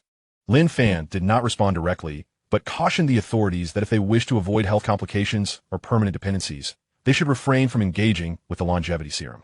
It is a trap. His message was already quite explicit. Liu Shuo relayed this information back to the higher authorities, prompting considerable contemplation. They would not dismiss Lin Fan's words as mere fabrications. This indicated that Lin Fan had indeed researched the longevity serum and uncovered its flaws. Would consuming the longevity serum lead to health issues and dependency? However, there was a faction that believed Lin Fan was merely indulging in alarmism. In recent times, they had been advocating for goodwill towards the West, asserting that such measures would prevent them from being cornered by the longevity serum in the future. They insisted on not falling behind in this domain, advocating for the immediate introduction of the longevity serum to lay a foundation for great sigh's development in this field. Of course, their rhetoric was quite appealing, but everyone knew they were merely captivated by the allure of immortality. In conclusion, this group maintained that Lin Fan's warnings were baseless and thus without merit, and they were incensed by his attitude. Naturally, they justified their stance with the primary evidence that the higher authorities had been monitoring the health of those domestically who had used the longevity serum, finding no issues or dependencies. This seemed to contradict Lin Fan's assertions. Moreover, the so-called dependency, if it merely entails the necessity of continuous consumption to maintain eternal life, is hardly of any consequence. Ultimately, following deliberations, the group divided into two factions. However, compared to before, all senior members felt a stir of interest. Only one faction hesitated. While the opposing side, staunchly against the engagement with the longevity serum, grew resolutely firm. This vigilance was instigated by Lin Fan's words. This faction now held a dominant position, arguing that all matters must be approached with caution, and any uncertainty, however slight, warrants a period of observation. As things stood, although the other faction harbored a seething resentment towards Lin Fan, they found themselves powerless. Following the release of Lin Fan's interview, the two super psychics on Jack's side were taken aback. From Lin Fan's remarks, they discerned that he had uncovered the secret of the longevity serum, albeit without explicitly stating so. They were astonished, having initially assumed that even if Lin Fan could unveil the secret, it would require a significant amount of time. Yet, he had only just returned, and the time it would take to replicate the serum based on the data was already scant, let alone to conduct research on it. Now they understood that Lin Fan was far more formidable than they had imagined, albeit lacking in combat prowess. This revelation, however, did not impede their plans. It was merely regrettable that they had failed to incite sufficient chaos within the daxia. The original intent was to allow the longevity serum to circulate internally until Lin Fan discovered its flaws. Thus, despite Lin Fan's warnings, the majority of people in the world regarded it with indifference. Instead, the longevity serum garnered heightened optimism, particularly among the Western populace. Jack's reputation soared to new heights in the West, and during this period, the serum underwent rigorous testing, continuously releasing exhilarating news. And it seemed imminent that it would soon gain approval for market release. However, what puzzled the Western nations, especially the American authorities, was that the daxia officials appeared unperturbed, showing no interest whatsoever in the longevity serum. They had initially planned to leverage this card for some form of mutual benefit exchange. Chapter 206, New Movements. Yet, with the daxia officials maintaining such composure, they found themselves at a loss. Nonetheless, they did not relent, believing that once the longevity serum officially launched, and the daxia populace witnessed the foreign elders no longer aging year by year after consuming it, they would inevitably become anxious.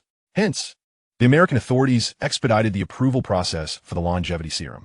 In reality, this was of little consequence, as the serum had consistently demonstrated remarkable safety, posing no toxicity or harm to small animals or humans, coupled with conspicuous efficacy.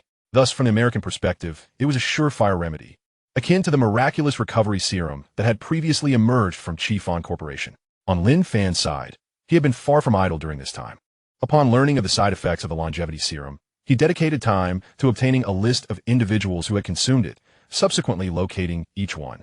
He implanted mental marks on these individuals and maintained a rigorous regimen of monitoring their circumstances, remaining vigilant for any anomalies. This was a lesson learned from past experiences, prompting him to initiate preparations early on.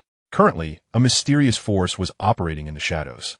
He had scanned the blue planet several times, but had failed to identify any suspicious targets, undoubtedly indicating that the opposition had become more astute and adept at concealment.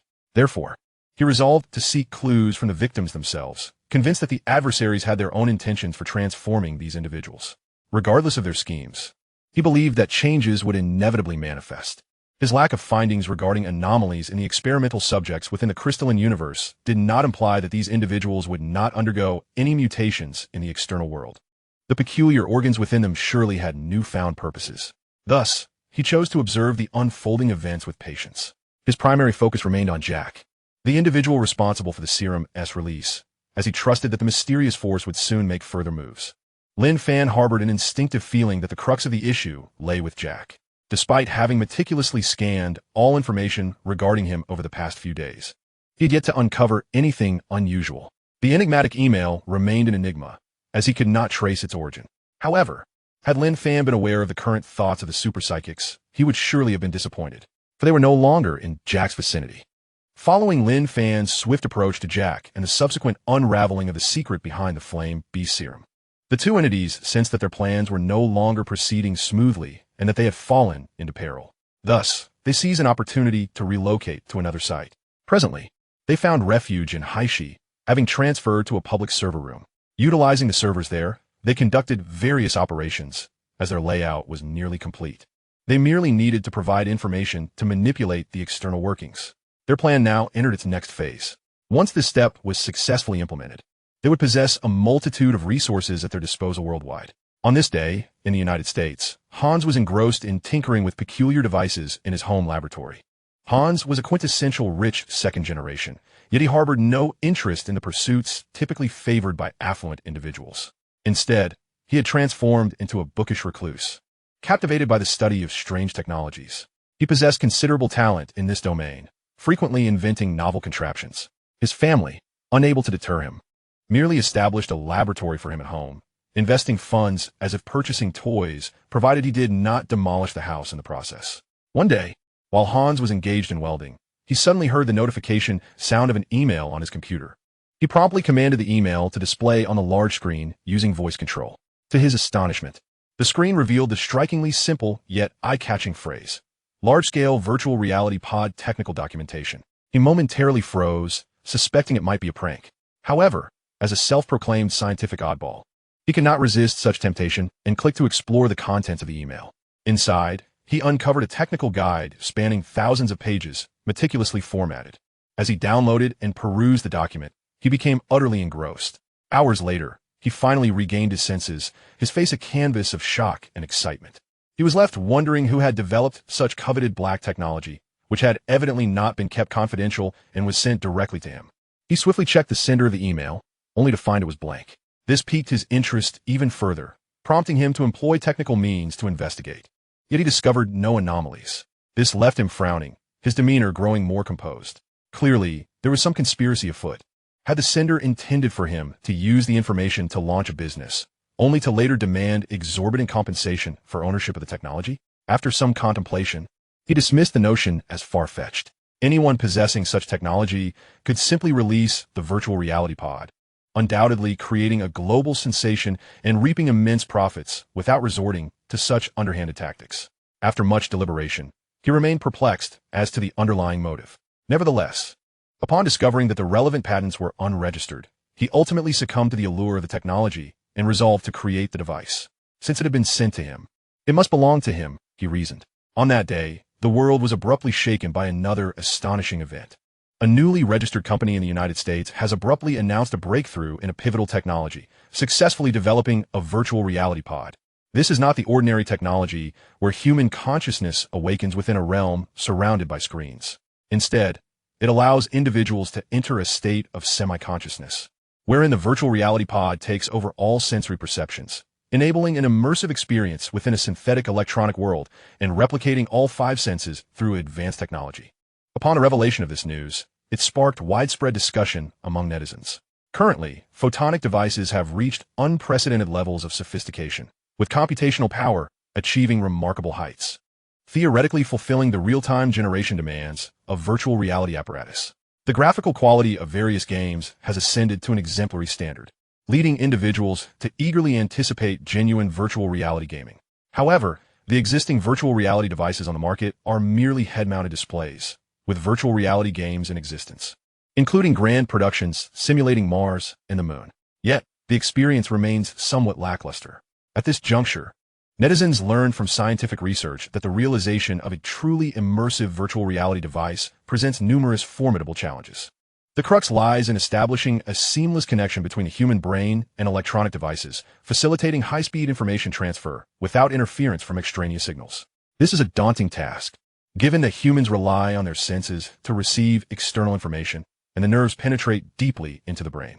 Deciphering this principle is no simple feat, let alone achieving a flawless connection, which would necessitate invasive surgery to link cables to the brain's nerves, an endeavor fraught with pain and peril. Moreover, signals may be disrupted by sensory interference, leading to minor noise or even severe hallucinations and mental fragmentation.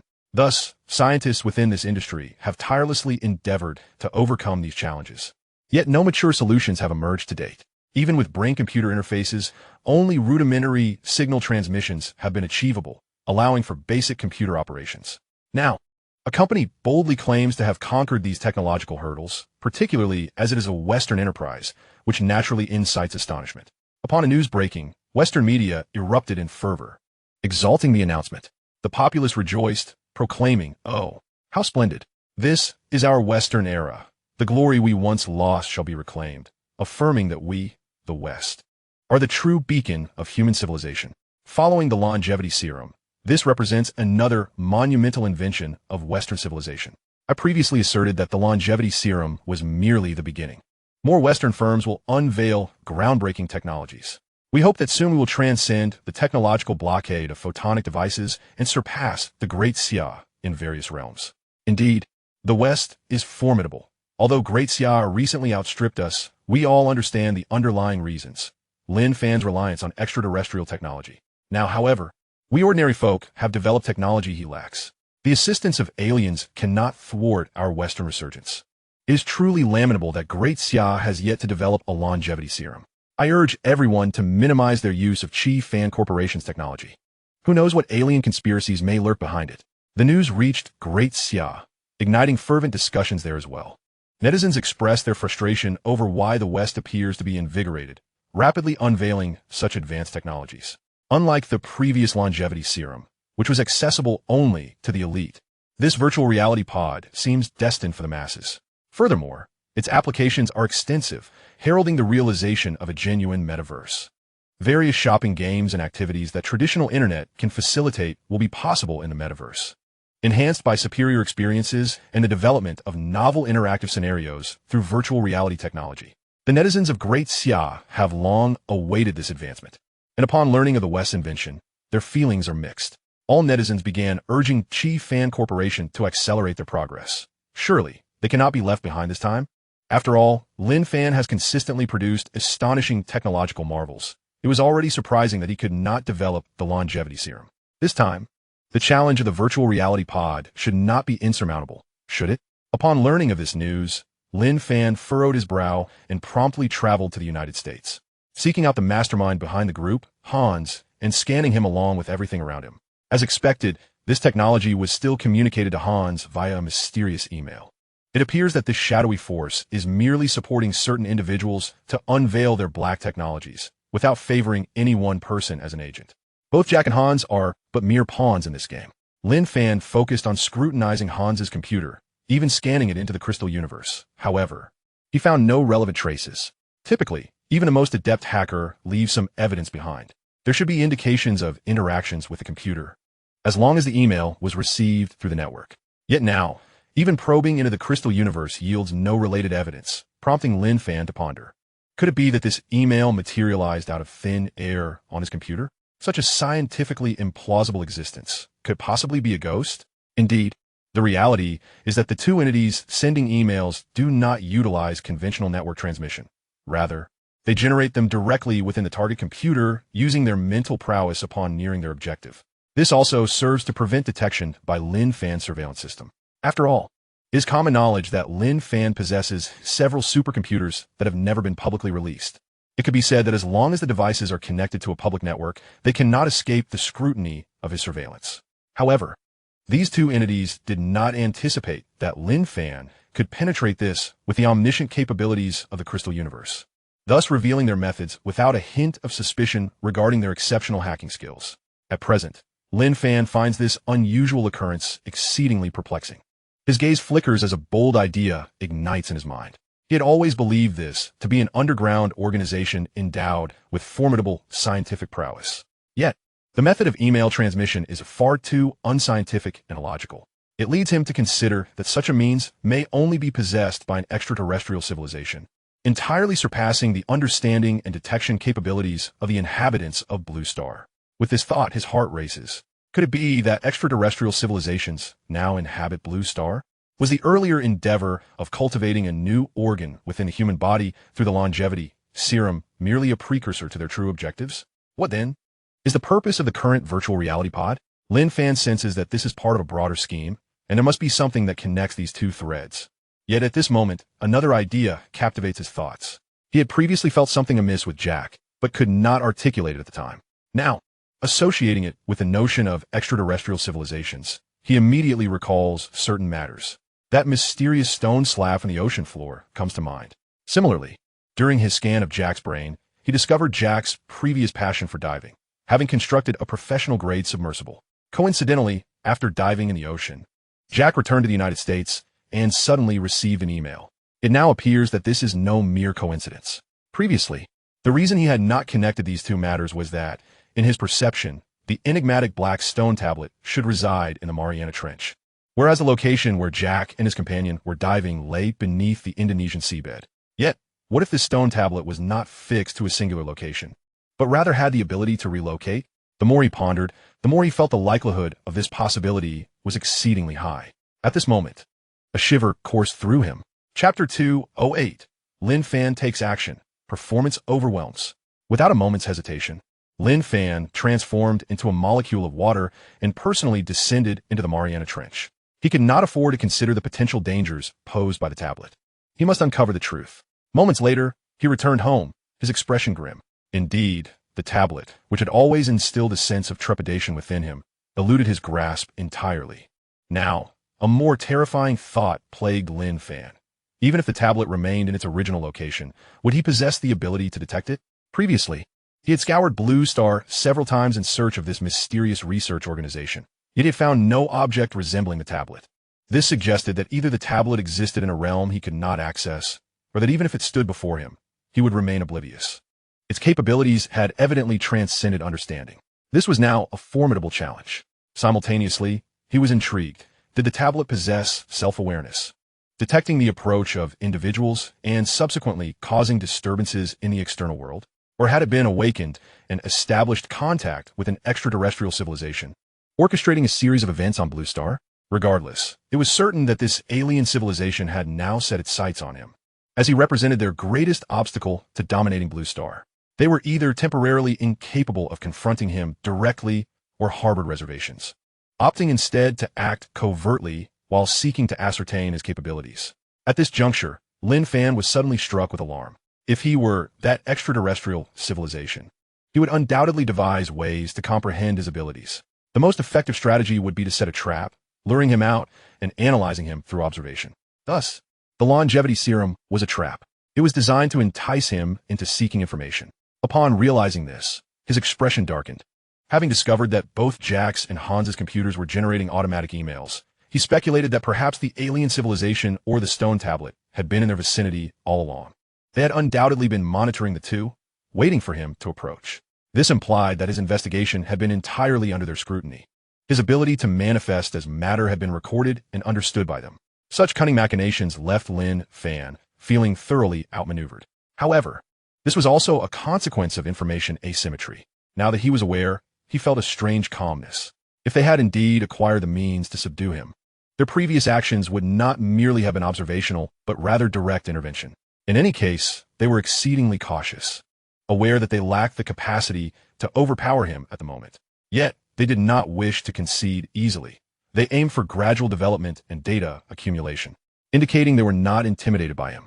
If that were the case, he could accept it, as long as he could locate them and eliminate the threat. However, it was quite vexing to realize that even his scanning abilities could falter. At that moment, the adversary had been in close proximity to Jack, and he had failed to detect any anomalies. Such a scenario could only imply one of two possibilities. Either the tablet or the alien civilization possessed abilities to resist detection, or their existence was entwined with profound principles that could not be scanned until one comprehended those laws. Nevertheless, Lin Fan remained quite confident. He believed that the crystal universe was sufficiently powerful and that its secrets had not been unveiled. Should he encounter them, he was certain that the Eye of Destruction, which he had never used for killing, would annihilate them upon their reveal. After all, it possessed the attribute of absolute destruction, rendering it indifferent to the nature of the opponent's existence.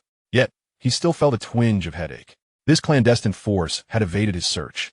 How could he possibly locate them, let alone guard against potential assassinations lurking at every turn? Contemplating this, he realized he had no immediate solutions. For now, however, he needed to address the matter of the virtual reality chamber. The entire realm of Dacia was clamoring for him to unveil the corresponding technology. He could not allow the virtual reality chamber to monopolize the market. Although he had inspected the technology and found nothing particularly remarkable, it undoubtedly possessed some dangerous utility. Speaking of virtual reality technology, Lin Fan had long harbored aspirations to develop it, yet he had always lacked the requisite materials. However, after acquiring the material known as star gold some time ago, all difficulties had been surmounted. With superconducting materials at his disposal, he could significantly enhance sensor sensitivity, enabling real-time collection of brainwave transmission signals. Yet, due to the rarity of star gold, he had refrained from utilizing it beyond the confines of his spacecraft. Now that he had discovered the existence of star silver, which could be produced in abundance, he no longer needed to worry about this issue. It could be said that this technology had reached maturity. Initially, he had intended to unveil this technology after Star Silver's return to Blue Star. Unexpectedly, he found himself outpaced in this endeavor and could not afford to appear weak. Thus, on this day, amidst the anticipation of Dacia as populace, Lin Fan abruptly called a press conference to announce a new technology, Dacia's very own virtual reality chamber. Moreover, not only was there a virtual reality chamber, but also a more compact, technologically advanced virtual reality headset. This was not merely an ordinary virtual reality visor. It was a genuine device that could connect to the brain, allowing complete immersion in the experience. The specifications and technological prowess of the two products released by Fan Company were visibly superior to those of Hans's company. Even the virtual reality chamber was smaller, more comfortable, and better equipped. The reason was undoubtedly attributed to the superconducting properties afforded by Star Silver. Hans's company's virtual reality chamber employed a different technological approach, requiring a considerable amount of time to establish a connection between human and machine, necessitating precise alignment with multiple locations on the head. Just entering the cabin and successfully connecting to the virtual world could take an inordinate amount of time. And if one's physical condition was subpar, it might remain unachievable. In contrast, Lin Fan's virtual reality chamber required merely to lie down, with the machine autonomously aligning itself, completing the connection within minutes. This eliminated the prolonged wait associated with gaming experiences. Moreover, the clarity and latency of his products were markedly superior. The user experience was entirely beyond that of Hans's offerings, not to mention the virtual reality headset, which was something Hans's company could never accomplish. The virtual reality headset utilized significantly more Star Silver, enabling the miniaturization of many functions into a compact device without sacrificing any experiential quality.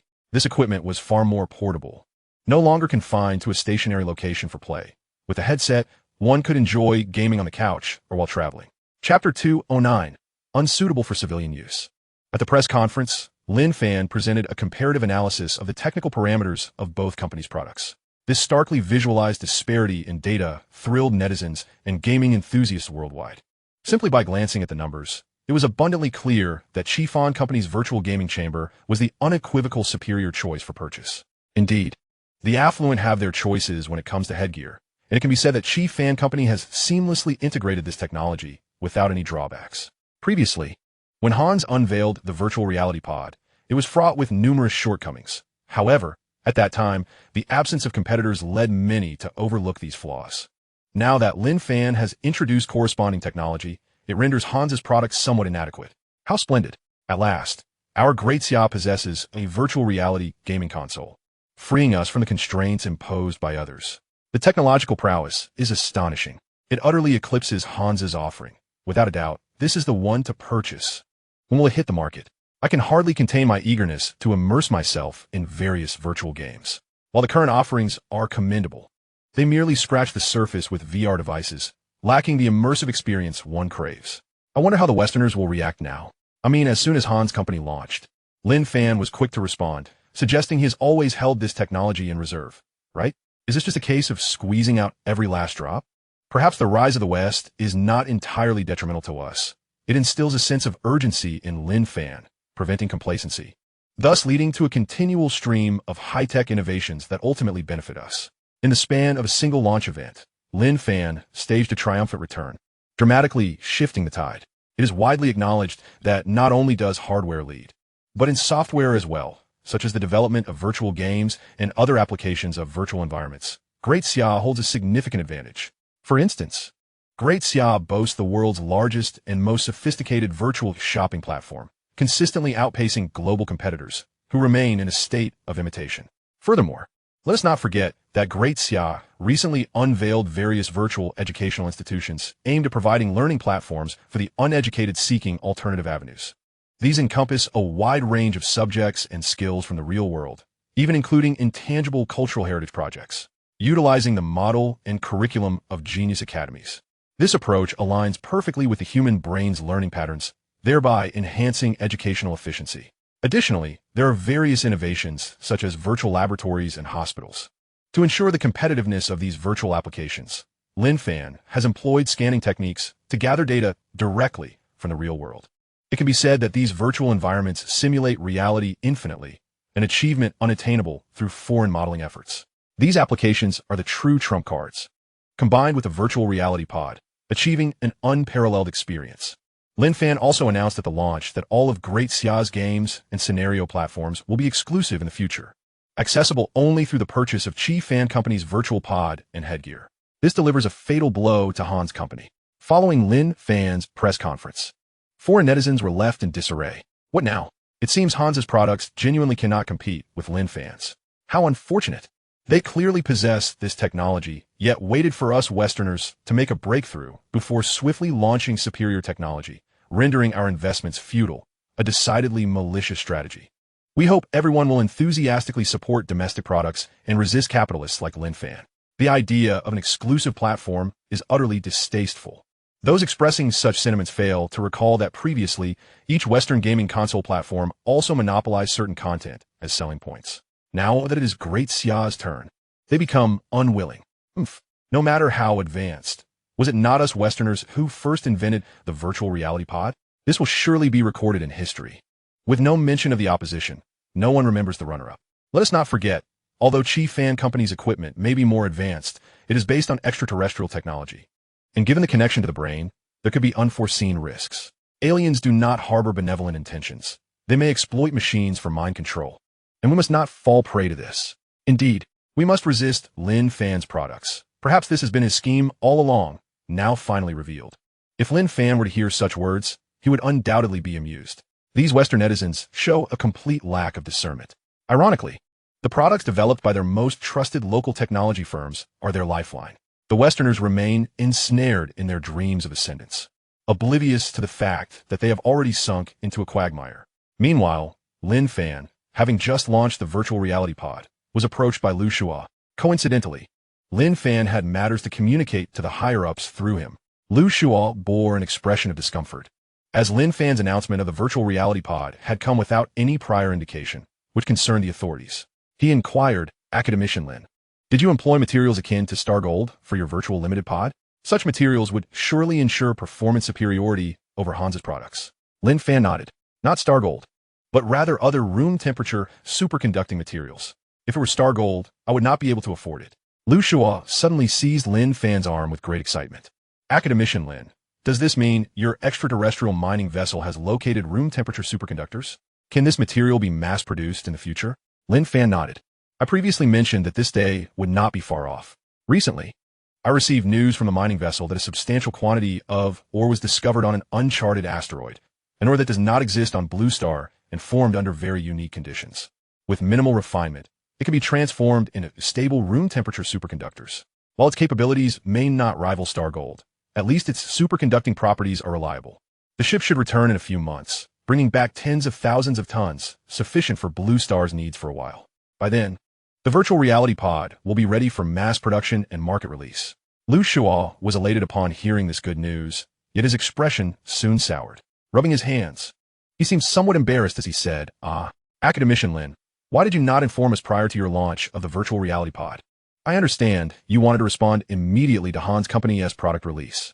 However, the inclusion of materials like star silver in the virtual reality pod is not suitable for widespread civilian use at this time.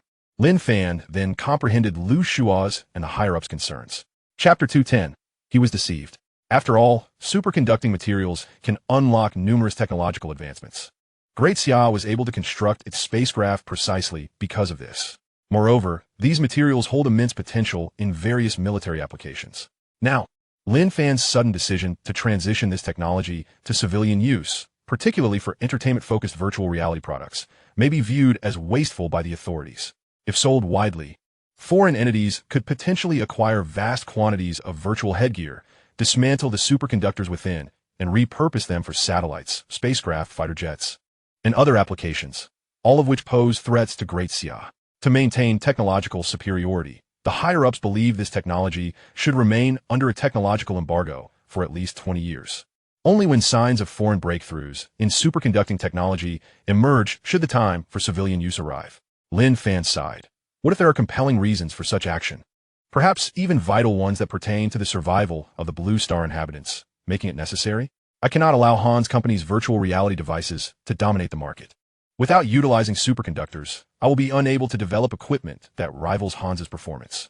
Lu Shuo was taken aback. What? It is merely an entertainment device.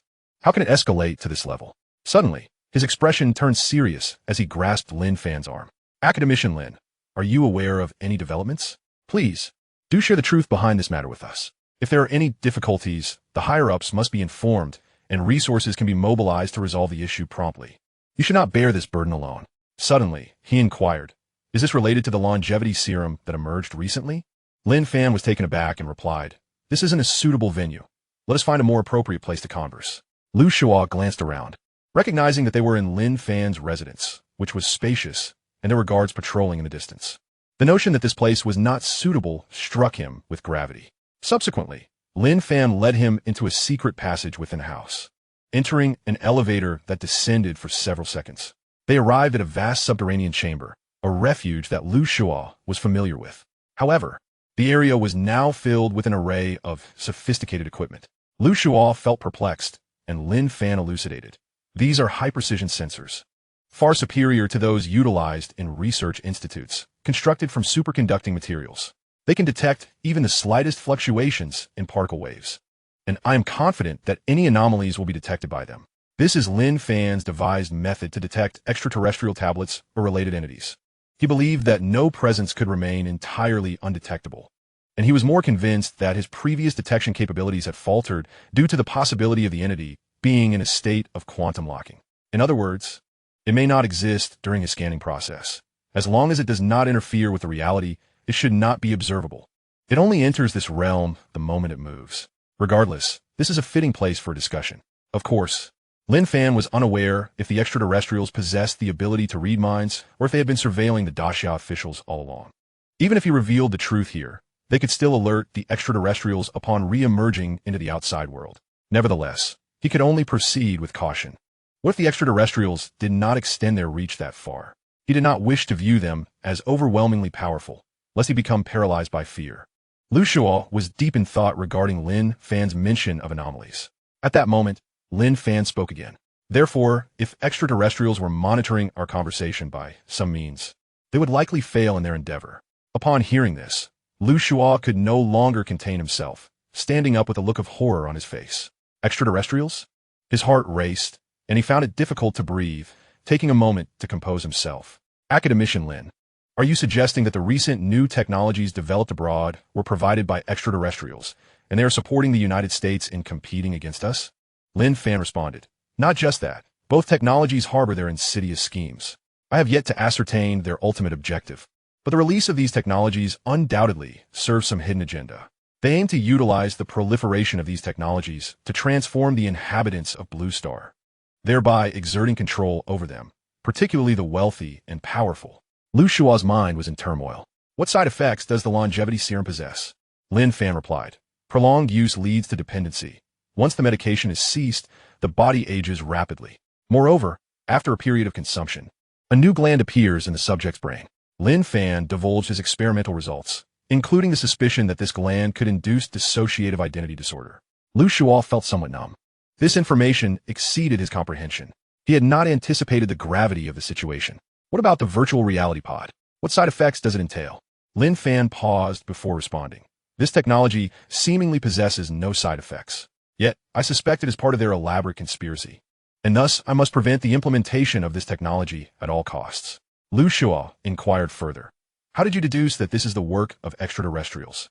Lin Fan hesitated, but ultimately revealed some information. Both parties acquired technological guidance through mysterious emails, and the advancements far surpassed their research capabilities, leading him to this conclusion. He refrained from disclosing details about the tablet. However, this was sufficient for Lu Shua. He understood that Lin Fan had no reason to deceive him. Even if some details were concealed, the side effects of the longevity serum were undoubtedly true, easily verifiable upon his return. Lin Fan cautioned him that the extraterrestrial forces' strength and information were unknown, urging him to exercise caution when reporting to the higher-ups. Lu Shua departed, filled with anxiety, leaving Lin Fan to ponder the extraterrestrial conspiracy and how to unravel it. Unbeknownst to him, in a nondescript room in the United States, two hyper-intelligent beings were not dismayed by the prospect of their plans being thwarted. Rather, they were exuberantly conversing. He fell for it. Now, he surely cannot fathom that the technology he introduced not only failed to disrupt our plans, but also provided us with superior tools to expedite their realization. If Lin Fan were to overhear their exchange, he would undoubtedly be astounded. The two hyper-intelligences continued their dialogue. Indeed, Blue Star inhabitants are what they are. Even with the bequeathal of divine civilization, they remain limited. Chapter 211. The Return of the Mining Ship. He mistakenly believes that technological competition can resolve everything. He probably does not realize that the virtual pod launched by the Hans Company was initially a product of immature technology, a mere probe to gauge the waters.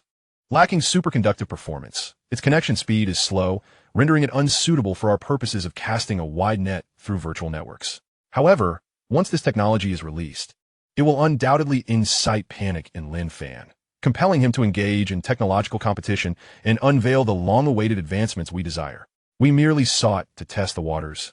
And unexpectedly, we succeeded. Had we known Daxia possessed room-temperature superconducting materials, we would have realized that production had always been an issue. Yet this young man has seemingly resolved it. Now, once their virtual reality pod is sold worldwide, our spawned hyperintelligences can swiftly transmit themselves into the minds of people across the globe, and if these individuals possess the hyperintelligent gland, they could even achieve permanent parasitism. At that point, all our endeavors will become exceedingly convenient, and with room-temperature superconductors, many of our technologies can be put into application. With the strength to confront him directly, we shall no longer need to engage in guerrilla tactics. With a virtual reality pod, we can manipulate the affluent and swiftly reach Lin Fan's vicinity, eliminating him. Even if, by some chance, our schemes are discovered, all users of their virtual reality pod will become puppets. Who then is the true extraterrestrial malevolent force? They laughed sinisterly. Although it is highly unlikely that the people of Daxia will utilize the serum, and the gland will not manifest in their brains, our hyperintelligences can temporarily leave the tablet and linger in the outside world, as long as they return swiftly. Otherwise, they will perish if they stray too far. With the existence of that gland, hyperintelligences could permanently inhabit a person's brain, completely controlling that body. Thus, while the longevity serum may now hold no sway over Daxia, it has become somewhat dispensable. Presently, the virtual reality pod is their most crucial technology. They now await the mass production and sale by Qifan Corporation. That day will herald a nightmare for the world. It will be the day our hyper-intelligent race formally dominates Blue Star. Back with Lin Fan. He has been vigilantly observing the anomalies around the world, awaiting the potential emergence of new extraterrestrial agents. However, it seemed as though the Hans Company had vanished into silence. Since their press conference, there had been no further developments. This left Lin Fan feeling an unsettling disquiet. Could it be that the extraterrestrial plan had been thwarted by his actions, causing them to retreat into obscurity? He deemed this unlikely, which heightened his vigilance. Simultaneously, he contemplated how to ascertain the location of his adversaries. After much reflection, he concluded that the most effective strategy would be to enhance his own capabilities.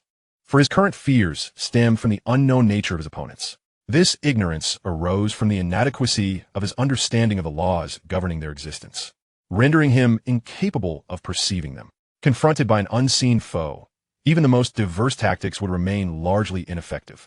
Throughout this period, Lin Fan had been rigorously employing the collider for experiments. He had to concede that its assistance had been diminishing. Following each experiment, the new laws he could perceive were dwindling to almost nothing, suggesting that he had reached the limits of the machine's performance. It was imperative to enhance the machine's capabilities to facilitate higher energy collisions, which would yield a greater number of minuscule particles. 3 months slipped by in an instant. During this time, the West had not stirred any new disturbances, and even the virtual reality pod developed by Han's company had fallen silent. With claims of ongoing development and optimization, the global populace's demand for virtual reality games and other experiential scenarios continued to surge.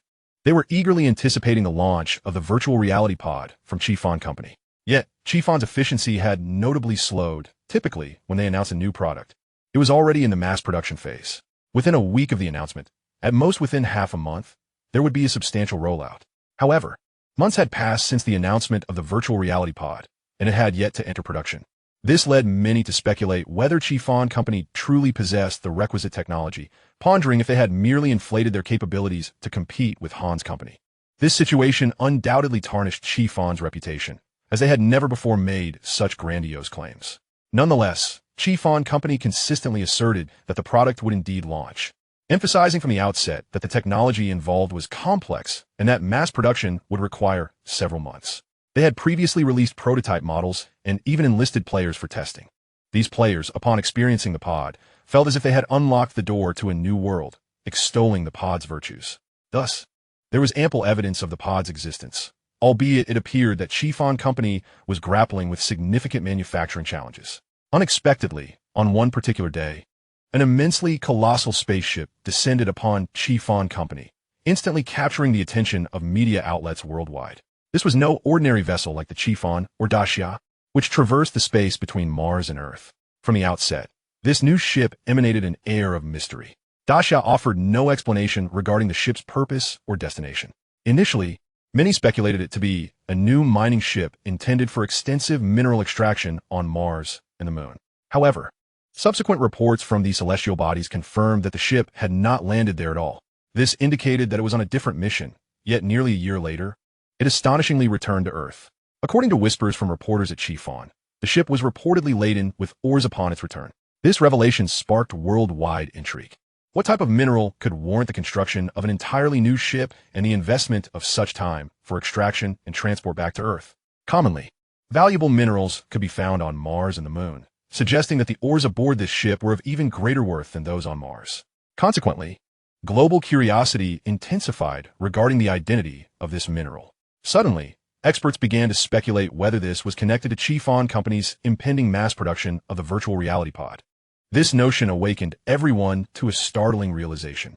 Indeed, the delay in the launch of the virtual reality pod, coupled with Fan's insistence on needing more time without any signs of urgency, led to the possibility that they were awaiting these ores to commence production. If that were the case, could it be that these ores were, in fact, room-temperature superconductors? This suggestion sent shockwaves across the globe. Chapter 212. Official Launch, a Sensation. In truth, the fact that Fan's virtual reality pod utilized superconductors had become an unspoken consensus. Although Fan had never revealed technical details or marketed this aspect, scientists had deduced through various performance metrics that only room-temperature superconductors could fulfill the requirements. Previously, room-temperature superconductors had been speculated to be of limited supply, thus hindering widespread application. Even the ships had ceased production for an extended period. Yet now, it appeared that Fan company had resolved this conundrum, having sourced room-temperature superconductors from extraterrestrial origins. This implied that such materials could soon be extensively utilized across various scientific and technological domains, heralding yet another technological explosion. This technological renaissance would be exclusively enjoyed by Daxia, as only Fan company possessed knowledge of these minerals' origins, which were certainly not found on Mars or the Moon. Lin Fan even constructed a ship solely for mining purposes. The business inventory of Fan Mining Company did not include such minerals. Hence, the value of this shipment of ores was comparable to the GDP of major nations. Contemplating the technological prosperity that Dacia could achieve with room-temperature superconductors, the Western nations were thrown into a frenzy. They finally recognized the vast chasm separating them from Dacia. It was not merely a matter of a few companies suddenly unveiling leading-edge technologies. The disparity lay not only in technology, but was fundamentally rooted in material science. With Dacia's acquisition of superconductors, they were unshackled. It became evident that, by any means, they must secure room-temperature superconductors. At this juncture, discussions remained speculative and unverified. High-ranking officials from these Western nations mobilized to engage with Dacia's leadership for negotiations. However, disappointment awaited them. Dacia's officials did not reject their visit, but refrained from disclosing any information concerning the ores or granting tours of the mineral processing facilities. When some officials could no longer restrain their inquiries, Dacia's leaders diplomatically conveyed that the project was exclusive to Fan Company and did not involve collaboration with them. Thus, all information remained under Lin Fan's control, and they wielded no influence, being limited to purchasing at standard prices. Furthermore, the current quantity of these minerals was limited, precluding any immediate export. The sole avenue for acquisition remained through the sale of the virtual reality pod. This assertion astonished foreign dignitaries. It was unsurprising that Dacia imposed control over the minerals. Yet, why did they permit the export of the virtual reality pod? It was merely an entertainment facility, not essential. Was it truly worth risking the leakage of precious room-temperature superconductors for this? Nonetheless, it provided them with a glimmer of hope. Regardless, there remained a pathway for acquisition. Albeit at a steep cost, they could purchase the exorbitantly priced virtual reality pod, dismantle it, and harvest the superconductors within. This was certainly preferable to having no means of procurement. After all, it appeared that the West still had no inkling regarding room-temperature superconductors. The upper echelons had not informed these foreign dignitaries about the extraterrestrial speculation, as there remained no evidence, and it was all too easy to alert the enemy. Who knows whether these foreign elites are covertly collaborating with extraterrestrials? Not to mention, it is likely that most of them have been diligently consuming longevity potions for quite some time now, perhaps already ensnared on the war chariots of aliens. The officials of these Western nations remain undeterred, even proposing to exchange access to mineral resources for the open distribution of longevity potions, a proposition that was resolutely denied by the Dacia government. This revelation astonished them. They had not anticipated Dacia's complete disinterest in longevity potions, indicating a consensus had been reached internally. This naturally left these Western elites perplexed. Could it be that they possess no interest in the prospect of extended life? Or might Lin Fan have secretly succeeded in his research, merely withholding the announcement? Or perhaps this substance genuinely harbors some detrimental side effects. At this moment, Lin Fan found himself amidst a warehouse, gazing at an immense pile of ore. The purity of the mined ore was exceptionally high, requiring only a modicum of processing to transform it into a material akin to star silver. Of course, this processing was no simple feat. It necessitated the refinement of the ore, compressing it into thin sheets, and then bombarding it with certain radioactive materials for an extended period to induce superconductive properties. The costs associated with this endeavor were substantial, and it demanded significant time. However, Lin Fan was too preoccupied to dwell on such matters. He promptly transported the majority of the ore to his own storage, intending to utilize the powers of crystal to fabricate star silver. The energy consumed in this process was negligible compared to that required for producing star gold. In the blink of an eye, his body levitated gracefully in midair, the crystal at his forehead radiating brilliance. Subsequently, an endless cascade of light emanated from the crystal, enveloping the mine within its luminous embrace. In an instant, the ore transformed into a liquid state, purging itself of a multitude of impurities and coalescing into a colossal new block reminiscent of liquid metal. This was star silver. During the purification process, Lin Fan adeptly converted this substance into star silver, thus bypassing the need for radioactive bombardment. The resulting materials could now be freely cut and processed into any desired specifications. Finally, the prospect of mass-producing virtual reality pods was within reach, allowing Lin Fan to exhale a sigh of relief, his eyes gleaming with unspoken thoughts. The efficiency of Fan Company was remarkable. The production line had long been meticulously planned and was impressively mature. Once the star silver was transported back, It wasn't long before virtual reality pods and headsets were manufactured in rapid succession. Subsequently, Lin Company promptly announced the commencement of product sales, with a global server set to launch precisely at 8 p.m. 1 week later. At that moment, players would finally be able to connect, engage in gaming, or partake in other virtual social activities. The sales of virtual reality products surged spectacularly, utterly unaffected by the so-called alien rumors. Moreover, this time, Lin Company did not restrict the initial sales to Dacia, but rather distributed a substantial quantity of devices to various corners of the globe, priding themselves on enhancing the experience for players worldwide. This decision drew some criticism from Dacia's players, who felt deprived of their fair share, with many unable to secure purchases. Fortunately, these virtual products were primarily affordable only to mid to high-end players, and Lin Company assured that they would exert all efforts to manufacture devices, promising to meet everyone's demands within a reasonable time frame. Thus, acquiring them would not prove overly difficult. In the blink of an eye, a week had passed. During this time, countless players from around the world eagerly anticipated the launch, never having experienced time dragging on so interminably. Beyond them, others were equally enthusiastic about the server's opening, some even unable to contain their impatience. Chapter 213, a once-in-a-lifetime opportunity. Within a certain data center in the United States, two superlings within the slate felt they had reached the pinnacle of their existence. Their plan was nearing its final stages. Throughout this period, it appeared that Lin Fan had completely failed to decipher their scheme, as evidenced by his eagerness to commence mass production of virtual reality pods immediately after the Or's arrival. Clearly, he believed that this course of action would effectively thwart their plans. This was promising. It seemed Lin Fan was not as formidable as they had feared.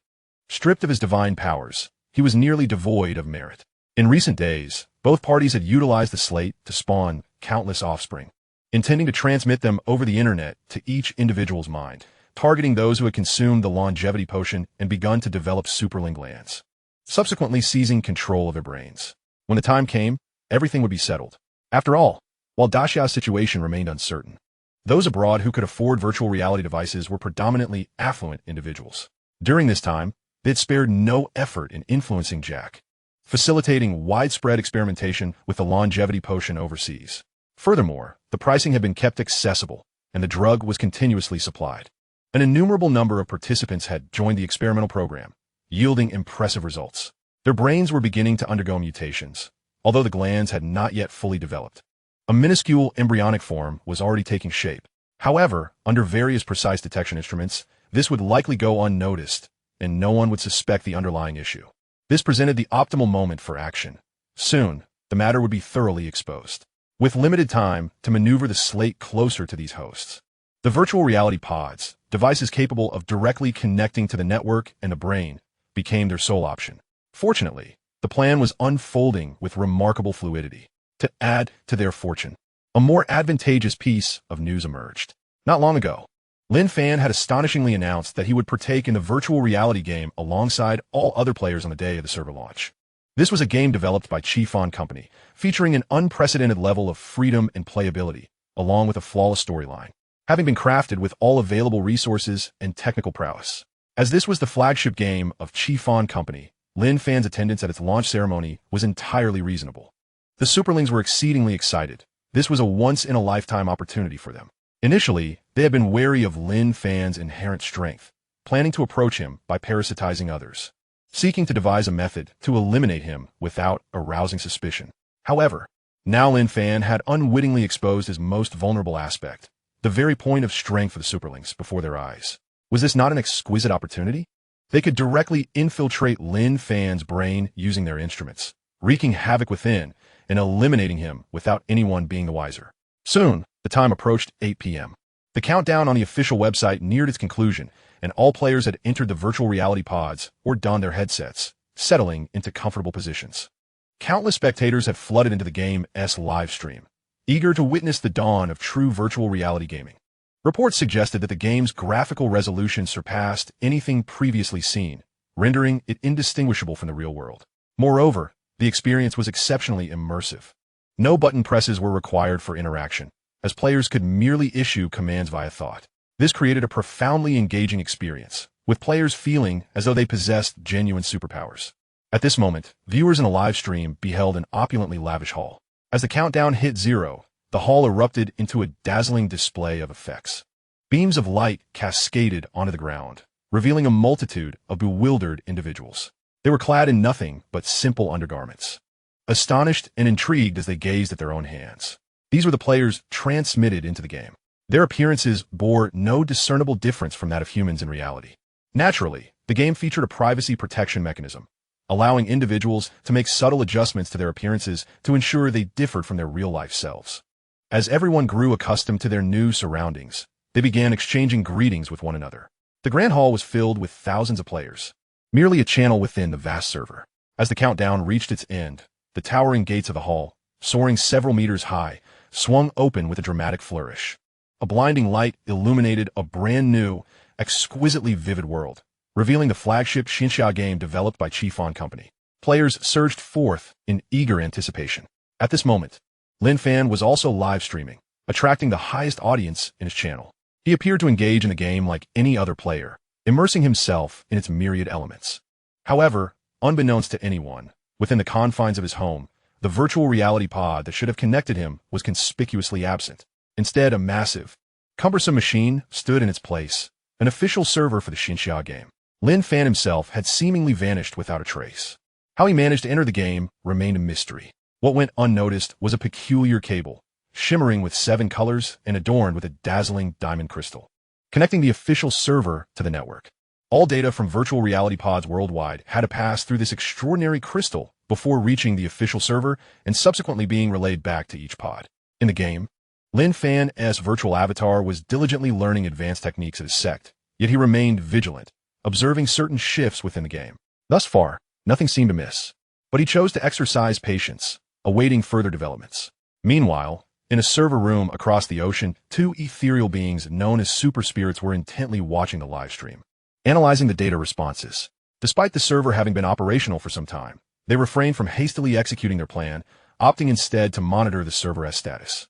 Should anyone delve into the depths of the black stone housing them, they would discover a vast expanse, inhabited by the 2 super spirits and countless smaller entities swirling around them in exuberant flight. When the super spirits urged, "Is it not time?" The children can hardly wait. If we delay any longer, Lin Fan might log off, and we may never have this opportunity again. The server was thoroughly checked, and the data appeared sound.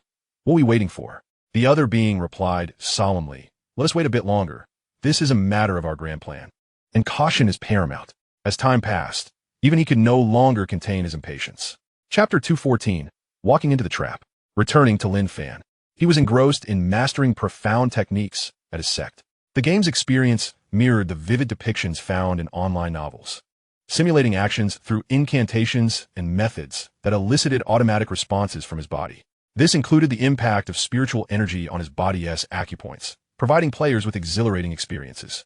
The game was designed to offer immersive, skill-based learning, enhancing both its interest and playability. At this moment, he sat in meditation, striking a pose and hand gesture.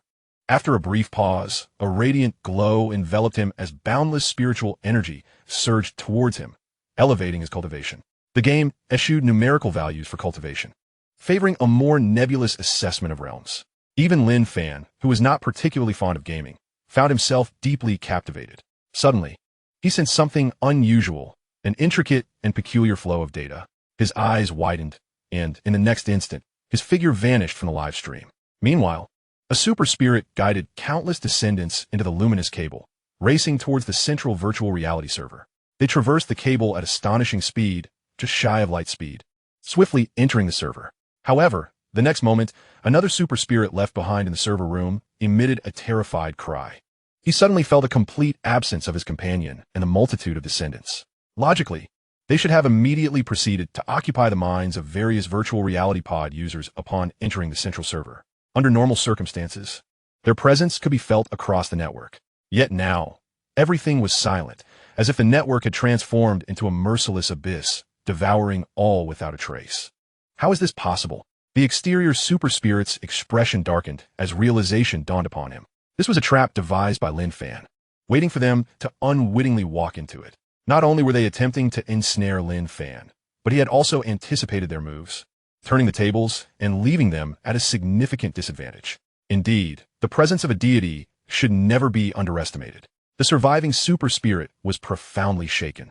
grappling with the overwhelming realization that they had been played with all along, mere pawns in a game orchestrated by Lin Fan. Finding himself in unprecedented peril, he was now utterly alone with the Black Stone, having lost his companions and the ability to utilize the sacred artifact to propagate his kind. His plan lay in ruins, and even his survival hung in the balance. With a swift resolve, he transformed into a beam of light and plunged into the Black Stone. Moments later, the air around the Black Stone warped, and it gradually faded from existence. Minutes later, a fierce wind swept through the server room. Lin Fan's voice echoed within the tempest. Damn it, I arrived too late, it escaped. But now that it's alone, it poses no threat. Its trump cards are fully exposed, rendering it no longer formidable. The wind dissipated, leaving the server room in disarray. 5 minutes prior, another super spirit had guided countless descendants through the cable, diving headlong into the virtual reality server. The next moment, the scenery before him transformed entirely. No longer did it resemble a digital realm. Instead, he found himself in a vibrant, living world. The super spirit realized he was within a vast space, surrounded by his descendants, who were now swirling around him excitedly. Momentarily bewildered, he questioned, what is happening? Wasn't I in the network? How did I suddenly end up in reality? Sensing something amiss, he instinctively sought to retreat with his descendants along the cable. Yet, to his astonishment, he noticed there was no cable in sight.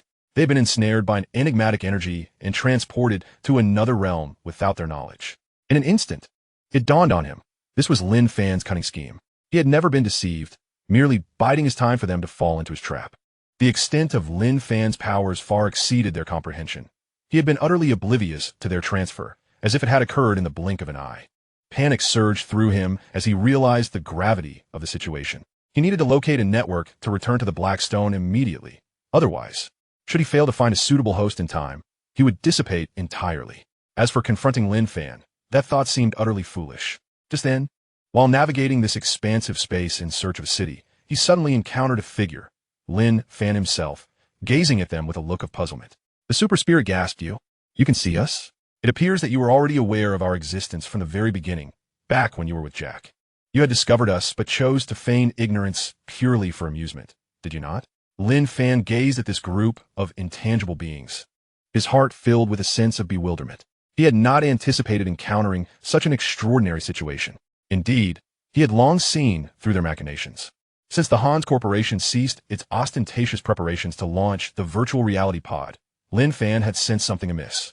Subsequently, he meticulously compared the products of the Hans Corporation with his own virtual reality pod and discerned that the offerings from Hans possessed no distinctive features. If extraterrestrial beings intended to deploy this device for some sinister plot, would they not be able to achieve the same with the pod developed by their own company? Or was it possible that the Hans Corporation was merely a facade designed to provoke a sense of competition, ultimately leading to the creation of a product that perfectly aligned with their nefarious agenda? Could it be that this virtual reality pod, when connected to those who had ingested the longevity serum, would induce a similar brainwashing effect? This was Lin Fan's hypothesis. He deduced from their covert activities that their strength might not be formidable, or perhaps they were exceptionally peculiar, hesitant to confront matters head-on. Thus, he was convinced that their prior conspiracy was of utmost significance to them. Yet, why did the Hans Corporation subsequently fade into obscurity? The sole reason must be that their objectives had already been fulfilled. In other words, the virtual reality pod they had released had become an ideal instrument for exploitation. Upon grasping this reality, Lin Fan did not hastily abandon the project. Rather, he regarded it as an opportune moment, a potential pathway to engage with them. Although he lacked the means to detect or scan them, if they were to unwittingly ensnare themselves, he was confident that he would discern some anomalies. Chapter 215, The Power of the Crystal Universe. He possessed unwavering confidence in the capabilities of the crystal. Therefore, when launching the server, he transformed himself into a conduit, seamlessly linking the server to the external fiber optic cables. Any data wishing to connect to the server would have to pass through his body and the crystal. At this juncture, even the most clandestine of entities would be rendered visible. However, Lin Fan had not anticipated that they would be such an extraordinary existence. His intention was to seize the opportunity to capture information while they manipulated the server to brainwash players, subsequently analyzing this data to glean intelligence about them. Little did he expect this undertaking to yield such remarkable success, capturing the very essence of the adversary. Even more astonishing was the revelation that they were a unique form of intangible existence. No wonder their traces had been elusive all along. After ensnaring them within the crystal universe, he came to understand this existence thoroughly. He even began to comprehend some of the fundamental principles constituting their being. Should he be tasked with searching the world for similar entities now, he would no longer be as blind as before. The information within their minds was, of course, swiftly acquired by him. It turned out that they were a type of cosmic being referred to as super spirits, hailing from a distant galaxy. In the course of their evolution, due to the harsh conditions of their home planet, they gradually relinquished their physical forms, permanently transforming into a state of special particles, retaining only their thoughts and emotions while discarding all else. This transformation not only significantly enhanced their survival capabilities, but also endowed them with certain superhuman abilities, such as the capacity to control networks and manipulate objects through telekinesis. Moreover, as long as they remained in a locked state, they were exceedingly elusive and impervious to harm. Their only vulnerability lay in their interference with physical matter, at which point any means could inflict damage upon them. However, this evolution was not without drawbacks. Their existence had become irrevocably confined to this form, with no potential for further advancement. One could assert that the ceiling of their entire civilization had been sealed. Furthermore, they could never regain a corporeal body. Consequently, the development of their civilization stagnated, as sustaining this form required minimal energy, rendering the numerous sparks of innovation and diverse needs that typically drive a civilization virtually non-existent. Unlike beings with physical forms, they no longer possessed a plethora of basic desires. The absence of demands also extinguished their motivation. This existence was further subjected to stringent control on their home planet. Their survival relied on periodic recharging. Without it, they would completely dissipate. All resources for recharging were tightly regulated, and their movements restricted to certain areas. In essence, they had lost their freedom, relegated to mere spectators of the universe's unfolding, incapable of action or travel. For certain entities, this existence was an agonizing ordeal. Eventually, an opportunity arose for two super spirits to rebel against their planet. They employed cunning methods to seize a sacred artifact capable of permanently accommodating them, which contained the entirety of their home world's knowledge and possessed incredible powers. Thus began their odyssey through the cosmos, evading the relentless pursuit of their home planet. In their bid for escape, they even expended the artifact's entire energy to initiate a grand transdimensional leap, traversing countless star systems until they arrived at the blue planet. They plunged into the ocean, entering a dormant state beneath the waves. It was only recently that they were awakened by the energy from Jack and his team's diving equipment, seizing the opportunity to surface. Subsequently, they devised a plan to dominate the entire blue planet, lacking significant combat prowess and extraordinary engineering capabilities, and unable to stray too far from the artifact. Their only asset lay in the knowledge contained within it. Thus, they contemplated using a serum to transform the humans of the blue planet into suitable vessels for their inhabitation, subsequently breeding offspring to seize control of these corporeal forms. This insidious scheme was truly nefarious. Had it not been for Lin Fan's timely revelation, the blue planet would have faced dire consequences. A multitude of high-ranking individuals would have been possessed, rendering them indistinguishable from their original selves, now endowed with superhuman abilities. This would have dealt a devastating blow. At this juncture, Lin Fan suddenly felt a jolt of realization. Indeed, there were two super spirits, and one was still at large. With this thought, he swiftly departed the crystal universe, transforming into light as he sped towards the control room. However, by the time he arrived, it was too late. The adversary had evidently realized that their companion was missing, understood the peril they were in, and had already fled. Lin Fan resumed scanning the globe repeatedly, furrowing his brow. It seemed that this sacred artifact was indeed extraordinary. Despite having a grasp of the principles governing super spirits, he still could not penetrate the artifact's defenses. The adversary was undoubtedly ensconced within the artifact, and would not emerge for some time. Lin Fan returned to the crystal universe once more. Upon his arrival, he was met with a powerful psychic assault. Yet, he felt no surprise, nor did he evade it. When the psychic shockwave touched him, it vanished into the abyss, causing not a single ripple. Simultaneously, Lin Fan sensed a wave of mental turmoil, bearing messages of terror. You, what exactly are you? Where's this place? The super spirit was engulfed in profound fear, having just witnessed Lin Fan vanish before its very eyes. It had traversed this space with its offspring for an extended period, yet it found no usable network. There were indeed some humans present, but they resembled mere shells, devoid of consciousness, and none possessed the super spirit glands, rendering long-term possession impossible. Unbeknownst to it, Lin Fan had congregated all the genuine inhabitants of the crystal universe in a single city, leaving only the scanned shells behind, devoid of any signs of habitation, and thus, the network remained dormant. The super spirit now regarded Lin Fan with an expression of grave concern. Not only could the adversary perceive their existence, but he could also physically fly and teleport instantaneously. To make matters worse, his attempts to annihilate Lin Fan's spirit using his supernatural abilities had proven utterly futile. The more he pondered this, the more anxious he became. If he could not overpower Lin Fan, their demise was imminent. This place appeared to mimic the cities of Blue Star, yet he sensed the absence of his companions. A nagging suspicion crept into his mind. This realm was likely no longer Blue Star. Just then, he caught a glimpse of Lin Fan's derisive gaze. Moments later, he felt a surge of energy wreaking havoc within his body, an unending agony spreading throughout him. Astonishingly, he was experiencing pain, something only possible when he possessed a corporeal form. Despite his immediate shift to a quantum lockdown state in an attempt to nullify the attack, he remained targeted and assaulted. Fear gripped him at last. Chapter 216, Thunderous Fury. After a brief interlude, as he braced himself for the natural dissipation of his essence, he discovered that the pain had vanished. Before him stood Lin Fan.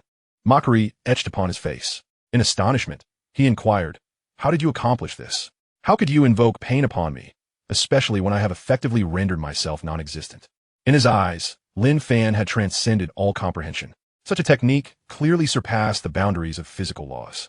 At that moment, the super spirit realized that his form remained stable, showing no signs of disintegration. He gazed at Lin Fan in shock. Lin Fan then spoke. "As long as I choose not to allow your demise, you will find it exceedingly difficult to perish. Capturing an entity, such as yourself, warrants thorough examination." A chill coursed through the super spirit's being. "What manner of existence are you? Have you always been aware of our clandestine activities? What has become of my companions?" He presumed that another super spirit had also been ensnared. However, Lin Fan had already gleaned all the information available to him and had no intention of wasting time on explanations. Retaining such an entity was merely a means to study it, to uncover its vulnerabilities, which could prove advantageous in future encounters with other super spirits. Through his research, he discerned that this entity was an enigma even more bizarre than a mystical soul. It appeared to be a pure thought form, merely solidified into a particle state, and capable of persisting as long as it was charged. Investigating this existence had also catalyzed a slight evolution in Lin Fan's mysterious soul laws. He speculated that, in future endeavors, he might adopt this form. This state was intangible, could harness telekinetic energy, and could traverse the realms of reality and the digital world with remarkable speed, all while remaining undetectable. This method proved far more discreet than transforming into a whirlwind or a beam of light. Moreover, it conferred immunity against physical and certain energy-based attacks during quantum lockdown. Most crucially, this form could sense the presence of nearby companions. In the next instant, Lin Fan's form abruptly transformed into that of a super spirit, leaving the super spirit before him astounded. The capabilities of divine civilizations were indeed terrifying, far beyond his understanding. Regret washed over him anew for having provoked Lin Fan. Had he known, he would have taken the stone tablet and fled Blue Star as far as possible. Lin Fan returned to the external world. Now, only a single super spirit remained. To prevent any further complications, Lin Fan transitioned once more into super spirit form and commenced a comprehensive scan of Blue Star. Yet, he found himself at an impasse. Nothing of note emerged. This left him somewhat vexed. It seemed the remaining spirit was genuinely terrified, hiding within the blackboard and refusing to emerge. The blackboard itself was remarkable, its advanced technology a mystery. If only he could acquire it. The knowledge contained within regarding extraterrestrial civilizations could enable Blue Star civilization to advance rapidly and venture beyond the solar system. The blackboard's capabilities were impressive. The two super spirits were aware of its potential for cosmic travel and long-distance teleportation, along with other mysterious techniques. It appeared that alternative strategies would be necessary. Meanwhile, days after the unveiling of the virtual reality pod and headset, these devices garnered widespread acclaim from gamers and online audiences alike through live streaming. Evaluation videos on various streaming platforms and websites concerning these devices, along with an array of virtual reality games and software, became immensely popular. This surge in interest prompted many players who had initially refrained from purchasing the devices to consider acquiring them, contemplating loans to do so, and subsequently creating related videos to generate income. After all, It appeared to be a promising avenue, and there were relatively few streamers in this niche, as only a minority could afford the equipment. Numerous visionary content creators had already prospered from their foresight. However, unforeseen controversy soon emerged regarding the virtual reality devices. 1 month later, on an unremarkable day, a player undergoing a routine semi-annual medical examination at a hospital received grave news. After imaging tests, the doctor, with a somber expression, pointed to a shadow on the brain scan and informed him that he had been diagnosed with brain cancer. Momentarily, he struggled to accept this reality. His health had always been robust, and he felt no discomfort. How could he suddenly be diagnosed with such a dire condition? Undeterred, he sought opinions from multiple hospitals, only to receive consistent results. Some doctors suggested it might not be cancer, but it was certainly abnormal tissue. This revelation left him feeling as though the sky had fallen. Upon returning home, he noticed the virtual reality device in his living room and recalled the daily connection it established with his brain. A thought struck him. Could this device be the cause of his brain cancer? It transmitted vast amounts of data daily. How much radiation could that entail? He recalled the rumors regarding Fan Company being remnants of extraterrestrial technology. There had always been voices cautioning against using Fan's products, alleging that it was an alien conspiracy that could pose a threat to humanity. With this realization, he was struck by a profound sense of anguish and shared his hypothesis online. To his astonishment, a wave of responses flooded in. Numerous users of virtual reality devices echoed his experience, claiming that their recent medical examinations had revealed similar brain issues. Strikingly, all reported problems were identical, with the afflicted areas in their brains being precisely the same. An avalanche of accusations soon descended upon Fan Company. So many others share my plight. I thought I was an isolated case. I never suspected Fan would deceive us for so long. My world has crumbled, my entire perspective shattered. I've been duped. How could they release such a flawed device without thorough testing? My life has been ruined, and now I'm left uncertain of my chances for survival. Idatast, Lin Fan. The assertions that Lin Fan served as an alien spokesperson appeared to bear truth, and he regretted dismissing them as mere conspiracy theories. It seemed the West truly championed justice, seeking to unveil this reality, albeit with limited believers. I shall immediately dispose of all Fan products and demand Lin Fan face justice. A thorough investigation is imperative. Is this the moment the aliens choose to reveal themselves? All who have used the recovery agents should exercise caution. Who knows what tampering may have occurred with those substances? Blue Star's inhabitants may find themselves in peril due to Lin Fan. Had I known better, I would never have succumbed to the trend, investing heavily in this device. Ironically, it seems the wealthy are the first to fall into this trap. Indeed, I now resent my financial capacity that allowed me to purchase such virtual devices. Otherwise, I would have remained unaffected. Chapter 217. A twist, the side effects. The recent incident has incited widespread panic across the globe. Individuals who have utilized products from the Fan Company hurriedly sought medical examinations at hospitals. Furthermore, those who had purchased commemorative pendants from Mars and the Moon rushed to testing institutions for inspections. Although the results remained pending, they dared not wear these items, despite their high value, as they were loath to discard them. Governments worldwide, particularly those in the West, banded together to issue a formal announcement demanding that Daxia clarify the veritable truth of the situation. However, it was not long before Daxia and Lin Fan jointly released a statement asserting that this incident was a complete defamation. The virtual reality devices had undergone testing, revealing no radiation or any other health detrimental factors. They urged those purported to suffer from brain cancer to reconsider the potential for alternative causes rather than hastily attributing blame upon Fan Company. Additionally, Fan Company enumerated several contributing factors, one of which piqued widespread concern: whether the individuals had consistently ingested longevity potions. Lin Fan explicitly stated that he had long warned of the technology's instability and the possibility of significant side effects. This revelation left the patients astounded. Despite Jack's company vehemently denying any wrongdoing, the longevity potion involved a vast array of affluent individuals and powerful elites, thereby amplifying the stakes. Consequently, governments swiftly initiated investigations, leading to shocking results. It was confirmed that nearly all patients claiming that the virtual reality pods had induced brain cancer were also users of the longevity potion. After all, they were individuals of modest wealth, and the potion's pricing was within their means.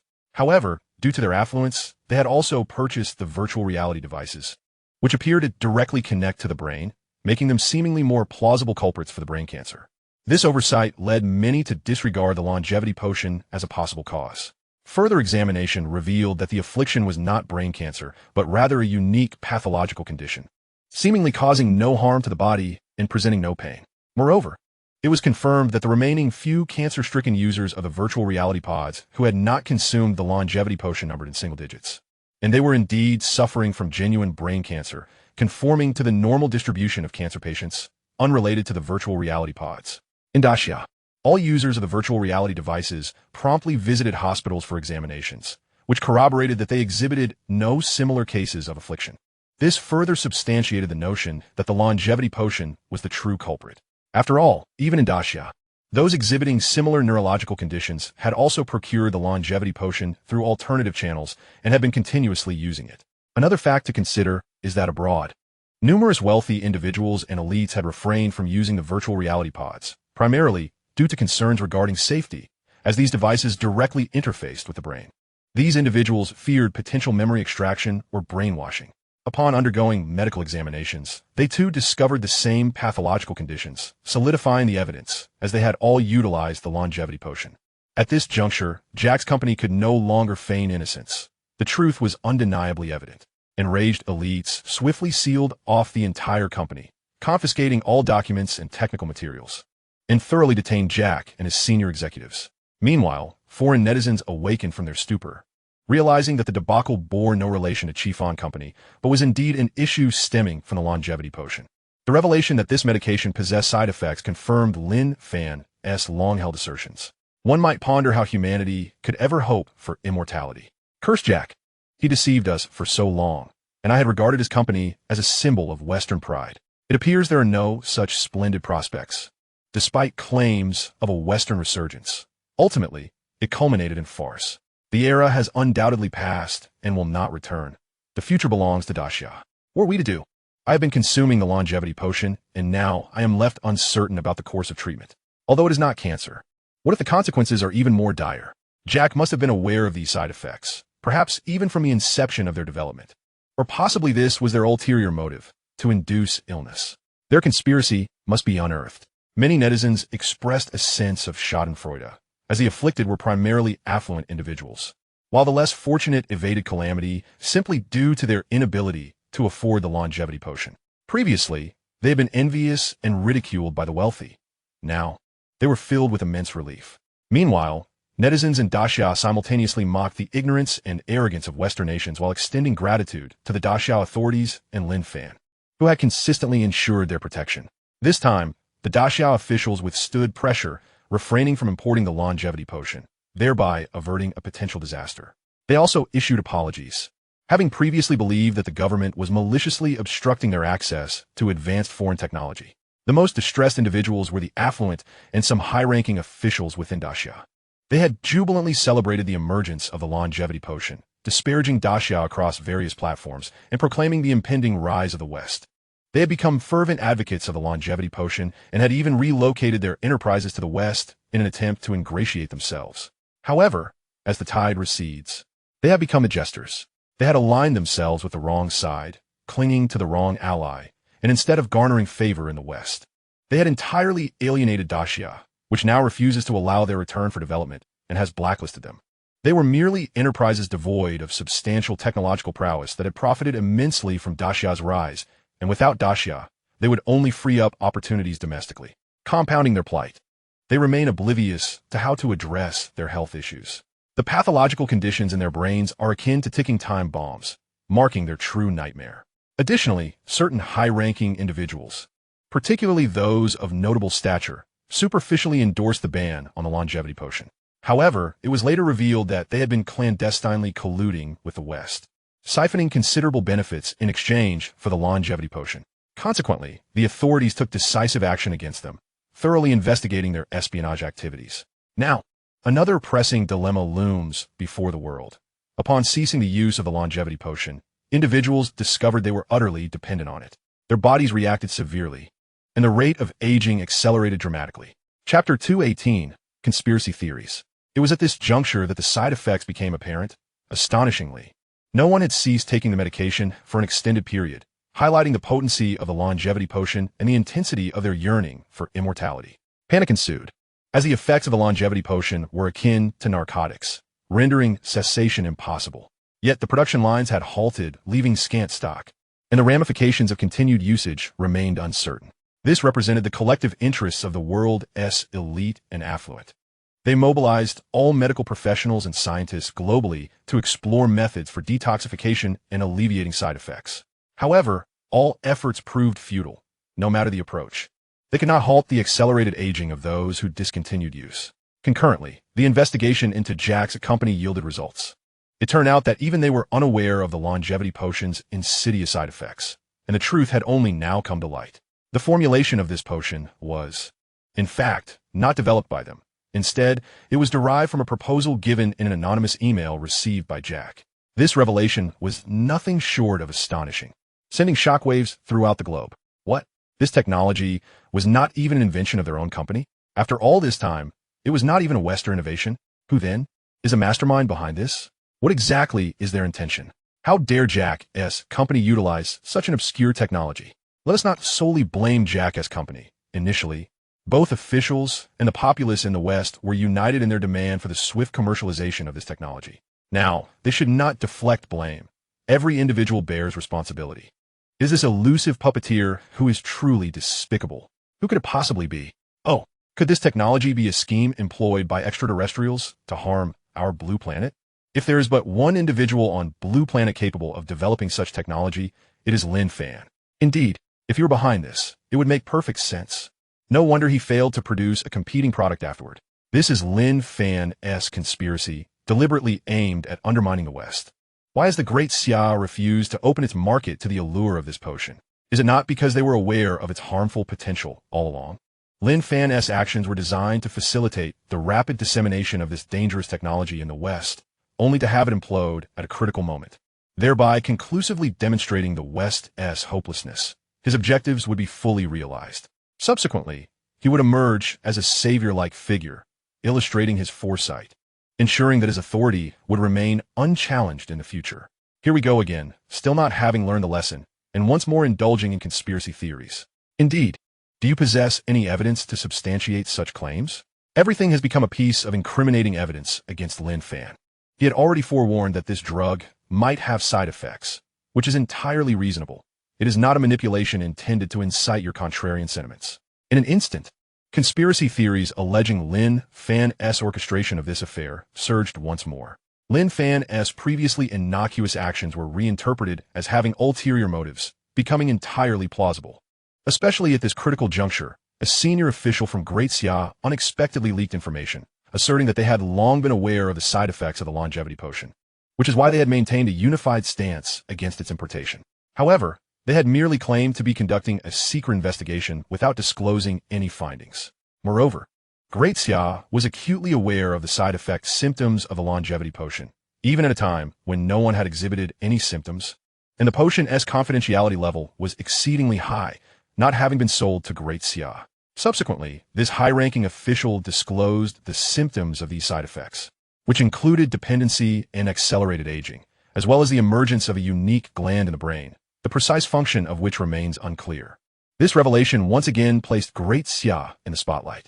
Within Great Sigh, during a high-level meeting, a top official slammed his hand on the table in frustration. Damn it!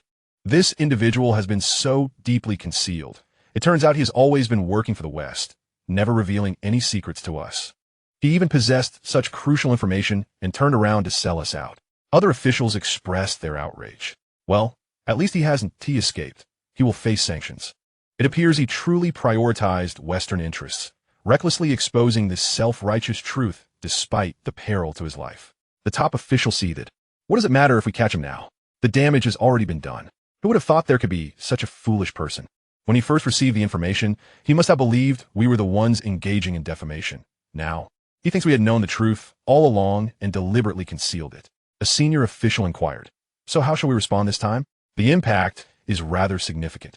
Those foreign officials are frantic as it pertains to their safety. The top official, in a fit of anger, retorted, "What is there to respond to? This is their conspiracy theory. Why should we feel compelled to address it? Let them seek their own evidence. They're the ones being manipulated by extraterrestrials. And now their minds are still clouded, yet they have the audacity to question us.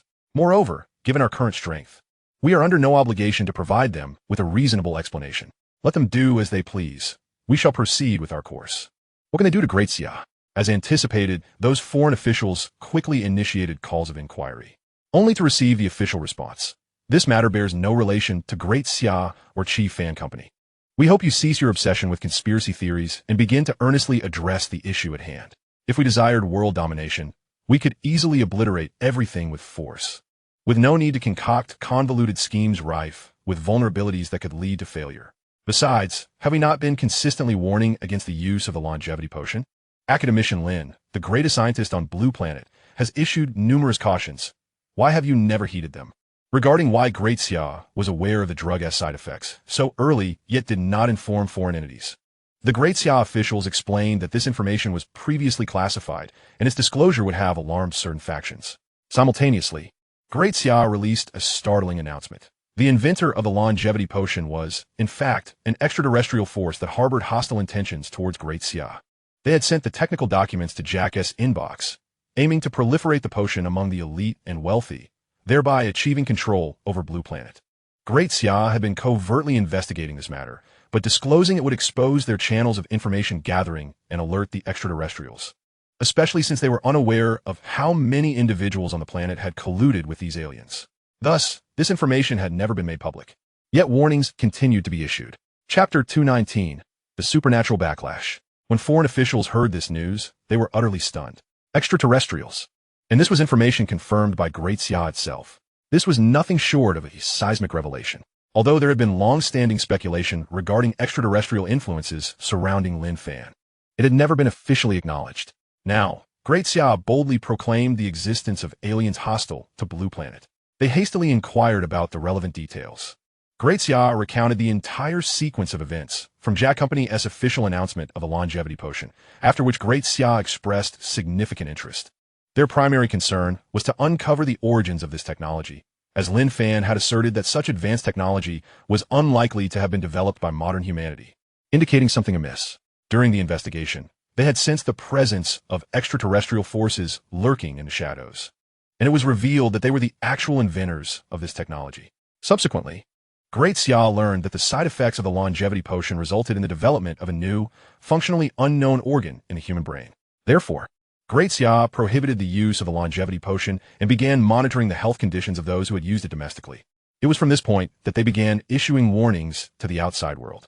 Later, another foreign company developed a virtual reality pod, reigniting Great Xia's suspicions.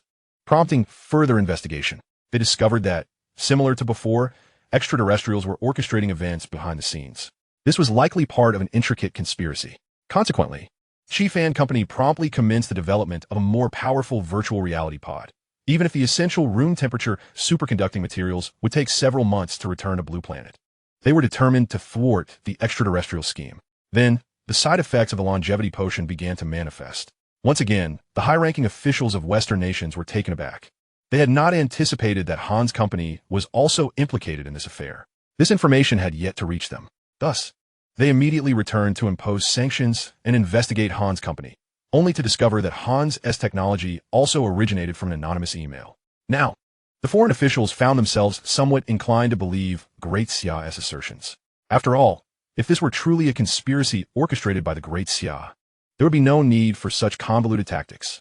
Moreover, if Lin Fan were the mastermind behind it all, he would not have spared the Great Xia, but rather sought to control the entire globe. There would be no justification for resorting to the export of precious silver merely to compete with the Han's company. Upon realizing this, high-ranking officials from abroad swiftly reached out to the Great Xia, eager to acquire more information regarding extraterrestrials and their ulterior motives. Unfortunately, the Great Xia possessed limited insights, primarily gleaned from Lin Fan himself, and they lacked even the evidence of the aliens' existence, let alone details about their appearance or other relevant information. Regarding the aliens' intentions, some knowledge was available, according to Lin Fan. Individuals whose brains had been modified were particularly susceptible to being manipulated by the extraterrestrial superpowers. This revelation sent shivers down the spines of foreign officials. They promptly requested that Lin Fan emerge from seclusion to address the side effects of the longevity serum.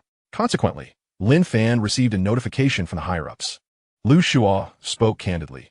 Lin Fan, Those foreigners have suffered a significant blow and are still casting doubt on the great sigh. Now, they seek our assistance, and they're not lacking in funds. We must ensure they pay dearly this time. Lin Fan chuckled coldly. Those supernaturals had left a contingency plan, which he discovered while accessing memories. He lamented the cunning nature of these aliens, whose every plot was intricately connected, with numerous backup plans in place. Had the previous course of events continued, once the aliens had gained control over a substantial number of elites and wealthy individuals, his image among the global populace would have been utterly decimated, rendering him the villainous extraterrestrial agent in their eyes. They could cast any blame upon him, and at that juncture, he might find himself incapable of contending against supernaturals wielding the planet's premier resources. However, these supernaturals had underestimated his capabilities. Now he had nearly ensnared them all, leaving the last one to cower in fear. Thus, the upheaval caused by this incident merely stirred a tempest that was easily quelled. Lin Fan took pleasure in witnessing the downfall of those foreigners, especially since they had previously been so arrogant. He promptly proposed a staggering research and development budget, starting at trillions, demanding that each nation contribute its share. Naturally, those countries had no choice but to comply. Days later, Lin Fan unveiled a novel pharmaceutical formula. This medication could not reverse the development of the glands in their brains, but could halt their growth and gradually cause them to atrophy and calcify over an extended period. Simultaneously, this serum stabilized the body's condition following the cessation of the original medication.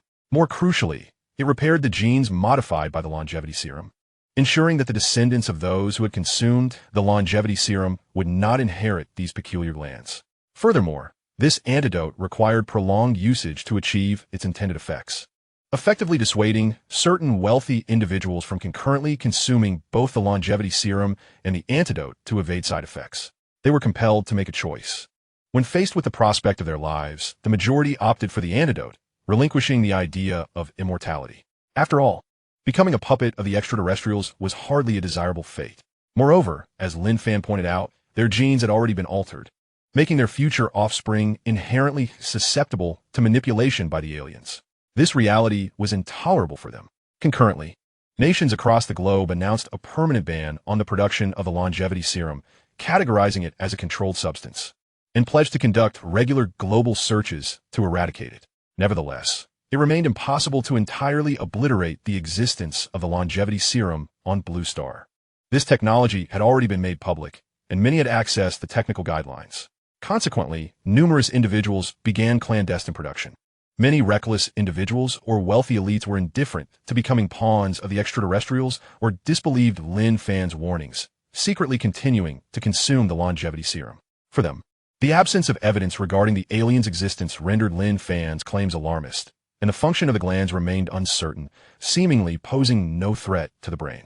If worse came to worst, they could always revert to the antidote when the situation became untenable, effectively extending their lives. This scenario was precisely what the supernaturals had calculated. To them, since the announcement of the longevity serum, Blue Star had irrevocably lost. Ultimately, some would succumb to the allure of eternal life, ensuring that the supernaturals would never lack for slaves. Furthermore, should a portion of these individuals consume the longevity serum for an extended period without encountering any issues, it would foster a sense of complacency among the remaining populace, prompting them to begin secret consumption. Unless Lin Fan were to suddenly develop a substitute longevity serum, this would remain an inextricable dilemma. Chapter 220. The Great Sigh model is irreplicable. However, Lin Fan had no inclination to engage in such trivial endeavors. Even if he had indeed mastered the method of researching longevity serums, he would not reveal it. The technology for cryogenic sleep chambers might be a different matter. Once the tumult subsided, he resumed contemplating solutions and regularly patrolled the globe, seeking traces of the supernaturals. He was convinced that they could not remain hidden within the stone tablet for eternity. This particular supernatural had betrayed its mother planet, intending to seize control of Blue Star alone, thus lacking any accomplices, unless it wished to languish within the tablet and gradually fade away. It was essential to recognize that the mysterious stone tablet was not an inexhaustible source of energy. It required recharging periodically, and not with just any energy, but with considerable resources. Initially, the two supernaturals had planned to deal with Lin Fan before conducting a formal recharge. However, they had not anticipated Lin Fan as formidable strength. Instead of subduing him, they had become the targets of public disdain. Consequently, The opportunity for them to recharge had all but vanished. Just as Lin Fan was devising strategies, he found himself unexpectedly on the verge of a direct confrontation with the supernaturals, and this time, they were the ones making the first move. One day, while Lin Fan was in the crystalline universe, he suddenly sensed a disturbance in the external world and returned to reality. His phone was ringing incessantly. He quickly answered the call. On the other end, Lu Shua's voice was filled with urgency and concern. Lin Fan, something catastrophic has occurred. The aliens are causing trouble again. Lin Fan was taken aback. What? Lu Shua continued. All research institutions worldwide just received a data package from an anonymous email, employing the same tactics you mentioned previously. A foreboding thought surged through Lin Fan's mind. Could it be that? Lu Shua quickly interjected, yes. This data package contains a plethora of advanced technologies that most countries currently do not possess. I just reviewed it. While it may not include cutting-edge technology, many of the advancements are in fields where we, the great sigh, excel. The aliens have released a multitude of alternative versions that could significantly narrow the technological gap between four nations and us. It includes controllable nuclear fusion, next-generation batteries, robotics, and various ingenious designs that rival our most sophisticated technologies. Additionally, photon device technology is also included, along with numerous advancements in biomedicine and weaponry. We have worked tirelessly for years, and just as we began to reap some rewards in the past 2 years, we find ourselves back at square one. Upon hearing this, Lin Fan was rendered speechless. It was evident that this was yet another ploy by the supernaturals, realizing they could no longer maintain dominance. They sought to incite chaos on Blue Star, preventing the Great Sigh from monopolizing power. Thus, they unveiled a vast array of technologies, aiming to rekindle fierce competition among the nations of Blue Star. This was undeniably a ruthless strategy. A landscape had emerged on Blue Star, characterized by a singular dominant power and multiple weaker factions, with the Great Sigh having established overwhelming superiority across various dimensions. Due to the exceptional efficiency of the Great Sigh, which operates with a unified purpose and has no intentions of external expansion, this has proven to be exceedingly beneficial for the Blue Star civilization. The myriad controversies of the past can now be entirely suppressed, leading to an era of remarkable unity within Blue Star, where resources are allocated in a harmonized manner. This has significantly accelerated the pace of the civilization's development. However, the emergence of the super spirit has once again plunged Blue Star into a competitive environment, prompting numerous nations to adopt insubordinate attitudes, believing themselves capable of challenging the status quo and resorting to various forms of obstruction. While competition may indeed stimulate technological advancement, it ultimately cannot match the rapid progress achieved in a peaceful atmosphere. It is essential to recognize that with Lin Fan's presence, even in times of tranquility, the technological level of Blue Star can sustain a stable and rapid development trajectory. Lin Fan remarked, "There is no need for such despondency. This situation is merely what it is. The existence of advanced technology does not automatically elevate others to our level. The evolution of technology requires not only technical prowess, but also a cadre of highly intelligent talents, skilled engineers, and a comprehensive high-end industrial system. Moreover, there must be an accompanying energy distribution system, abundant resources, and extraordinarily high engineering efficiency. Just consider the number of engineering marvels accomplished by our great sigh, if placed abroad. Even with access to the technology, a single project would take several years to complete, often mired in disputes at various stages. This reflects a disparity among races. Rest assured, even with an influx of technology, it would take Western nations many years to reach our current standards. Furthermore, the cost-performance ratio of their industrial products is certain to be incomparable to ours, even if, many years hence, they manage to assimilate all that technology to match our level. By then, our great sigh will have surged far ahead, much like how we currently leave them in our dust. And let us not forget my presence. I am confident that I can continuously unveil new technologies. Can they achieve such feats? Mastering existing technologies would be a commendable accomplishment for them." Lin Fan spoke with unwavering confidence. At that juncture, one might wonder if extraterrestrial beings would resort to releasing a plethora of technologies to compel our advancement. If so, they might find themselves at a disadvantage, inadvertently aiding the development of Blue Star. With this thought, he chuckled lightly. Therefore, there is no need for haste. We shall proceed at our own pace. Upon hearing Lin Fan's words, Lu Shual was deeply moved, his worries dissipating. How could he not comprehend the essence of Lin Fan's analysis? Yet, hearing it articulated by Lin Fan granted him a sense of reassurance. Indeed, Countless nations have aspired to replicate the developmental model of Great Xia over the years, yet none have succeeded. Whether it be the subcontinent, Africa, the Southern Islands, or South America, each possesses vast populations and inexpensive labor, often with age demographics more favorable than that of Great Xia. Yet in all these years, who has succeeded? Each invariably encounters myriad challenges along the way. Great Xia is singular and irreplaceable, a reality rooted in both racial and cultural factors. The resilience of this civilization, standing tall on Blue Star for millennia, is indicative of its unique attributes. Not to mention, the countless inspiring stories and figures that have emerged over decades serve as testament to the unity and spirit of dedication possessed by the people of Great Xia. It is the collective effort of all that has forged such a remarkable legacy. Reflecting on the ordinary yet extraordinary figure on the other end of the line, he felt that having such individuals in Great Xia is indeed a blessing. After hanging up the phone, Lin Fan's expression instantly hardened. How dare they take the initiative to provoke him? They shall not escape unscathed this time. Chapter 221, A Dangerous Gamble. Moments later, Lin Fan transformed into a beam of light and appeared near a server room in the United States, where a multitude of investigators had congregated. They had traced all global emails to this server room's IP address. Lin Fan refrained from revealing himself. Instead, he scanned all the machines within the server room and examined the minds and records of all the investigators present. Subsequently, he entered the crystal universe, instantly acquiring all pertinent information. His brow furrowed upon discovering that this was not an alien assault, but rather a premeditated program set by the opposition. This program would typically be manually halted at intervals, yet if left unattended for a certain duration, it would automatically dispatch emails across the globe at the next predetermined time. It appeared that the remaining super spirit had anticipated such a day, considering all possible scenarios, and had executed this without informing the other super spirit, thus omitting this detail from its memories.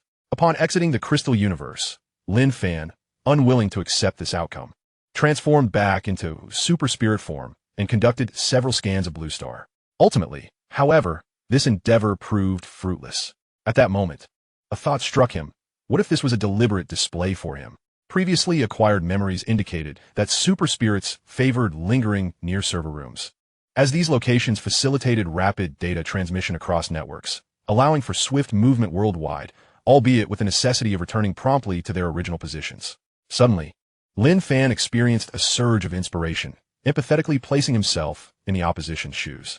If he were in their position, he would undoubtedly devise a method to operate externally without arousing suspicion, perhaps creating an easily overlooked point and leveraging time discrepancies to maneuver. They were acutely aware of their ability to transform into light or wind, enabling swift global movement. What, then, will be the optimal time and place for such activity? Lin Fan's eyes widened in realization. It was the very server room from which the emails had been sent.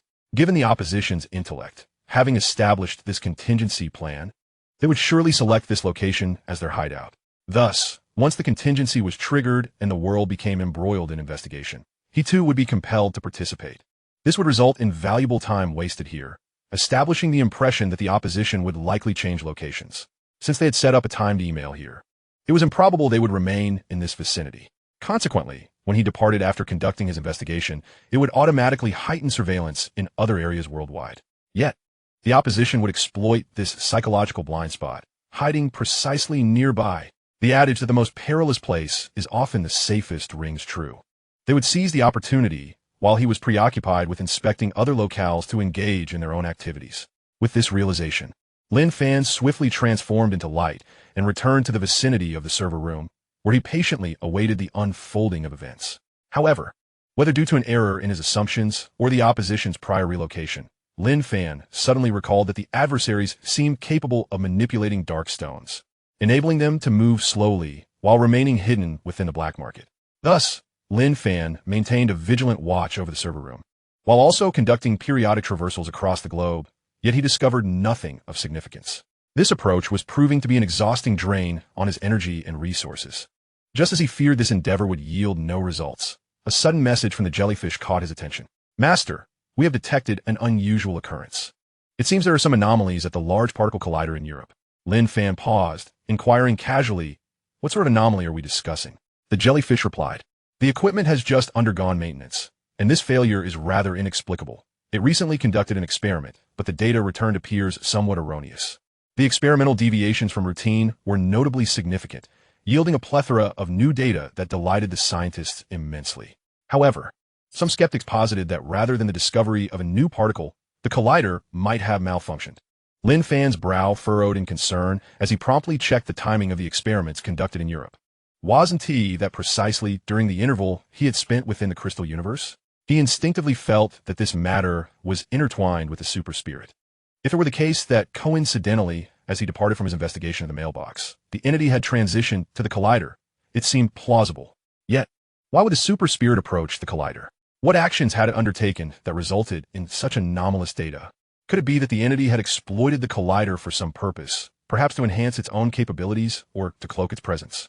Suddenly, Lin Fan recalled the concept of charging the black slate. Of course, how had he overlooked this? The charging requirements of the black slate were exceedingly stringent.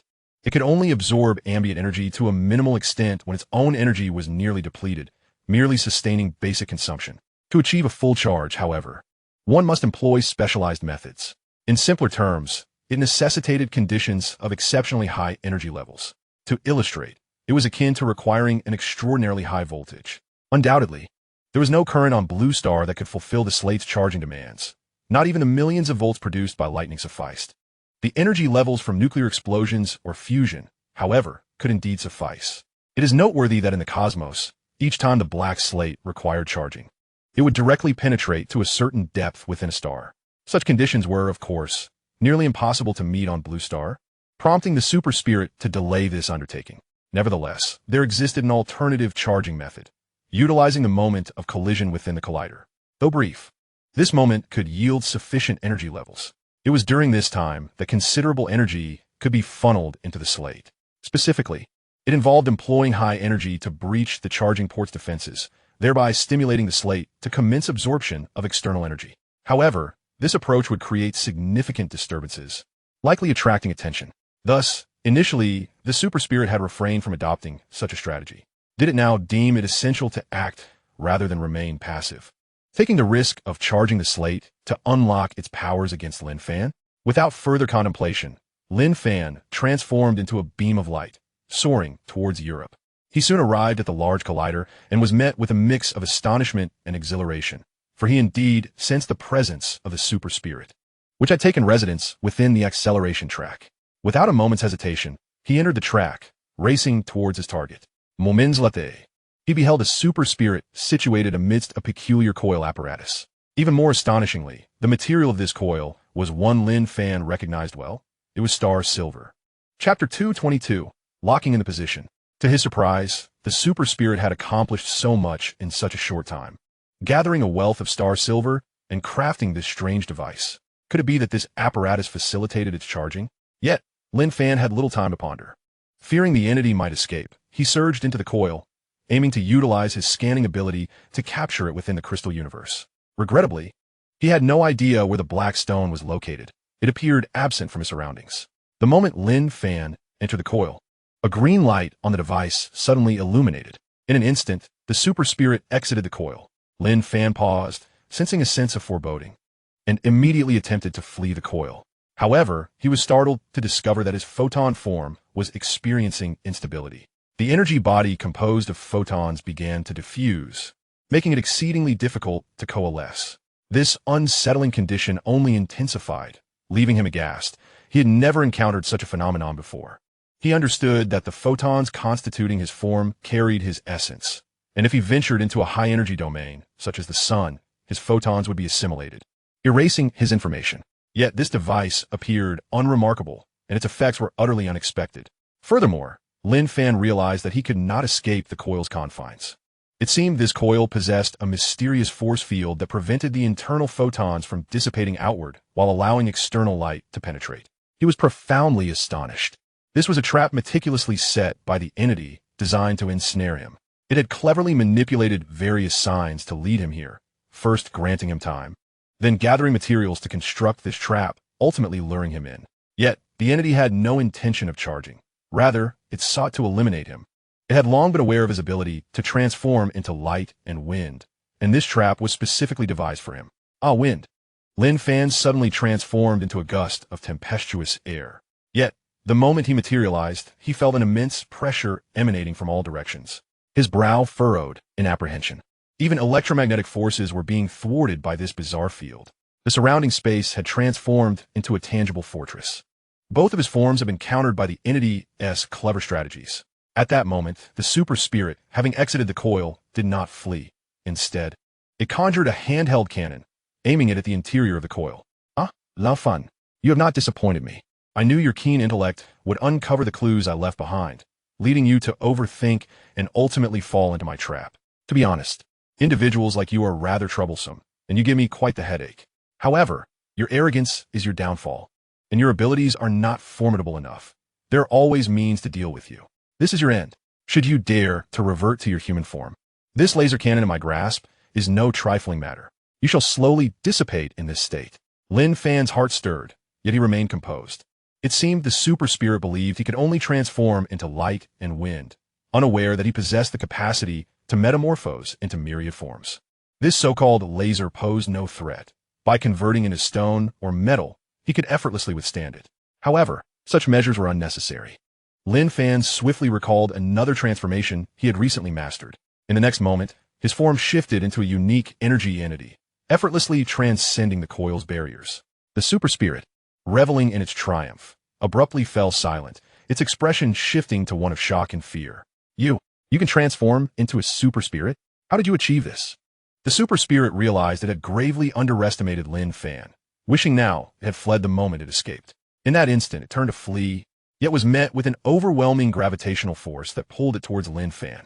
It was utterly astounded, having never anticipated being influenced by such physical phenomena. Summoning every ounce of energy, it endeavored to escape the pull, yet this proved futile.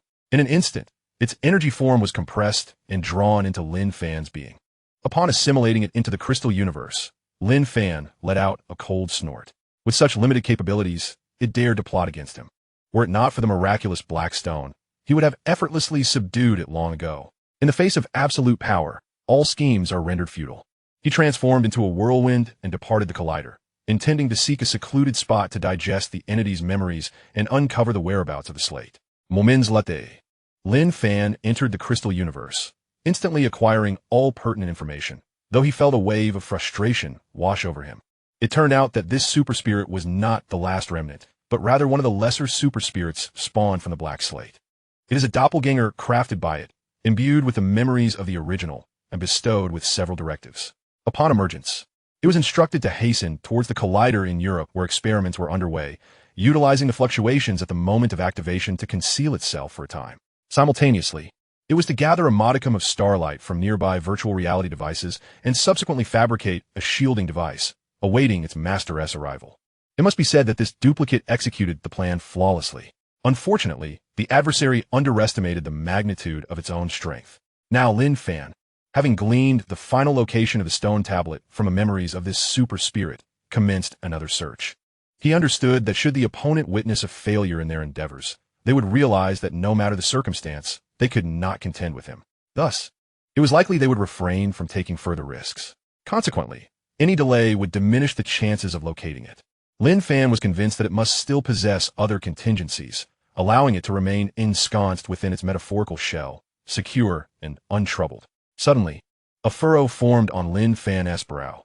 If he were that super spirit, he would undoubtedly seize the opportunity presented by his confrontation at the collider to relocate and devise further strategies. For instance, Lin Fan was abruptly startled. At that moment, the voice of the jellyfish echoed in his ear. "Master, our superconducting satellite in space previously detected a faint and repetitive stream of data being transmitted into outer space. The data is quantum encrypted and cannot be deciphered. However, it appears to contain a limited amount of information." Lin Fan's expression darkened. What is the location of the signal being sent? Indeed, moments later, the jellyfish provided a coordinate that coincided with the very spot Lin Fan was currently investigating, the last known location of the super spirit stone tablet. Lin Fan's suspicions were confirmed. The super spirit had not taken the opportunity to flee. Instead, it had utilized its brief exposure to send a signal into the cosmos, presumably to communicate with others. Chapter 223. The Drift begins. Reflecting on the information swirling in his mind, Lin Fan realized that this super spirit had no other allies. Could it be that it was attempting to contact its home planet? Faced with the prospect of failing to seize Blue Star and the imminent threat to its own existence, It might have resolved to send a message back to its home world, planning to escape amidst the chaos of an impending invasion. This implied that the super spirit still lingered in this vicinity, merely eluding detection. It had likely discerned through various probes that Lin Fan lacked the ability to see through the Blackstone's ruse, and thus cared little for exposing its position, wagering that even with the knowledge of its whereabouts, he would be unable to unearth it. Lin Fan's eyes narrowed instantaneously. Regardless, this was a significant advancement.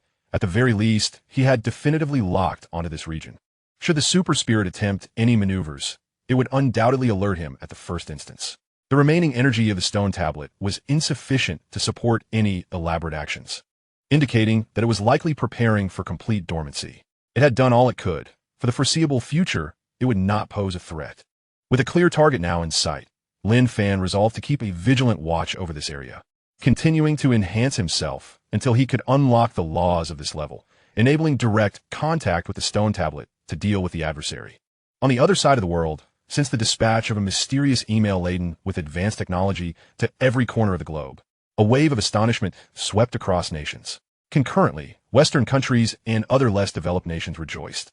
They had anticipated a perpetual subjugation under the Great Sigh, resigned to a seemingly insurmountable technological divide. To their astonishment, they found themselves unexpectedly blessed with a plethora of previously elusive technologies, including the coveted photonic device technology, bringing them to a level comparable to that of the Great Sigh. Thus, the technological gap diminished, and they were no longer at a standstill. It would not be long before the West caught up to the Great Sigh. This was the prevailing sentiment. Through this event, the leadership of these Western nations genuinely began to believe that Lin Fan was not the alien troublemaker they had presumed him to be, for if he were, there would be no logical reason for him to engage in such a thankless endeavor. The Western nations held firm in their conviction that with these technologies, they could swiftly surpass Lin Fan and reclaim their former glory.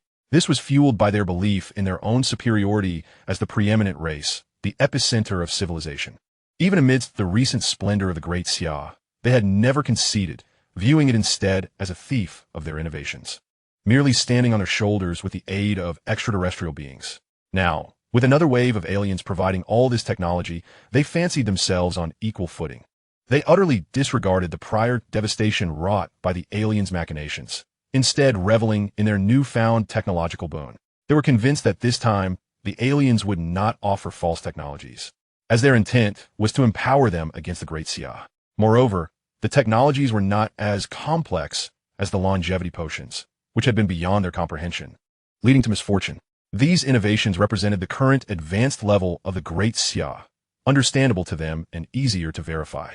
The most exuberant were the citizens of the Western nations, who, having healed from past grievances, once again extolled the virtues of the West, proclaiming that the Great Sigh's glory would not endure. Even though these new technologies were not products of their own development, they believed it was divine intervention granting them an opportunity. Meanwhile, on the side of the Great Sigh, the news struck the populace like a bolt from the blue. They lamented the incessant misfortunes that befell their nation, questioning why there was such persistent unfairness. Whenever the Great Sigh reached a pinnacle of prosperity, calamity would invariably ensue. This incident dealt a significant blow to the industries of the Great Sigh, prompting many companies to suddenly announce their withdrawal from the nation, returning to their homelands. The Great Sigh had lost its technological advantage, and the world was now investing heavily to lure away its skilled technicians. These talents, cultivated within the Great Sigh, were immensely valuable, and while they might not be core personnel within their industries, their technical prowess meant that once abroad, they would enjoy the best conditions and become pivotal figures in their fields. Consequently, many technicians were swayed. The Great Sigh did not impose overly stringent restrictions. Provided they paid hefty penalties and signed non-compete agreements, they were free to leave as long as they did not engage in sensitive industries. However, those departing would find themselves on a blacklist, and should they wish to return to the Great Sigh in the future, they would face marginalization. Yet, the departing individuals were largely unconcerned, as were the nations enticing them away. Before their eyes lay a vision of prosperity. If the Great Sigh could achieve it, so too could they, and perhaps even surpass it. Of course, out of a sense of ethics, the Great Sigh issued warnings, asserting that the aliens were surely up to no good, referencing their previous actions and urging vigilance against their schemes. They cautioned against being beguiled by the seemingly fortuitous gifts falling from the sky. Furthermore, the Great Sigh conducted an analysis, positing that the aliens were deliberately inciting competitive division to hinder the development of Blue Star, potentially even instigating conflict. They reiterated this warning, reminding everyone not to overlook the fact that the aliens had released numerous sensitive technologies, not only to official entities, but also to various organizations, including terror groups. This chaotic situation raised concerns about the many tribulations that Blue Star might soon face. It was imperative to unite, set aside prejudices, and mitigate these influences to prevent such scenarios from unfolding. However, it was evident that these admonitions fell on deaf ears, even if some paid heed. Most nations harbored their own agendas. Some openly opposed, while others feigned cooperation, all the while undermining efforts and working against the collective good. They even mocked the Great Sigh behind its back, claiming that it was afraid and had suffered significant losses. And they certainly did not wish to see other nations exploit these technologies for their own advancement. They disparaged Great Sigh as weak, suggesting that had they possessed the same power, they would have already launched a full-scale war to dominate Blue Star. In their eyes, Great Sigh's benevolence and non-expansionist policy were mere manifestations of impotence. Ultimately, all nations in this world adhere to the belief that might is all. One must subdue them through force to earn their admiration, rather than relying solely on flattery and concessions in the hope of winning their favor. Having witnessed too many nations turn against them unexpectedly, Great Sigh made a decisive new policy. From this day forward, all virtual reality devices would no longer be exported abroad, and smuggling such devices would be strictly prohibited, with offenders facing the death penalty. Chapter 224, A Stranglehold. The announcement immediately caused a sensation worldwide. It is worth noting that virtual reality devices are currently among the most sought-after commodities globally, and they hold significant value. However, despite the exceptional experience offered by virtual reality games and the metaverse, foreign purchasers were not acquiring these devices for such purposes. Many institutions, upon receiving the equipment, disassembled it to extract the minuscule amounts of superconductors within, subsequently seeking to apply them in other fields, such as military technology and aerospace, as well as in high-precision instruments. The top-tier equipment utilizing superconductors not only shrank considerably in size, but also exhibited performance vastly superior to that of their predecessors. This undoubtedly represented a significant leap in technological advancement. Although the prices of virtual reality devices were exorbitant, the per-unit cost of the superconductors, once calculated after disassembly, reached an astonishing level. Nonetheless, it was still not deemed a loss-making venture. Consequently, Western nations invested heavily in procuring these devices. However, the penetration rate of virtual reality technology remained low, as at least 80% of the devices had been dismantled. Currently, having obtained those technologies, Western nations were intent on ambitious plans to gather more superconducting devices to manufacture super satellites, nuclear fusion facilities, and advanced missiles. The United States even aspired to replicate the design of the CN spacecraft to create a large vessel of their own. With superconductors in hand, they believed they could develop a spacecraft as well, even though the quantity required for such a vessel would be substantial, likely taking an eternity to amass. Nevertheless, this prospect offered them a glimmer of hope. However, everything changed with Great Sigh's decree, which utterly shattered their dreams. It was only then that they realized, without superconductors, they were incapable of achieving anything.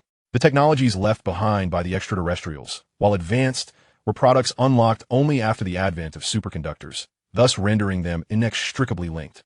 Moreover, the available documentation made no mention of any techniques for producing room-temperature superconductors. It was evident that this technology was either exceedingly difficult to master or had not been artificially created, but rather extracted from extraterrestrial sources, much like Great Sigh's own acquisitions.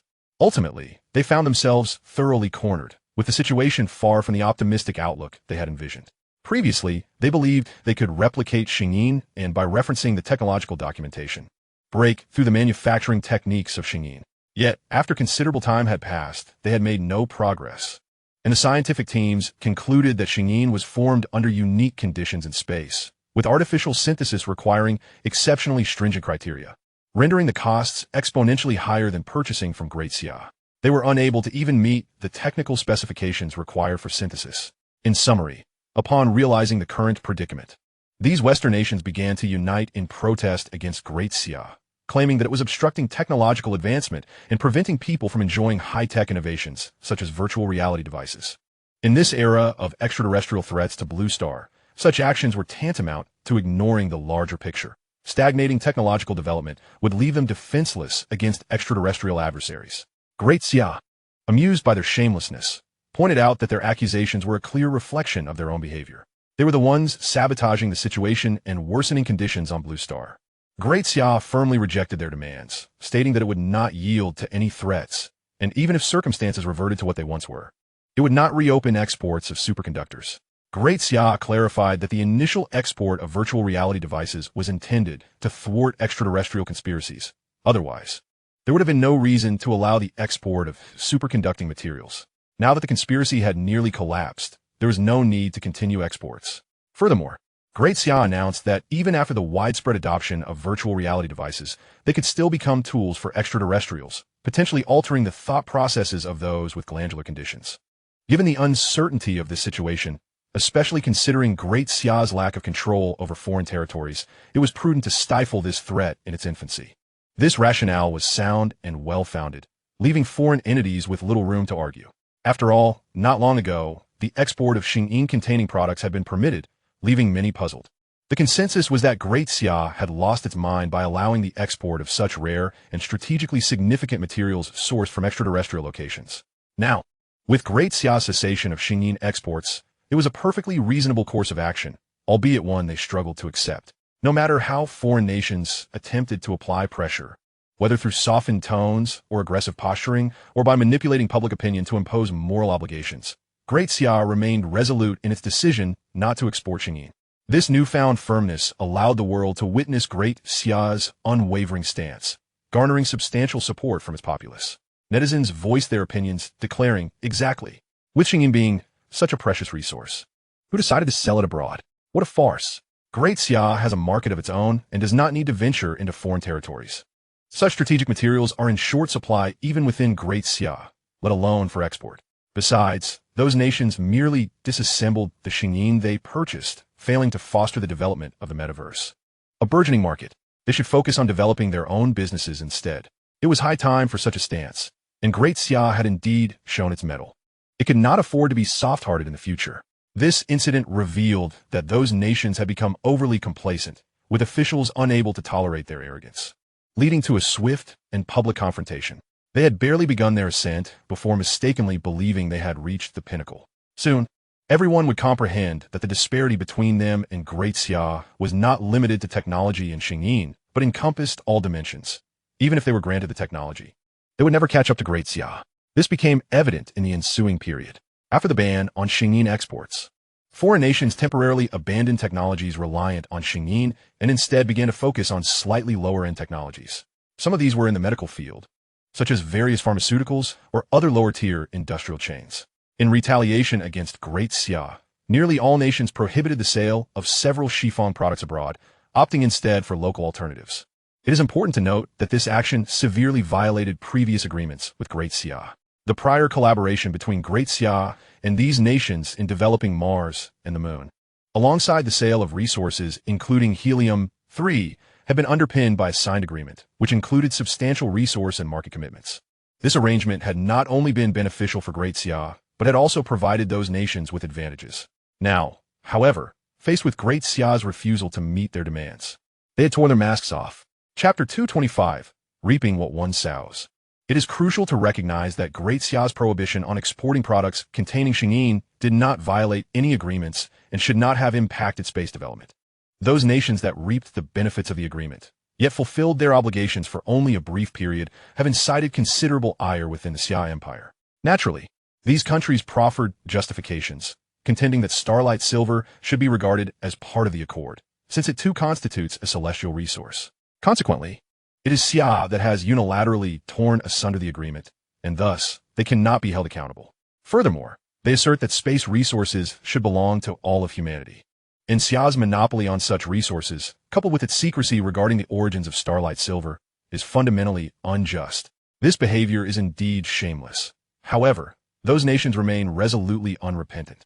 While some of these nations that breached the agreement are relatively manageable, others, displaying a flagrant disregard for decency, have instigated provocations abroad, endangering the citizens of Xia, with their government exhibiting an apathetic response. Additionally, several prominent Eastern nations bordering Xia have audaciously manufactured disputes at the frontier, launching weaponry that has caused damage, yet offered no apology, instead claiming mechanical failure. This further incited Xia's wrath, prompting a decision to retaliate decisively. Firstly, Xia announced that henceforth, all space mine minerals would no longer be available for sale to foreign entities. Countries beyond Xia would no longer have access to the rare and cost-effective Martian minerals, some of which are irreplaceable. Moreover, helium-3 has been designated as a strategic resource by Xia, and foreign nations that previously procured large quantities are now left with no choice but to treat this invaluable resource as mere helium. Xia also commenced sanctions against those nations engaged in covert subterfuge, officially designating them on a travel blacklist and subsequently repatriating all its citizens. Targeted sanctions were then imposed on these nations, ensuring that every action taken would induce discomfort. A dedicated department was even established to orchestrate further disruptions against these nations, including supplying weapon systems to their adversaries and deploying mercenaries to undermine their interests abroad. Previously, Xia had eschewed such tactics which had emboldened these nations. Now, they have come to realize the gravity of their situation, facing turmoil at the hands of Xia. However, Xia remained indifferent to their pleas for mercy, determined to sow further discord. In response to one particularly audacious nation that directly transgressed its limits, Xia resolved to deliver a significant blow. On that day, on the opposite side of a snow-capped mountain in the southwest, within a clandestine base, personnel were busily preparing for yet another test launch of a formidable missile. This missile, however, would not land in the anticipated area, but rather deviate unexpectedly, striking a village within Xia's borders. Given its proximity and the absence of a high-yield nuclear warhead, this assault would evade detection by satellite defense systems. Publicly, they would deny any wrongdoing, later issuing a statement attributing the missile's failure to a malfunction. They perceived no impropriety in their actions. Indeed, such measures garnered tacit support from higher echelons. They aimed to utilize these tactics as a means of sanctioning Xia. The potential repercussions were scarcely considered. In their estimation, their nation was formidable. Who would dare offend them over such trifles? Moreover, they had long regarded Xia as a paper tiger, and now, armed with advanced technology, they believed they would no longer need to rely on Xia. After a period, the missile was successfully launched. All eyes were fixated on the tracking screen, anticipating the missile's imminent entry into Xia's airspace and its subsequent strike on the target. Suddenly, a blinding white light struck the missile, reducing it to a wisp of smoke. In that moment, laughter faded from every countenance. Xia had indeed activated its missile defense system, recalibrating parameters to respond to such minor assaults. It appeared that this tactic would no longer yield results. However, the situation did not conclude there. At that juncture, the base's commander received a phone call, and upon hearing its contents, his expression shifted dramatically. The others looked on in confusion. Trembling, the commander announced, "The recent missile defense strike not only destroyed our missile," he proceeded to reveal the latest intelligence, which indicated that numerous aerial objects across the nation had been simultaneously struck by a beam of light descending from the heavens. Every sizable object in the sky, from drones to commercial airliners, was targeted. In that instant, all large airborne entities across the nation were hit and began to plummet. Preliminary estimates indicated that a dozen or more passenger planes had crashed, some landing in bustling urban areas, resulting in substantial casualties. On a festive day, as hundreds of thousands celebrated in the streets, the scene transformed into a raging inferno. Chaos ensued as crowds screamed in terror, trampling one another in their frantic attempts to escape. The repercussions of this calamity continued to unfold. Numerous factions took advantage of the national turmoil, initiating acts of looting and indiscriminate violence. Furthermore, many military training aircraft and drones were also struck, creating disarray and hindering immediate organization. By the time official forces managed to stabilize the situation, this disaster had claimed millions of lives, with countless others injured or missing, and the economic toll was incalculable.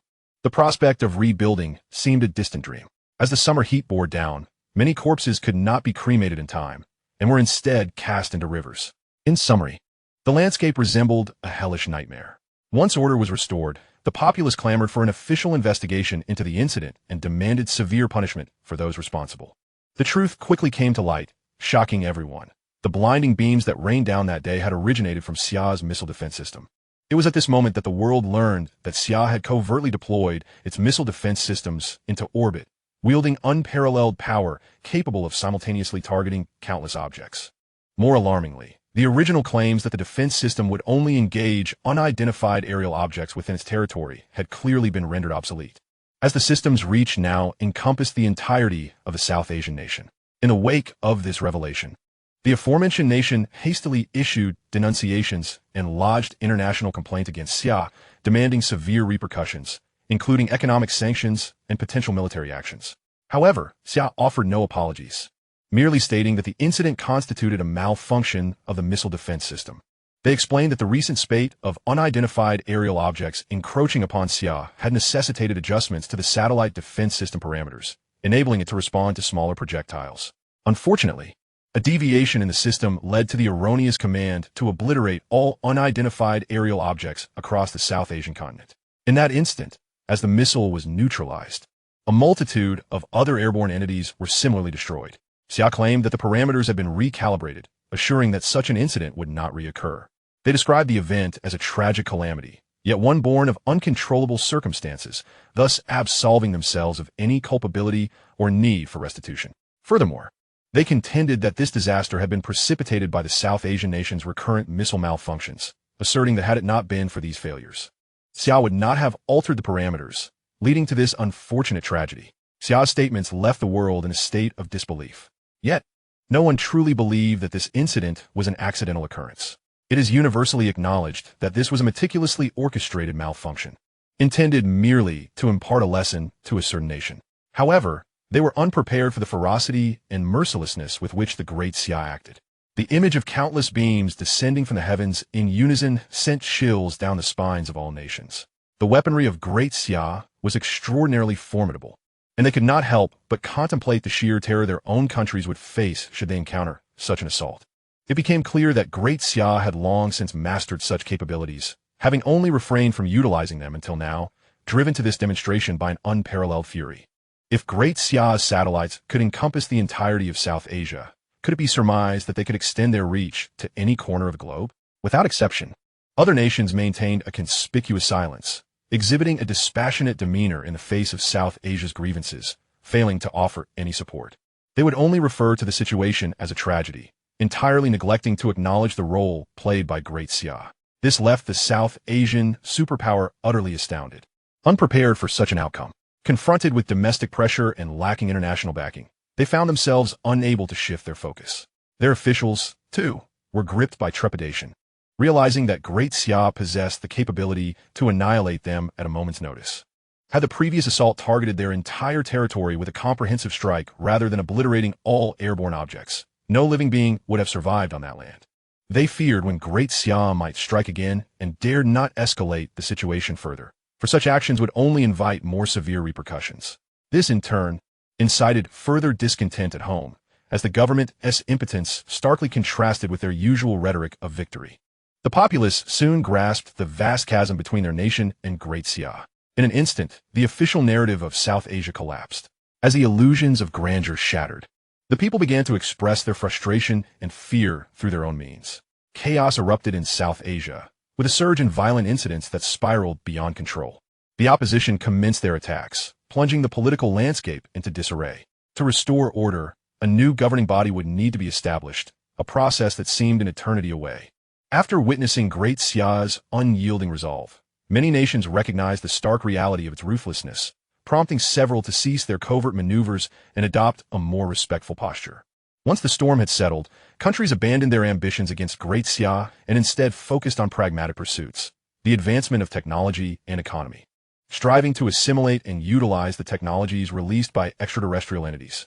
However, they soon discovered that their disparity with great Xia lay not in technology or superconductive materials, but rather in the quality of labor and work efficiency. As they compared their developmental pace with that of great Xia and invested in various projects, they found that equivalent investments over the same duration yielded results several times slower than those of great Xia. It was only now that they comprehended the true value of great Xia. Numerous enterprises and experts yearned to return to great Xia for development, yet that opportunity had vanished. In stark contrast, great Xia continued its already rapid expansion, now augmented by an influx of extraterrestrial technologies, alongside a shipment of star silver returning to Blue Star, which began to permeate all fields of application. This ushered great Xia into a true era of explosive growth, with each day presenting a new visage. Despite the extraterrestrial technologies being initially aimed at dismantling Great Sia's monopoly, many of these innovations also proved beneficial to Great Sia, facilitating mutual validation and maturation of technology. On this day, the head of Chifan Company convened a press conference, ceremoniously announcing the completion of a new helium-3 controllable nuclear fusion reactor, ready for mass production and utilization. This new fusion reactor, modest in size yet astonishing in power output and efficiency, could fulfill the electrical needs of an entire small city with just one device the size of a van. Households could operate all electricity-consuming appliances at maximum capacity without issue, with fuel costs calculated to be a mere fraction, 1%, of traditional generation costs. Simultaneously, all conventional power generation methods, including hazardous fission reactors and deuterium-tritium fusion devices, were rendered obsolete. This revelation astounded the world, particularly the netizens of Great Sia, who expressed their exhilaration. At last, the day we've awaited has arrived. Electricity will be remarkably inexpensive, and we can freely use all our appliances without concern. This summer, we can finally turn on the air conditioning without fear of exorbitant costs.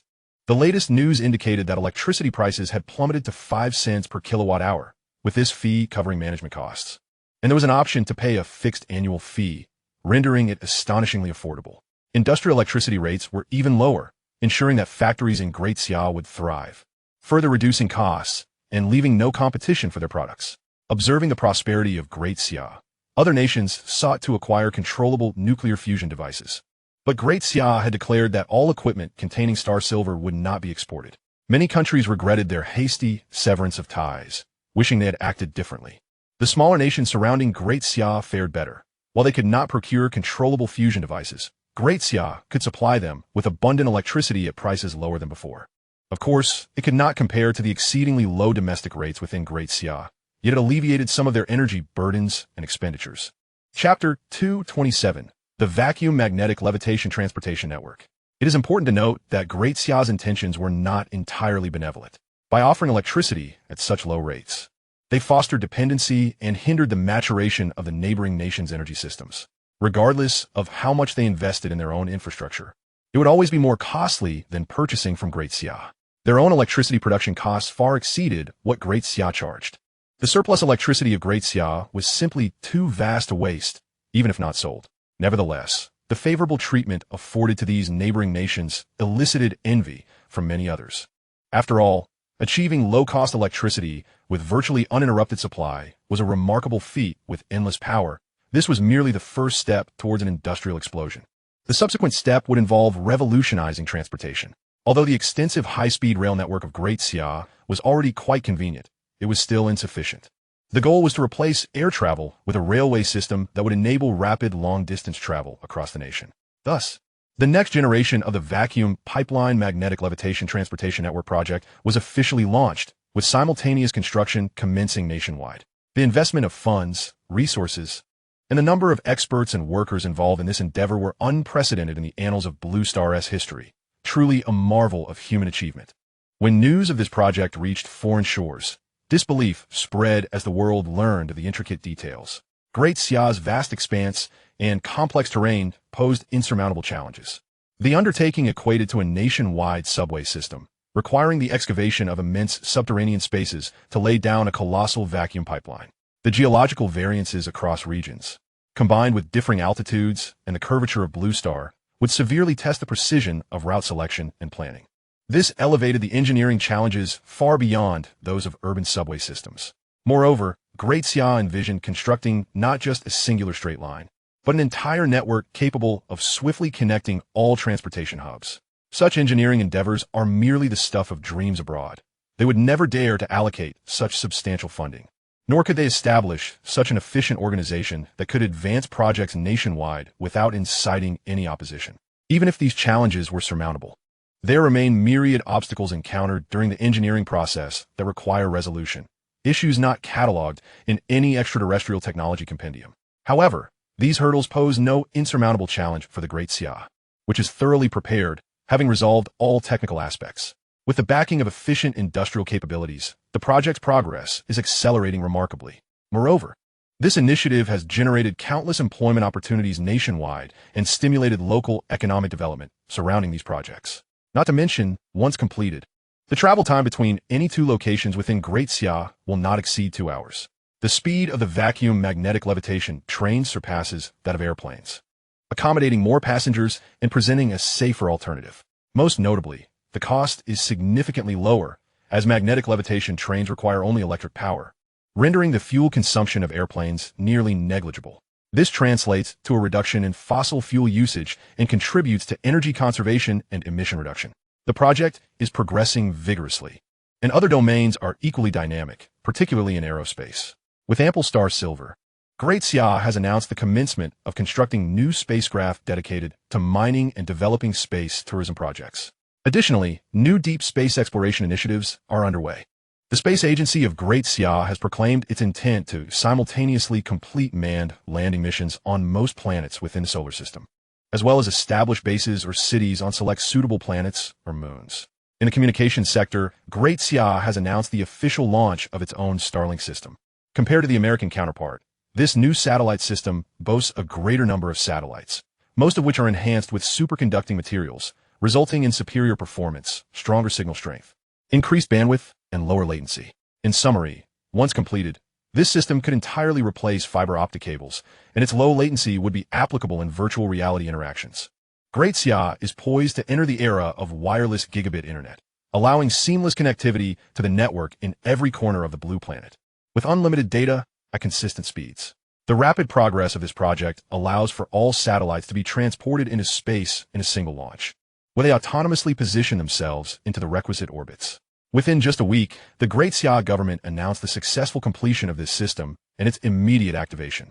Concurrently, all citizens received the Starlink subscription signal on their smartphones and computers.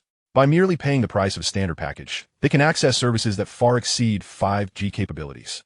This has incited envy among other nations, some of which have sought negotiations to pay a fee for access to high-speed internet services, which are considerably more affordable and faster than their domestic broadband operations, with no risk of disconnection.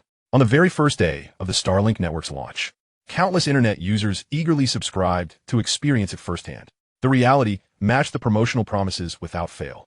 Previously, during the era of photonic devices, although the response speed, data transmission rate, and system configurations had reached the limits of human demand and could still be enhanced, further improvements would be imperceptible to humanity, thus deemed unnecessary.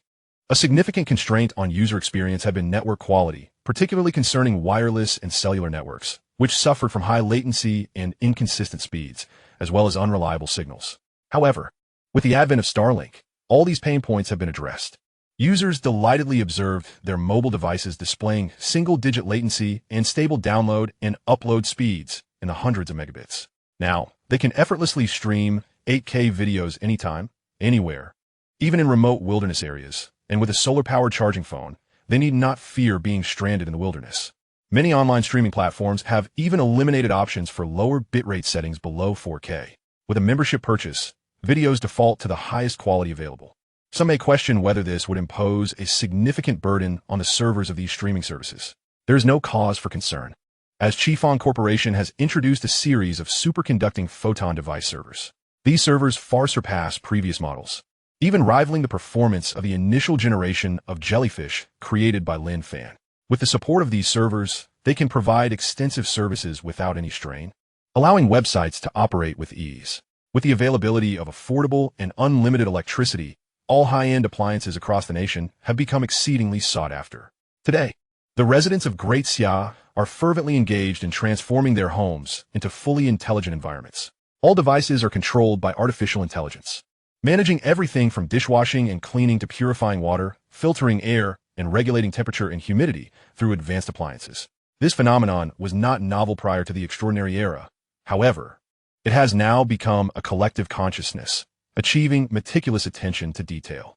Anything that could be replaced by appliances has been fully substituted. People no longer need to perform household tasks. They simply issue commands to the AI. Various appliance manufacturers have diligently developed high-power, feature-rich devices. Take air conditioning, for instance.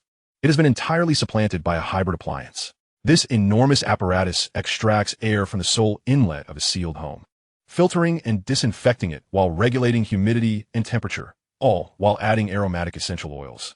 Consequently, within the home, the atmosphere remains as warm as spring throughout the year. With the air consistently fresh and at an appropriate humidity level, there are no longer concerns about excessive humidity during the monsoon season or returning dampness. And heating systems are unnecessary in winter, while conventional air conditioning is no longer required in summer. Once activated, this device can operate for decades without needing to be turned off. Furthermore, large-scale vertical farms are set to be constructed nationwide, allowing for the indoor cultivation of various crops, fruits, and vegetables. This technology is significantly more resource efficient than traditional agriculture, enabling higher planting density and faster crop maturation. Now, tropical fruits can be produced affordably year-round. With the abundance of electrical resources, the government has mandated the full realization of negative emissions to swiftly balance carbon elements in the atmosphere, aiming to restore the greenhouse effect on the blue planet to levels akin to those of the 19th century. This will mitigate the occurrence of extreme weather events in the future. They have instructed all factories to achieve complete recycling of various byproducts and to process them separately to ensure that the majority of carbon elements do not escape into the natural environment. As electric vehicles gain traction, air pollution from automotive emissions is diminishing. Lin Corporation has also developed a new technology involving a special mutated algae that can be cultivated in vertical farms, capturing carbon from the atmosphere at an astonishing rate. The resulting products can be directly utilized as industrial raw materials, processed into any chemical products originally derived from petroleum. Thus, the industrial scale of Great Sigh is expanding at an astonishing rate, while its carbon emissions are steadily declining. Great Sigh has truly become an environmentally friendly green nation, with carbon emissions even lower than those of smaller countries. In terms of transportation, in addition to the underground vacuum magnetic levitation trains, the government is also preparing to lay down high-speed magnetic levitation highways. Lin Corporation has announced the commencement of automobile manufacturing, producing a magnetic levitation vehicle that requires minimal electrical energy to travel at high speeds on specialized roadways. From the outside, it resembles a flying car straight out of science fiction film. Furthermore, these magnetic levitation roads can be constructed in multiple layers, effectively alleviating traffic congestion. This significantly enhances the efficiency of travel. In summary, the current landscape of the Great Sigh is starkly different from that of other nations. It appears as if one is in a futuristic world, with new developments emerging daily, while the progress in foreign countries lags considerably behind.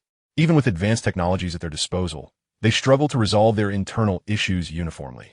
This has allowed the world to witness the true competitive edge of the Great Sigh, dispelling the notion held abroad that merely acquiring technology akin to that of the Great Sigh would enable them to leap ahead, perhaps even surpassing its advancements. Countries abroad now find themselves unable to directly compete with the Great Sigh, particularly in high-end sectors where they remain constrained by the limitations of star-silver technology, hindering their development. Consequently, they have shifted their focus towards the less complex technologies left behind by extraterrestrial beings, such as advancements in biomedicine. Many nations have set their sights on the promising field of tissue regeneration technology. This innovative technique involves the reverse cultivation of human cells, followed by differentiation, ultimately producing blood and various organs, alongside the replacement of one's own bodily components. Mastery of this technology allows for the regular, low-cost cultivation of compatible organs and blood in laboratories, facilitating timely medical interventions without the need for lengthy waits for scarce resources. Moreover, the risk of organ rejection is significantly mitigated. This advancement heralds a remarkable leap in medical progress, offering solutions to diseases and terminal conditions that were once deemed insurmountable. Although the miraculous recovery agent developed by the Lin Corporation had already shown promise, it could only repair organs that had not yet completely deteriorated. For those organs that had succumbed to complete failure, the recovery agent proved futile. This new technology also holds great potential in other realms. For instance, affluent individuals who prioritize health and anti-aging measures can once again resort to their former methods, now that longevity agents are no longer viable. Many wealthy individuals regularly transfuse youthful blood and replace failing organs, seeking to extend their lifespans. However, with this new technology, the process has become not only more convenient, but also more effective when transplanting self-cultivated young organs. In conclusion, traditional medical powerhouses, such as the United States, are now actively researching and applying this technology. Nonetheless, the extraterrestrial technology carries inherent risks that everyone acknowledges. Whether due to malicious intent or a lack of thorough understanding, any deviation in the meticulous execution of this technology could result in dire consequences. For instance, one day at a luxurious clinic in the Ruishan Kingdom, a world-renowned medical center frequented by the elite, All the staff were celebrating the successful completion of their inaugural full-body organ transplant. While other institutions were still grappling with related technologies, they had boldly undertaken direct application on a patient, replacing all organs in a single procedure. Their confidence in their technical prowess led them to believe that no complications would arise, and the results initially seemed to validate their assertions. At that moment, all the doctors surrounded a patient in a wheelchair who appeared remarkably vibrant and full of life despite being over a century old and previously teetering on the brink of death. For years, he had suffered numerous ailments, with his organs nearing failure, surviving solely due to the world's premier medical conditions and a dedicated team available around the clock. His current vitality was astonishing. The patient, a leading magnate from the United States, felt exceptionally well and was pleasantly surprised by the results. Previously, the recovery agent had lost its efficacy for him.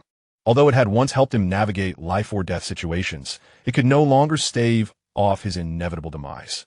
He had also experimented with longevity agents, which had shown promise until he learned of their serious side effects, prompting him to cease usage. Just when he thought his time was up, the emergence of extraterrestrial technology offered a glimmer of hope. He promptly contacted the medical center with which he had collaborated for decades. Coincidentally, they were delving into this new technology.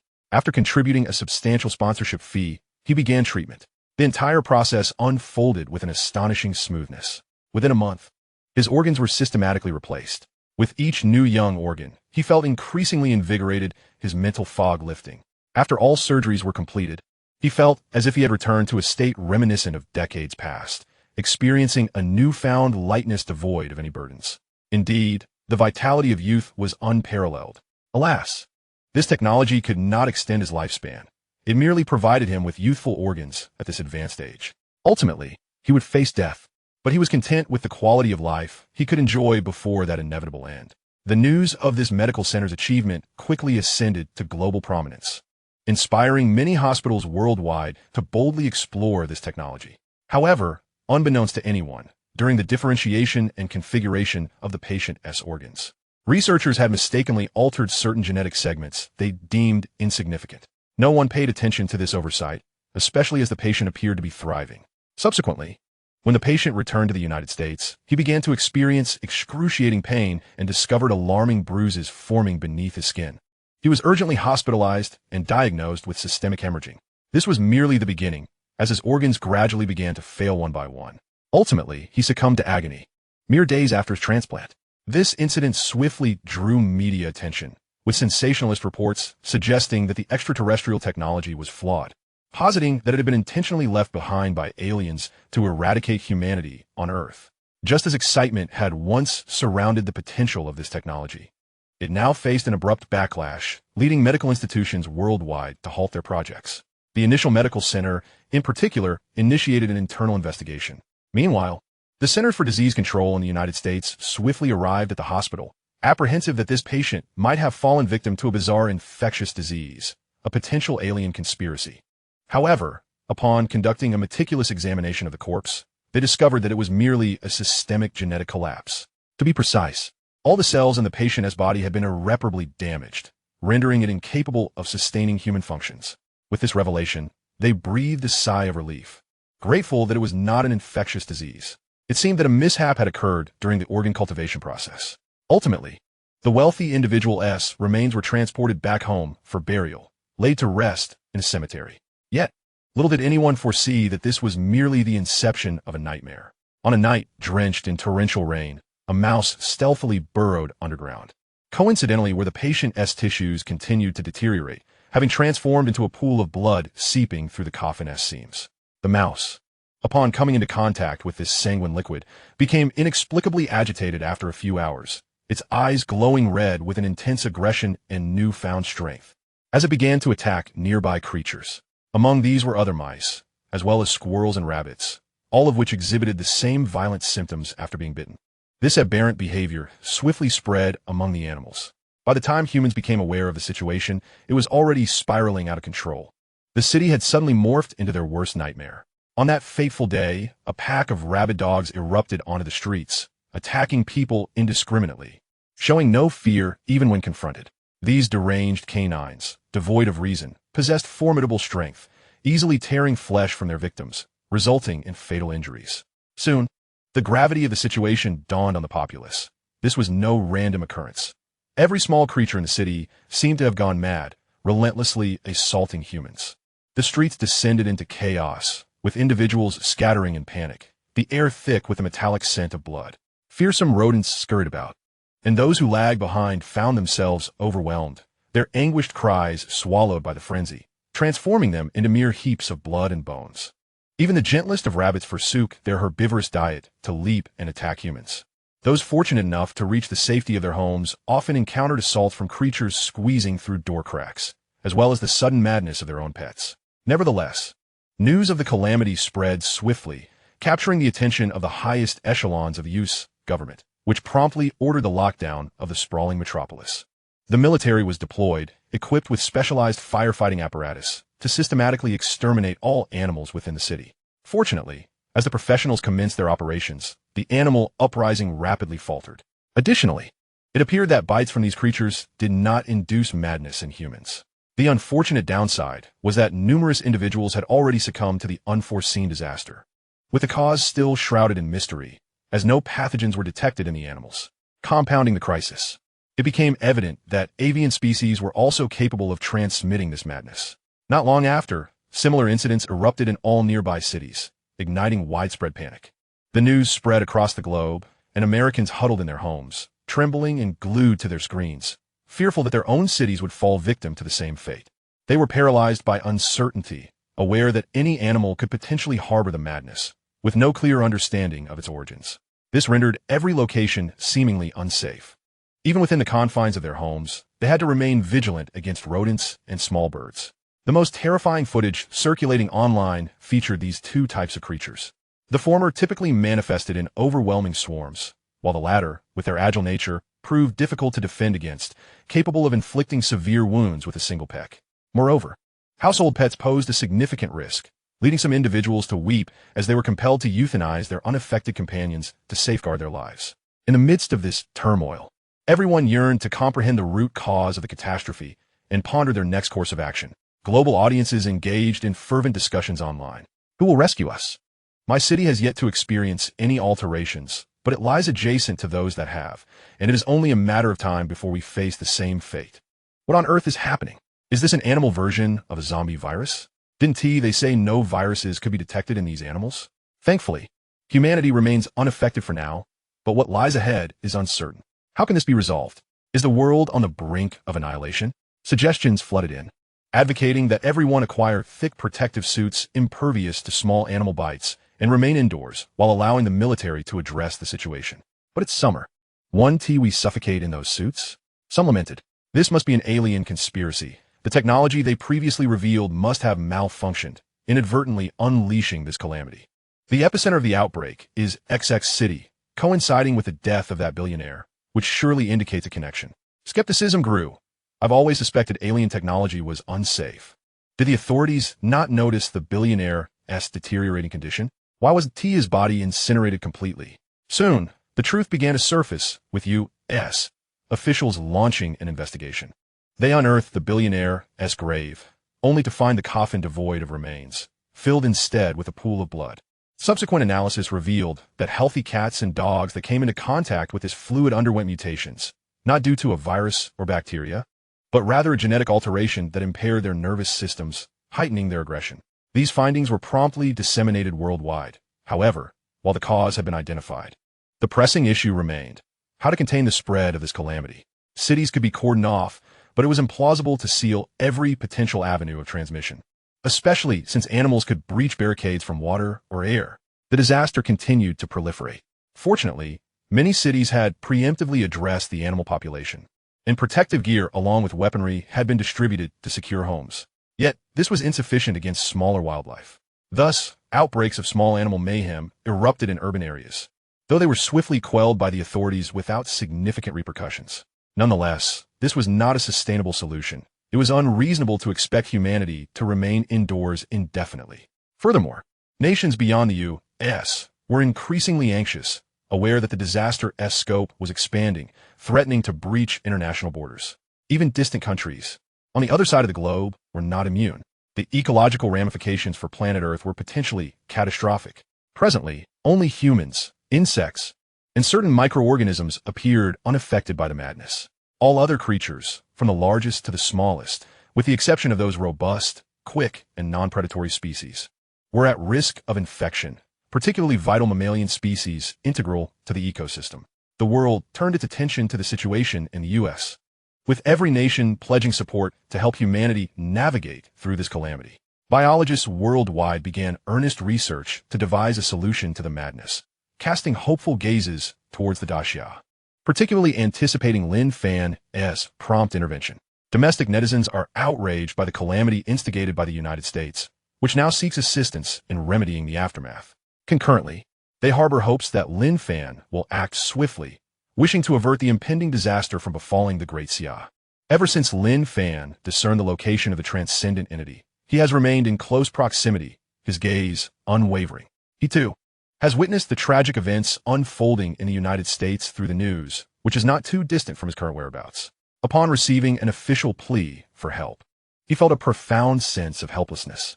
This is the tragic consequence of advanced technology falling into the hands of those lacking reverence and the foundational knowledge required for its proper application, leading to its rampant misuse.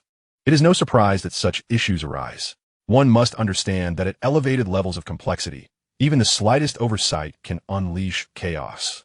This is merely the outcome of unintentional mistakes. The ramifications would be far more terrifying if malevolent organizations were to deliberately exploit such technologies to inflict harm upon humanity. However, Lin Fan recognized that fretting over these concerns was futile, as there was no turning back. Perhaps one of the extraterrestrial intentions in disseminating technology was to ensnare humanity in its own web, hindering the advancement of civilization. What else could he do in response to the official request? Naturally, he had to comply. However, he could not leave at that moment. He must await the spread of the rabid disease to this city before proceeding with his research. In silence, he prayed that the United States would not act too efficiently, leaving him some material for his studies. After a few days of anticipation, word finally reached him that the city was on the brink of an outbreak. In fact, given the stringent precautions taken by the United States, it was remarkable that it had taken this long to arrive at this point. Under normal circumstances, considering the rate of contagion, the disease should have already permeated the entire country by now. Residents of the city had long since fled or barricaded themselves at home, preparing for the worst. Meanwhile, soldiers patrolled the streets, eliminating any creatures they encountered on sight. At last, Lin Fan detected the presence of mutated beings around him and promptly scanned them. He found a secluded spot to manifest himself and, in the blink of an eye, entered the crystal universe. A mere second later, he re-emerged into the external world, transformed once more into light. Chapter 231, Establishing Immunity for Animals. In that fleeting moment, he comprehended the events transpiring within those animals. It was simply a matter of the old man's medical team having altered seemingly inconsequential technical steps during the organ cultivation process, believing they had made advancements. This, in turn, led to the emergence of a unique substance within the organs derived from the old man's stem cells. This substance proved exceptionally stable and could stimulate the genes of most animals, excluding humans, triggering specific mutations. Even the slightest exposure would instigate a chain reaction, altering the animal's genetics, causing its nervous system to mutate, becoming feral and aggressive. Concurrently, these animals would generate vast quantities of this aberrant substance, facilitating continuous replication and spread. This indeed represented a novel contagion mechanism discovered by humanity, and in a certain sense, it was a zombie crisis within the animal kingdom. Understanding this, the solution became clear. Those animals already afflicted with madness were beyond salvation. Thus, the most prudent course of action was to immunize the remaining creatures. As long as the majority of animals remained uninfected, the progressively discovered and eliminated mad animals would eventually allow nature to return to its normal state. The moment Lin Fan entered the crystal universe, he conceived the most effective remedy. He formulated a special compound that would be effective for the vast majority of animals. This compound could be introduced into water sources, allowing any animal that ingested even a small amount to develop an immune response, thus rendering them impervious to the rabid disease. He organized the synthesis method and the compound's details and dispatched them to the authorities, after which he refrained from further involvement. Upon receipt, the Great Sigh government promptly announced to the world that they had successfully developed a preventative measure against the rabid disease. Subsequently, they declared their intention to preemptively establish artificial water sources at intervals within both urban and rural areas, into which the special substance would be introduced. Hence, any animals approaching to drink would gain immunity. Although the rabid disease had yet to manifest in the Great Sigh, it was only a matter of time. Despite the ocean's fish remaining unaffected, numerous birds could traverse the ocean, and maritime trade vessels could spread the disease through rodents. The news released by the Great Sigh reverberated globally, as people finally grasped the antidote and felt a sense of relief. Indeed, it was Lin Fan, the biological savant, who had decisively resolved the crisis. Other nations immediately sought the relevant technology licenses, particularly the United States, which finally clutched onto a lifeline. The Great Sigh, without imposing stringent conditions, agreed to a standard fee for a one-time patent authorization. Upon acquiring the technology, countries around the globe swiftly commenced production.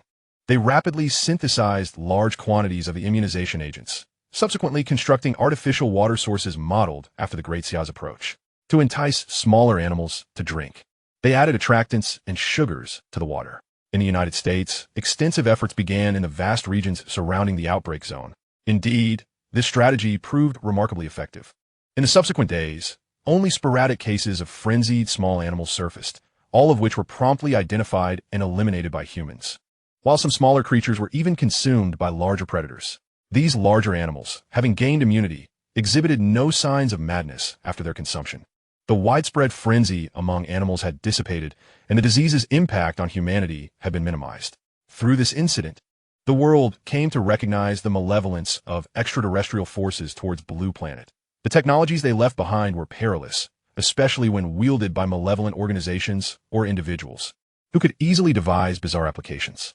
Consequently, nations worldwide converged to issue a joint declaration. Going forward, these technologies would be prohibited from use by any entities or individuals other than those officially designated by their respective governments. All technologies would require rigorous validation before being declassified. Those found using such technologies clandestinely, regardless of intent or whether any errors had occurred, would face severe penalties. Previously, the Great Sigh had raised these concerns countless times, only to be disregarded by other nations, who perceived it as an attempt by the Great Sigh to monopolize the technologies. Now, they finally acknowledged the gravity of the situation.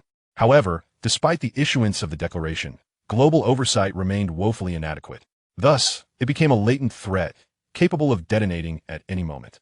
According to intelligence acquired by the United States government, certain terrorist organizations were already delving into biomedical technologies, preparing to cultivate viruses capable of exterminating humanity or targeting specific ethnic groups. Even the military was employing one such technology to breed super soldiers. These developments could potentially lead to catastrophic consequences in the future. Nevertheless, there was little choice but to take each step as it came. For Lin Fan, he remained largely indifferent. His focus was singularly directed towards confronting the transcendent entity. He felt no urgency about the potential calamities that might erupt within human society. He had no intention of conducting a global investigation to preemptively mitigate possible disasters, despite his capability to easily unearth various conspirators and thwart their plans in advance. He simply found no inclination to engage in such endeavors. He was not anyone's caretaker. Moreover, engaging in such endeavors demands a considerable expenditure of his energy. For him at present, these tactics pose no threat, and with the existence of Mars as a fallback, this conspiracy cannot endanger all of humanity. At this moment, he is contemplating new strategies. He intends to take the initiative, further enhance his comprehension of the laws, and see if he can uncover the presence of the Black Stone. During this period, he has not been idle. He has been designing an accelerator that utilizes star silver, incorporating it into the collider to augment its performance. And the design is now complete. Additionally, Lin Fan plans to undertake some rather audacious actions. After surveying the territory before him, he ultimately decided to abandon his fixation on this area. Since he cannot locate the adversary, remaining here serves no purpose and would only ensnare him further. Furthermore, the Star Silver Accelerator Collider is an endeavor he must pursue eventually, but such a device cannot be constructed on Blue Star. Having made his decision, he instantly transformed into light and soared into outer space, heading toward the planet that mines Star Silver. After a while, he finally arrived at the asteroid belt, standing atop the shimmering silver planet. In the next moment, akin to the miraculous manifestations of Dr. Manhattan in films, the ground trembled as a colossal apparatus slowly ascended from beneath the surface. This device reached a height of several hundred meters before coming to a halt. Not only did it soar to such heights, but the entire track length of the accelerator collider also extended for hundreds of kilometers, making it arguably the largest collider in history, especially since it utilized vast quantities of star silver materials. The capabilities of this apparatus are undoubtedly of an extraordinarily transcendent nature. Unlike the colliders on Blue Star, this one has no sensors or similar devices, retaining only the essential functions of acceleration and collision, as Lin Fan himself can perceive. In an instant, Lin Fan found himself at the very core of the device, precisely where the particle collisions would occur. With a mere thought, he activated the machinery. In that moment, his photon form was engulfed by a violent explosion. Indeed, he intended to take the risk of personally participating in the explosion itself, as being closest to the epicenter would yield the greatest amount of information. At that moment, he felt no pain. Instead, he watched as his photon body was infinitely torn apart in the explosion, reduced to the most fundamental particles. His consciousness began to fade gradually, yet it did not vanish. Rather, it became completely integrated into the cosmos. What he could perceive was an overwhelming silence, accompanied by a loss of self-awareness. He did not enter the crystal universe, nor did he expend energy to maintain his form. In this realm of the universe, he was entirely non-existent. Yet, his thoughts did not dissipate. They transformed into the purest essence, devoid of all contemplation, focusing solely on sensing the most fundamental aspects of the universe. It was as if he had undergone a complete annihilation and reformation, reminiscent of a previous experience during the upgrade of the crystal universe. Though this occurrence was not within the confines of that universe. At this moment, he seemed to have returned to the very instant of creation, witnessing the cosmic explosion, and from a safe distance, observing the remnants of the explosion sweep past his formless body. In the passage of an extensive duration, the explosion gradually spread, ultimately giving rise to the present universe and forming space. Throughout this process, all celestial bodies and star systems emerged bit by bit. Time elapsed, and Lin Fan's consciousness meandered to a blue planet, where he experienced the rise and fall of Blue Star. From its initial icy state to the advent of the first single-celled organisms, Blue Star endured generations of competition among algae and primitive life forms. The first plants began to flourish, flowers gradually bloomed, and the earth was adorned with verdant foliage. Various animals roamed the land, while massive dinosaurs dominated Blue Star, with reptiles inhabiting the oceans. Subsequently, a colossal meteorite collided with Blue Star, shrouding it in dust. The majority of life on Blue Star perished, yet some creatures survived, preserving the spark of life. Their evolutionary saga commenced. Eventually, one species stood upright on the grasslands, gazing into the distance. Years later, groups of these creatures traversed the land, hunting in packs. Following various wars, Homo sapiens emerged victorious, heralding the dawn of human civilization. Lin Fan's consciousness journeyed from ancient times to modern society when it suddenly shifted again, materializing on an unfamiliar silver planet. The scene before him seemed stagnant. After an indeterminate duration, his thoughts gradually returned. On that day, he suddenly remembered who he was. In the next moment, with a resounding boom, countless points of light coalesced in the void, subsequently forming Lin Fan's physical body. On this airless planet, he began to breathe deeply, his body impervious to the extreme cold, akin to temperatures plummeting below -100 degrees. His eyes widened in astonishment as he processed the information accumulated over time. His newly formed physical body transcended any limitations. It was merely a manifestation, fundamentally an amalgamation of energy and molecules, instinctively conforming to the guise of a human. In reality, the energy within him could sustain his life in virtually any environment. The energy absorbed from the crystal could be directly converted to meet his needs, negating the necessity for air, food, and other forms of sustenance for conversion. Previously, he could only achieve this in the form of photons or wind, but now, even in a physical state, he was nearly immortal.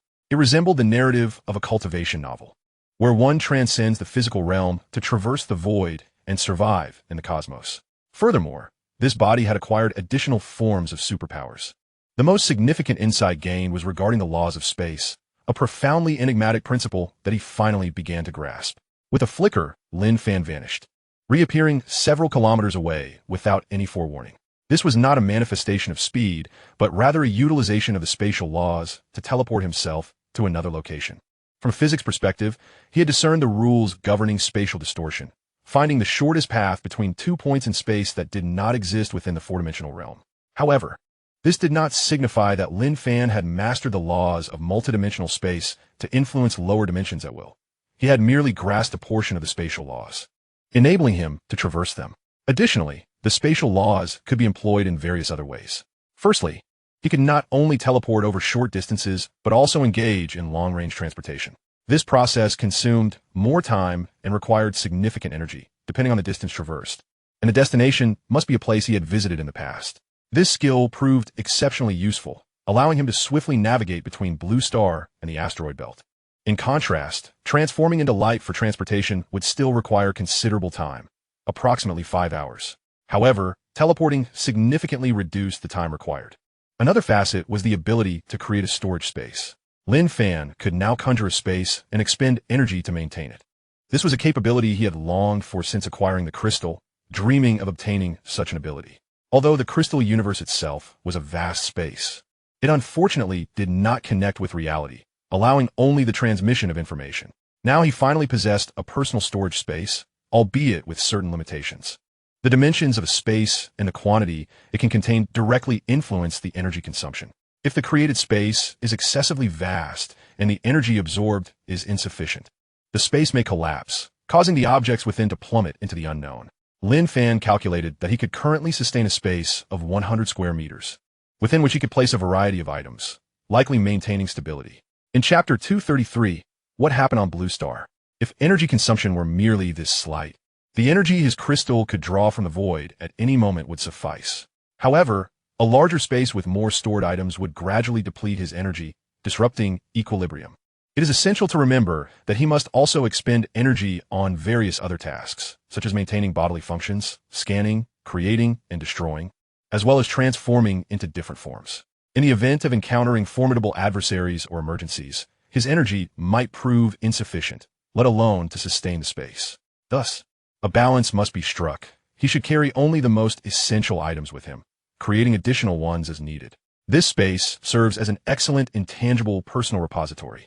It is best not to emulate the characters in cultivation novels who cram all their belongings into such spaces. In emergencies, he could expend more energy to create a larger space for temporary storage of numerous items. Indeed, this moment presents a prime opportunity. Lin Fan gazed at the star silver on this planet. Transporting it via spaceship would likely take an eternity. With the spaceship's limited capacity and the year-long round trip, this significantly hampers the Daxia's development. However, with the advent of a personal space and the ability to teleport, he could actively transport these minerals to Blue Star.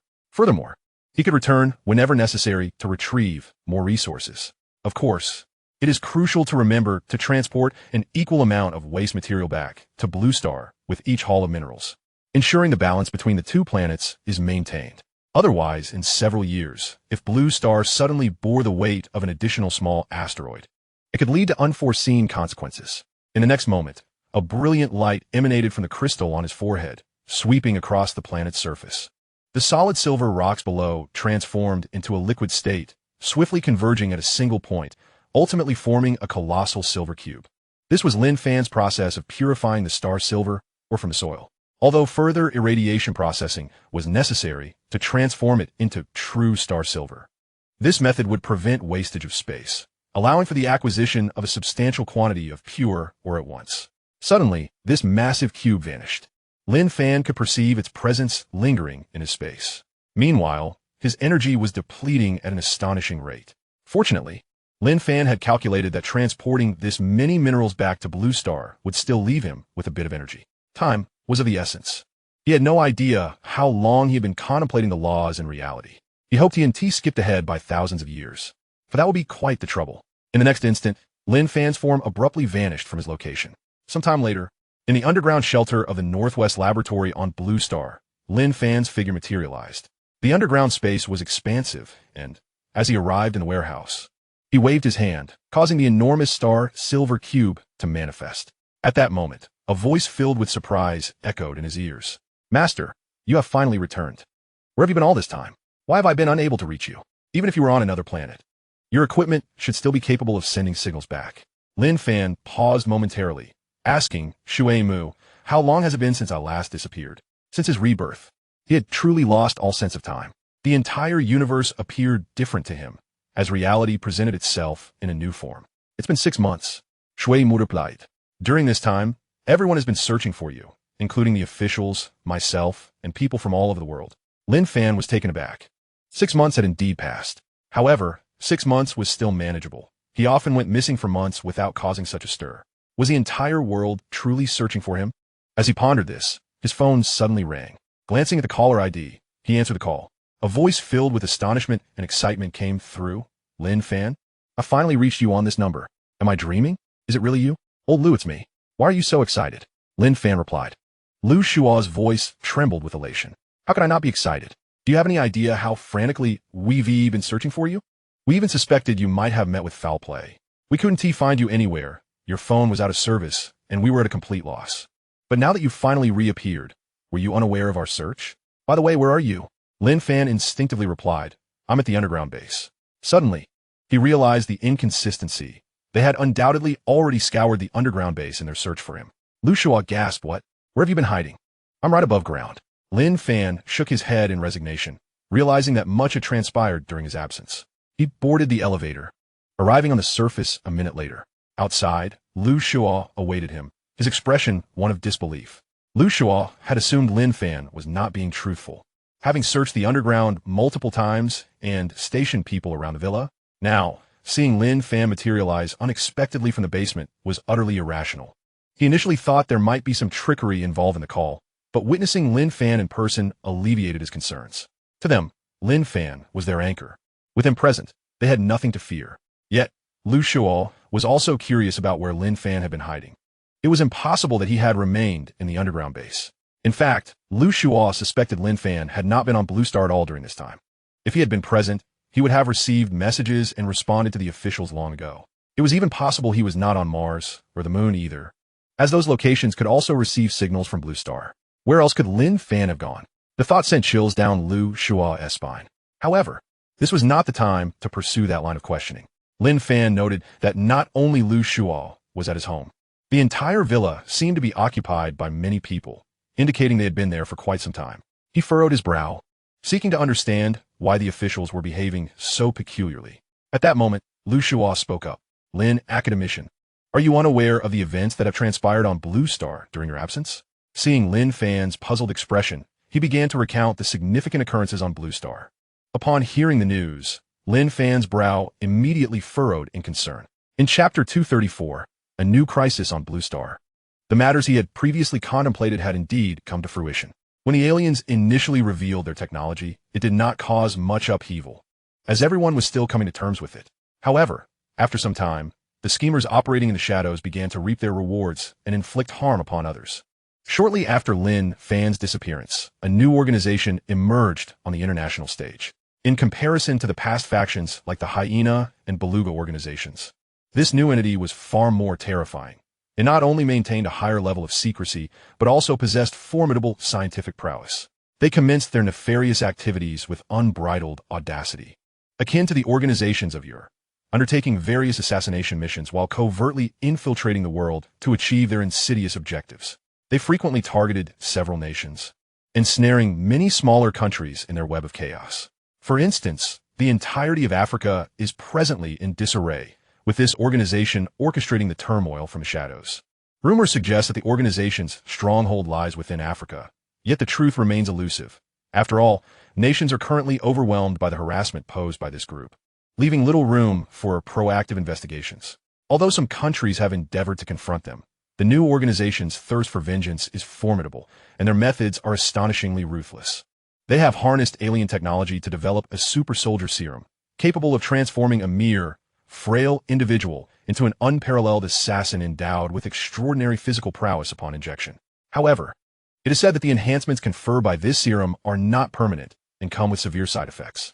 Nevertheless, this does not deter the organization from cultivating super soldiers to wreak havoc across the globe. Their teams dispatched worldwide are often comprised of individuals with specialized training, armed with formidable weaponry and bolstered by their enhanced physical capabilities. Ordinary individuals or factions stand little chance against them, often falling victim to their schemes. By the time elite forces are mobilized to eradicate them, they have typically vanished without a trace. Their superior physical abilities enable them to conceal themselves in aquatic environments or desolate areas, facilitating their escape. coupled with their adeptness at concealing their identities. Tracking them post factum often yields no results, inciting considerable frustration among numerous nations. Those governments that publicly proclaim their intent to eradicate this organization or impede their operations frequently find themselves facing severe reprisals. In one small nation, official members were systematically assassinated within days, plunging the country into a state of collapse. With no one to oversee affairs, leading to widespread chaos and a pervasive sense of terror that stifled any inclination to oppose the organization. The organization has reportedly engineered a terrifying breed of mosquito through biotechnological means. These formidable insects are not only robust, boasting tenfold the capabilities of ordinary mosquitoes, but also possess venomous proboscises. A single bite leaves victims with a mere 20 minutes of golden rescue time. Failing to access an ICU within that window renders survival nearly impossible. These diminutive, swift creatures are exceedingly difficult to evade. The organization has brazenly declared that any interference would not only result in high-ranking officials being targeted for assassination, but also the release of these mosquitoes into the offending nation. This has incited widespread panic, yet no one dares to voice condemnation. Speculation abounds that these mosquitoes are products of genetic mutation, yet no effective countermeasures can be devised. Currently, many high-ranking officials remain reclusive, issuing directives solely through television broadcasts. Thus emboldened, the organization has escalated its threats, publicly declaring enmity with the world and demanding unconditional compliance from all nations. The organization's secrecy is unparalleled, and its execution capabilities are formidable, leaving countries largely powerless against it, especially as no strongholds can be identified. If there is any nation that possesses some degree of confidence before them, it is Dacia. Dacia had previously denounced this organization, inciting retaliatory actions, including direct assaults on official locations with the engineered mosquitoes. However, unbeknownst to the adversary, Dacia had already devised a counter-strategy, employing superconductive materials to construct small anti-missile systems. Although the laser power of these systems is significantly diminished and resembles a child's laser pointer, their deployment around vital governmental sites has proven effective in combating mosquitoes. This represents a rare setback for the new organization, which realizes that even deploying biochemical warriors would pose little threat to high-ranking officials. Yet, instead of tempering their ambitions, the organization has been incensed, orchestrating numerous operations targeting regions with inadequate security, resulting in considerable loss of life and instilling widespread fear among the populace. Currently, Dacia has heightened security measures, with armed personnel stationed every 20 meters on the streets and stringent controls over foreign entrants. Nonetheless, Dacia surveillance systems and capabilities pose significant threats to this organization. Many of their planned operations have been thwarted before they could commence, leading to the apprehension of several members, yet little information has been gleaned from them. The organization had also attempted to mount a special operation against the Xingyin factory, yet the heavy military presence thwarted their efforts, albeit at the cost of some losses for Dacia. This incited considerable ire among officials, who resolved to eradicate this organization. The first step would involve deciphering their technology.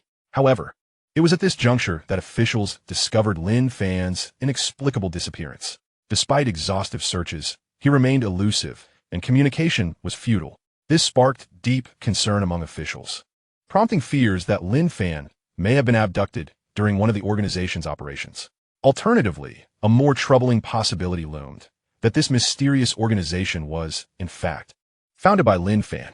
Fortunately, Lin Fan eventually returned at this critical moment.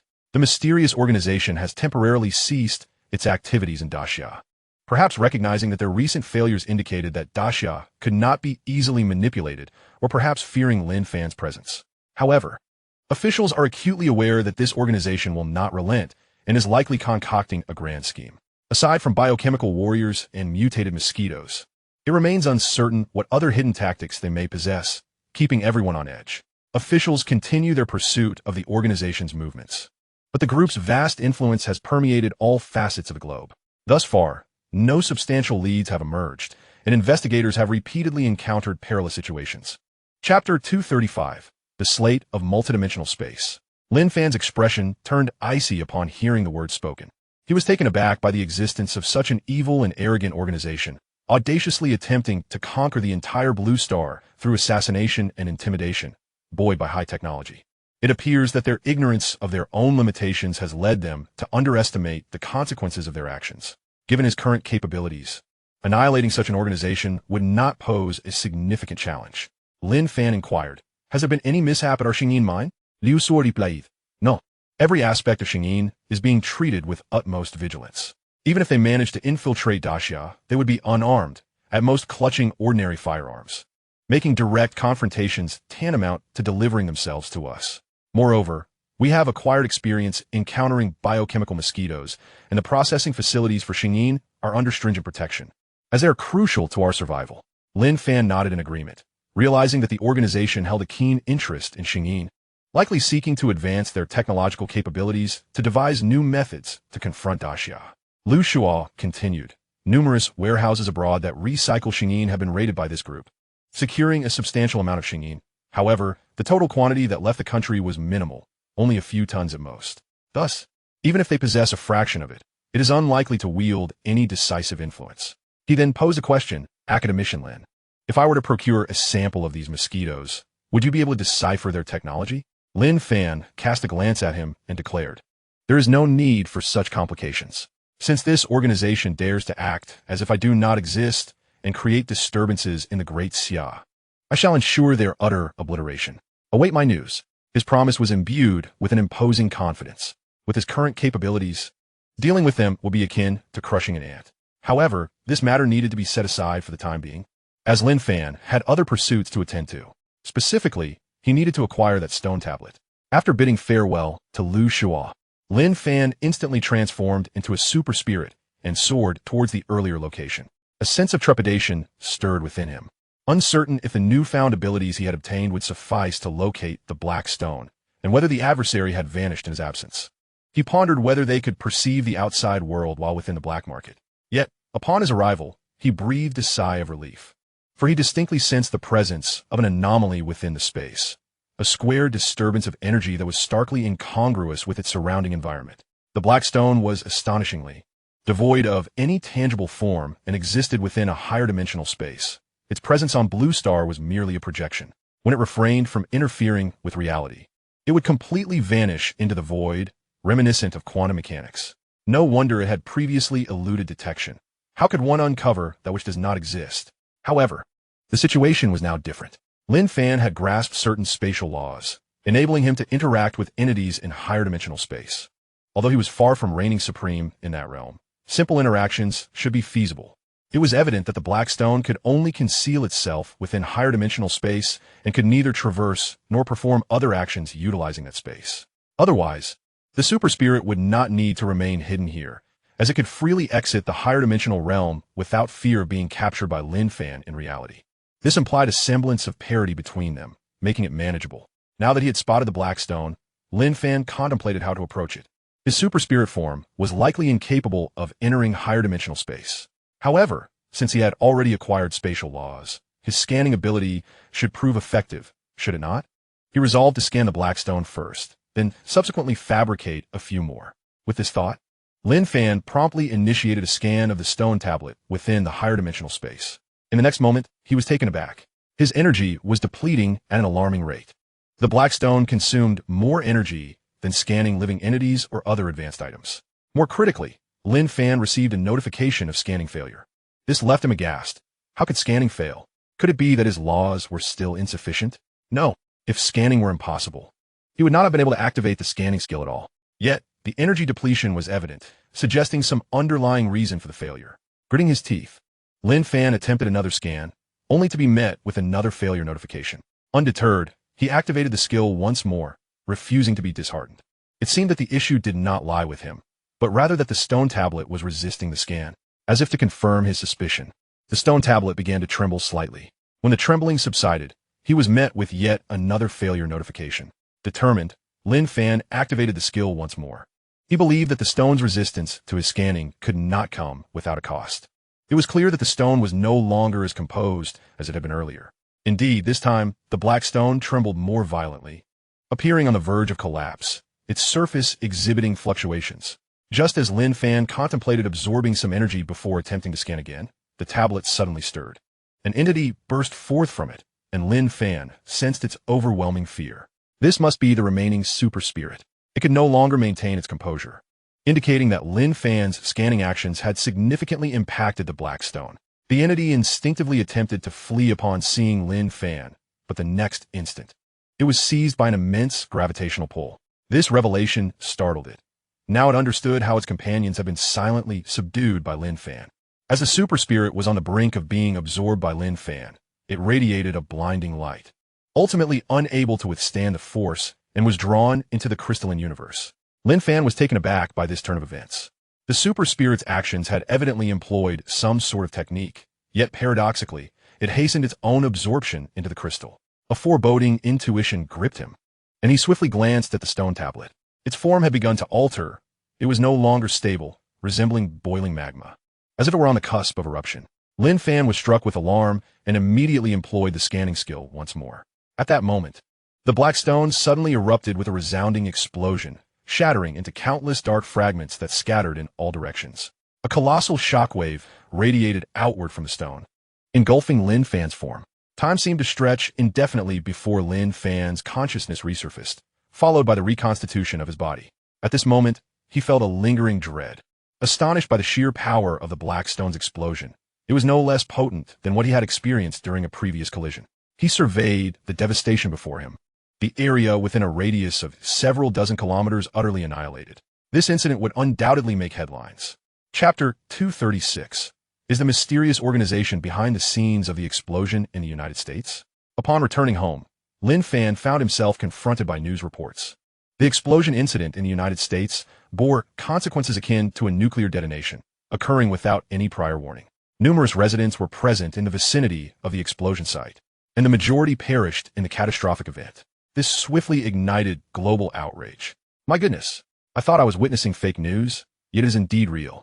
Who stealthily deployed a nuclear bomb without detection right under the noses of the United States? How tragic.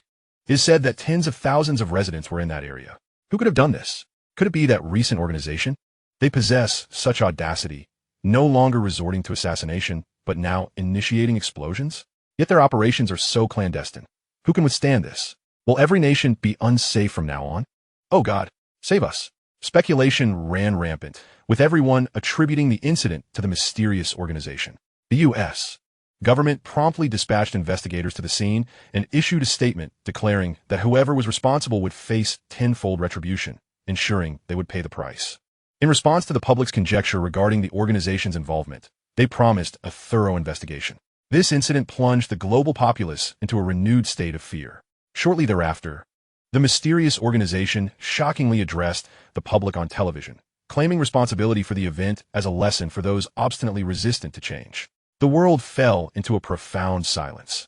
No one dared to openly condemn the act. Even the United States maintained that they were continuing to investigate the truth and announced that tests conducted at the nuclear explosion site revealed no residual radiation. It appeared that the explosion was not caused by a nuclear device. This revelation only heightened trepidation.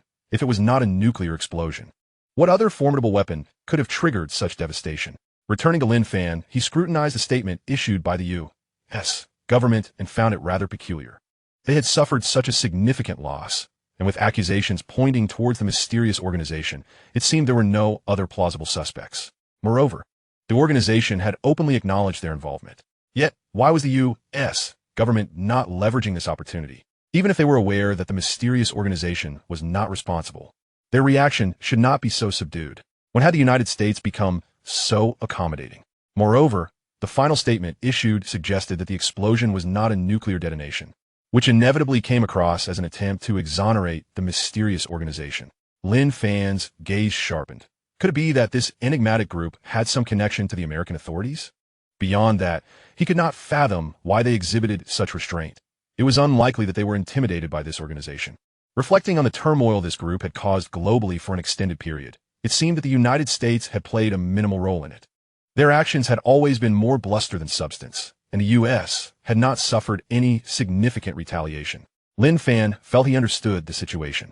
However, at this moment, he was preoccupied with other matters. Upon entering the crystal universe, he was delighted to discover that he had not only successfully captured the remaining super spirit, but also observed numerous black shadows coalescing before him, attempting to merge into a singular entity. These shadows were fragments of black stone, remnants from the recent explosion. Yet, it appeared these fragments were struggling to come together, as they were missing certain components. Lin Fan pondered whether some pieces had flown away during the explosion and were not collected in time. He speculated that these black stone fragments had been assimilated into the crystal universe rather than being replicated. These stones likely possessed unique characteristics akin to souls and superspirits. Lin Fan had begun to sense their essence. They indeed seemed to be related to multidimensional space, a true treasure of the superspirit clan, acquired from some source rather than being artificially created by them. At present, due to the incomplete nature of the black stones, the information Lin Fan could perceive was sporadic. However, it was evident that this substance encapsulated vast knowledge, not stored in conventional data form. Instead, the dimensions of the black stone itself were perfectly designed, allowing for the deduction of knowledge intrinsically. Yet, with only partial fragments unable to coalesce, this knowledge remained fragmented, though he could already appreciate the profundity of its underlying principles. The knowledge contained within surpassed Lin Fan's current understanding of spatial laws by 2 tiers, delving into certain aspects of multidimensional space and its applications. The superspirit clan's development of this entity was exceedingly limited. They had gleaned some knowledge through extensive research over time, encoded it for future generations' interpretation, and utilized it as a habitat along with a formidable cosmic vessel. This could be said to employ only a minuscule fraction of the black stone's inherent power. Of course, to unleash its true might, all fragments needed to be collected and reassembled. At that moment, a superspirit suddenly appeared, and upon seeing Lin Fan, was taken aback, especially upon noticing the black stone fragments in the sky attempting to merge, rendering it momentarily speechless, lost in thought. Lin Fan paid him no heed. After a while, a multitude of superspirits soared in from the distance and gathered beside their startled companion. The newly captured superspirit was filled with excitement upon seeing his comrades. You are still alive. Where's this place? The leader among the group of superspirits replied, This is the exclusive realm of our master. Over time, they had gleaned much information about this new world and held Lin Fan in profound reverence, for to possess the strength to command an entire world was beyond their imagination. The new superspirit's face was a canvas of astonishment. Had he known Lin Fan was such a formidable being, he would never have dared to provoke him. Moreover, the fact that his companions had survived without the Blackstones was clearly Lin Fan's doing. Realizing this, he immediately yielded, recognizing that serving a powerful entity was not a matter of shame. Thank you, my lord, for sparing my life. If you do not mind, allow me to serve as your subordinate. I am willing to do anything. Lin Fan snorted softly. You have caused me considerable trouble. The superspirit felt a chill run down its spine. They had once attempted to conspire against Lin Fan, seeking to seize Blue Star, and had committed many subsequent transgressions. Lin Fan remarked, You sent signals to extraterrestrial entities and manipulated the Blackstone's explosion. Now I must retrieve them piece by piece. Additionally, you even activated the Doomsday Protocol amidst the explosion, which is bound to bring calamity to Blue Star. You have indeed left me with quite the mess. The super spirit trembled, realizing that Lin Fan was aware of its final actions.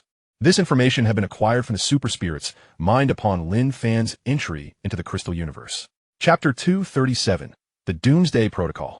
It turned out that the super spirit, aware of its impending doom, had resorted to desperate measures in the final moments, triggering an explosion that not only obliterated everything within a radius of several dozen square kilometers, but also utilized the capabilities of the Black Stone and the energy from the self-detonation to release a directive. Namely, the Doomsday Protocol Lin Fan had just mentioned. This concept, while seemingly straightforward, was, in fact, quite intricate. It did not imply a literal annihilation, but rather a modification of probabilities, representing a highly advanced application of laws. It is well known that the development of this world is governed by certain laws, maintaining a balance between order and chaos. Nothing is predetermined. All events, particularly the most distant ones, are inherently unpredictable and subject to specific probabilities of occurrence. For instance, news often reports an asteroid hurtling towards Blue Star, with a chance of collision leading to destruction. However, such claims are typically exaggerated. If this universe has a creator, and if this creator possesses consciousness, they would not excessively interfere with reality, but would allow everything to function according to established laws. They would not discriminate among beings, favoring none simply because they are human or sparing a good person from disaster. Many events, when certain conditions are met, will randomly occur due to their underlying logic. The Doomsday Protocol modifies these probabilities, ensuring that any event with the potential to lead to Blue Star's destruction becomes inevitable or its likelihood is significantly increased. In the original probability framework, the chances of such events occurring were low, or they would be influenced by other events, thus failing to materialize. After all, this world is an exceptionally intricate and complex system. The so-called butterfly effect suggests that even minor occurrences can accumulate and trigger larger events. Now, the Doomsday Protocol has thoroughly altered these probabilities. Moreover, Blue Star itself harbors numerous latent dangers. It is crucial to recognize that civilization is not the norm in the universe. Rather, annihilation is. Humanity has merely enjoyed a stroke of luck, surviving in a realm that has not experienced catastrophic destruction for billions of years, witnessing life evolve into advanced forms, thereby allowing civilization to persist and develop to its current state. In the cosmic scale of a blink or a breath, it is all too possible for the civilization on Blue Star to vanish without a trace. Consider supervolcanoes. On Blue Star, Yellowstone, and Changbai Mountain, among others, pose significant risks. If they were to erupt, the consequences could be devastating. Asteroid impacts are another well-known threat, frequently reported in the news, alongside the persistent menace of the greenhouse effect. Presently, extreme weather events are occurring globally, shattering records year after year, leading to a series of repercussions. While the Daxiao has made strides in reforestation and carbon reduction to reverse this trend, it remains uncertain whether the prior period of greenhouse gas emissions has inflicted any irreversible consequences on Blue Star, such as the melting of polar ice caps, disrupting ocean currents. Furthermore, cosmic phenomena, such as solar flares or gamma rays from the Milky Way, represent even more catastrophic threats. Humanity, even if aware, is utterly incapable of defending against such events. Other secondary disasters, including species extinction, drought, extreme temperatures, floods, and glacial weather, require no separate analysis. Furthermore, with the looming threat of potential extraterrestrial discovery, it is no longer a mere possibility, especially considering that the transcendent beings have already transmitted signals into the cosmos. In summary, the blue planet is indeed beset by calamities, leaving Lin Fan somewhat fatigued. Of course, this modification of probability does not imply that all these events will inevitably transpire, nor does it suggest that the entire universe has suddenly turned hostile towards the blue planet, akin to an immune system aiming to eradicate a bacterium. The Black Stone Tablet lacks such formidable power. Its influence is confined, primarily affecting the deep space surrounding the blue planet without enveloping the entire solar system. Moreover, the modification of probability merely propels the progression of events, without reaching the threshold of creating conditions for annihilation. Nevertheless, even this is sufficient to burden the blue planet. At this moment, the transcendent being spoke. I am willing to exert my utmost efforts to make amends. Lin Fan cast a glance at him and replied, "Forget it." He had no intention of releasing the other from the crystal universe, despite having obtained information and recognizing the other's sincerity and complete submission. Clearly, without the tablet, it would not be so simple for him to prevent disasters. Thus, allowing him to assist would be futile. It was far more beneficial for him to remain within the crystal universe to manage affairs on his behalf. These transcendent beings still held significant utility, possessing irreplaceable characteristics, and Lin Fan had yet to fully comprehend the laws pertaining to their traits. In fact, the transcendent beings within the crystal universe were not complete. A portion of the advanced laws had been folded, and only by unlocking the relevant laws could he attain their full potential. However, they were capable of self-reproduction. In future confrontations against extraterrestrial invasions, they might prove invaluable. He stated, "From now on, you shall be the administrators of this world, maintaining human activities here on my behalf." Suddenly, Lin Fan's thoughts shifted, and he waved his right hand. Instantly, these transcendent beings felt a transformation occurring within them, as elements began to coalesce around them, ultimately forming corporeal bodies, flesh and blood. Now, they retained their superpowers while acquiring a perfectly compatible physical form. This left the transcendent beings astounded. Their race had long focused on the pursuit of regaining physical bodies, seeking to escape the dead end of evolution. After so long without success, they had resorted to attempts at modifying and usurping human forms. Yet now, Lin Fan had effortlessly bestowed upon them perfect physicality, a feat that could only be described as divine power. Indeed, he was a being of godly civilization. Now, having latched onto such a powerful ally, they felt it was a favorable outcome. Lin Fan returned to reality, now with a new objective. Besides unearthing that mysterious organization, he must remain vigilant regarding any new developments on the blue planet. Additionally, he needed to locate fragments of the Black Stone. Having received information, he knew that as long as he retrieved the remnants of the Black Stone, he could sense nearby shards. Just then his phone rang. Glancing at the caller ID, he saw it was Lu Shua again. Lin Fan pondered thoughtfully. Academician Lin, you must have seen the news about the explosion. What are your thoughts? The tactics of that mysterious organization have escalated again. I wonder how they orchestrated such an explosion without arousing anyone's suspicion. If it had occurred in our great Xia, I shudder to think of the consequences. What do you think they employed to execute this? We should be prepared. Lin Fan shook his head, realizing that the other party had mistakenly attributed the explosion to the mysterious organization. Chapter 238, The Mysterious Organization Scheme. He stated outright, this explosion has nothing to do with that mysterious organization. Lu Shua instinctively inquired, how do you know? On the other end of the line, his eyes widened as he contemplated an astonishing possibility. Lin Fan had just returned to the Blue Planet, and shortly after parting ways with him, the explosion occurred in the United States. Could it be that this explosion was somehow connected to Lin Fan? Previously, he had been focused on a mysterious organization, completely overlooking the variable that was Lin Fan. Lin Fan succinctly explained the cause of the explosion, omitting any mention of the Black Stone, and instead said, by the way, if you observe any anomalies worldwide, please inform me. He wished to leverage the other party's resources to search for the fragments of the Black Stone. These shards, scattered across the globe, could yield remarkable reactions and trigger numerous events. After all, even fragments possess incredible power, potentially resulting in extraordinary phenomena. After a moment's thought, Lin Fan also disclosed information regarding the Doomsday Program. Lu Shua was taken aback, with the mysterious organization already posing enough of a headache for the Blue Planet.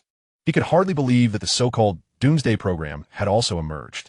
The thought that it was instigated by extraterrestrials made him grit his teeth in frustration, and he sighed, Academician Lin, why did you act alone? Had you informed us, perhaps we could have prevented things from escalating to this point. He harbored some resentment. For all information regarding extraterrestrials had been solely in Lin Fan's possession, never shared. Now such a significant upheaval had transpired. In his view, this was due to Lin Fan's reluctance to share insights about extraterrestrial technology or matters. Lin Fan raised an eyebrow and stated bluntly, with all due respect, it's not that I do not include you in my actions. Rather, you are simply incapable of intervening. I have invested considerable effort to track down this extraterrestrial being. Its methods far exceed your imagination. Under normal circumstances, you would not even be able to locate it, let alone have any means to confront it if you did. I expended immense effort to subdue it, and the explosion it caused upon its demise was unavoidable. Even had you been present, the outcome would have remained unchanged. In fact, you could have hindered the process, potentially alerting it, and there would have been no chance of survival during the explosion. Lu Shua fell silent. Having never encountered extraterrestrials, he lacked knowledge of the specifics. If Lin Fan's assertions were accurate, then indeed, there was little that could be done.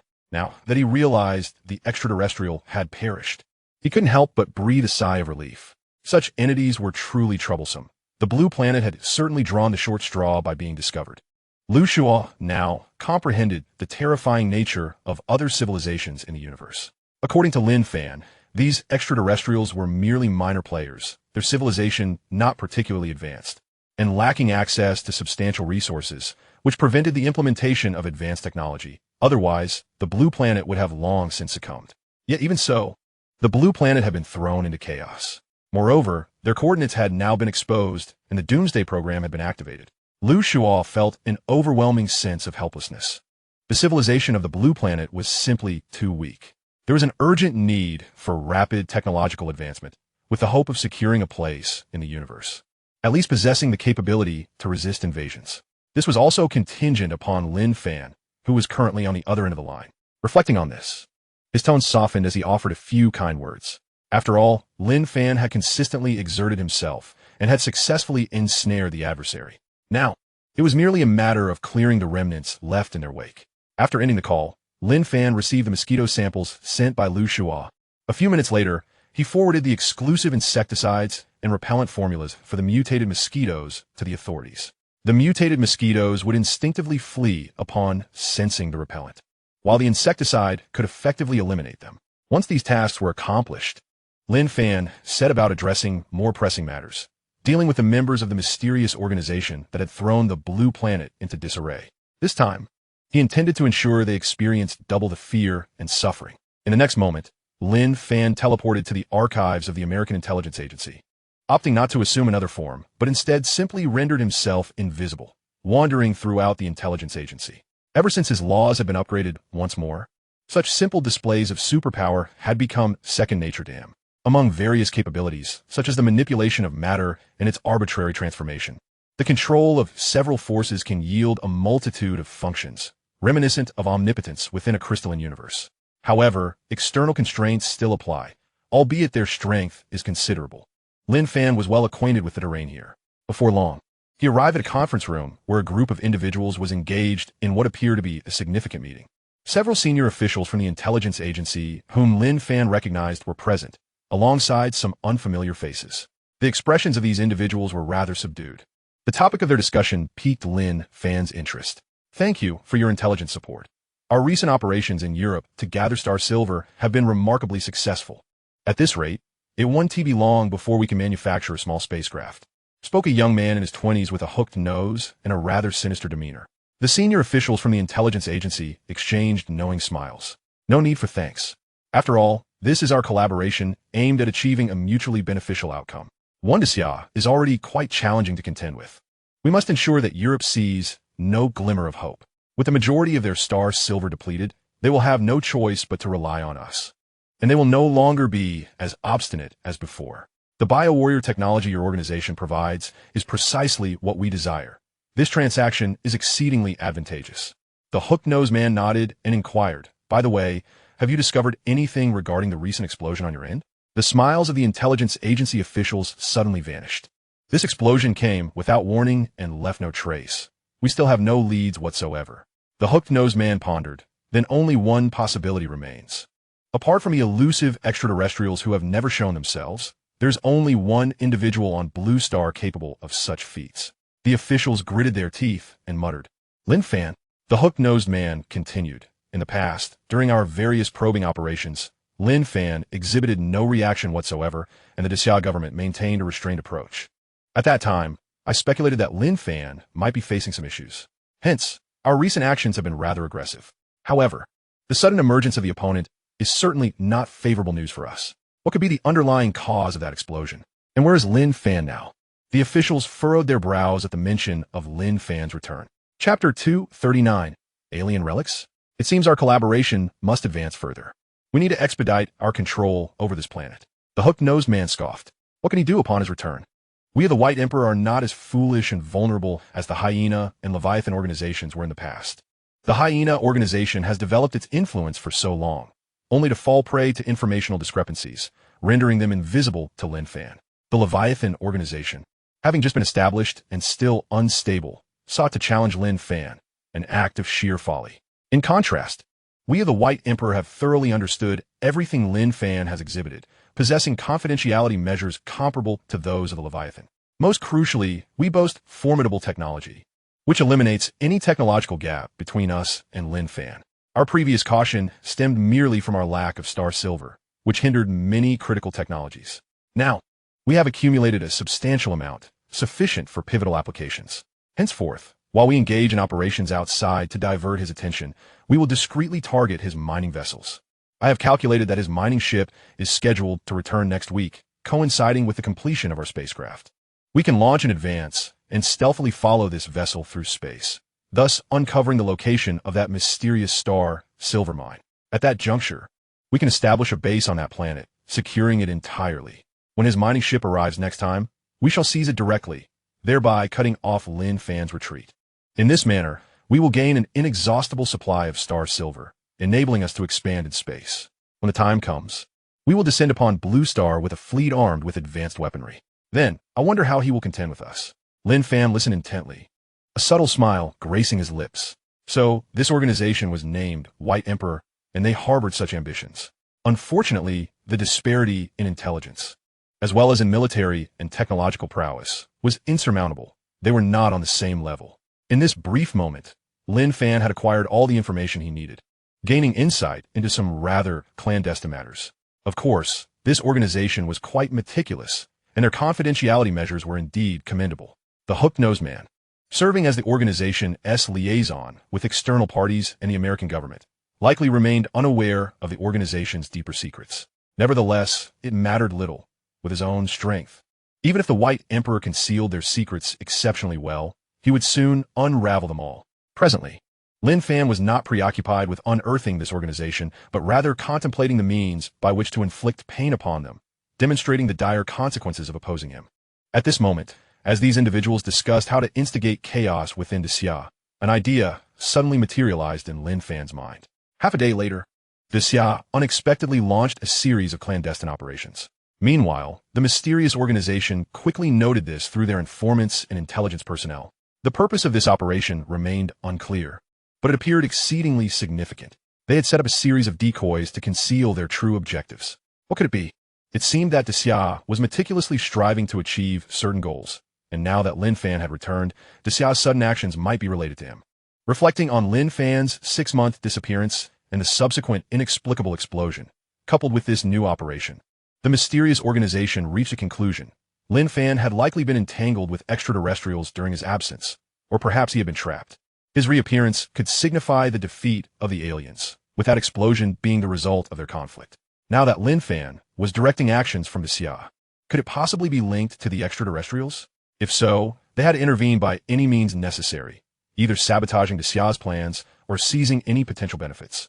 Should it be remnants left by the aliens, their value would be immeasurable. The members of the mysterious organization felt a stir of temptation. One among them questioned, could this be a trap set by Lin Fan?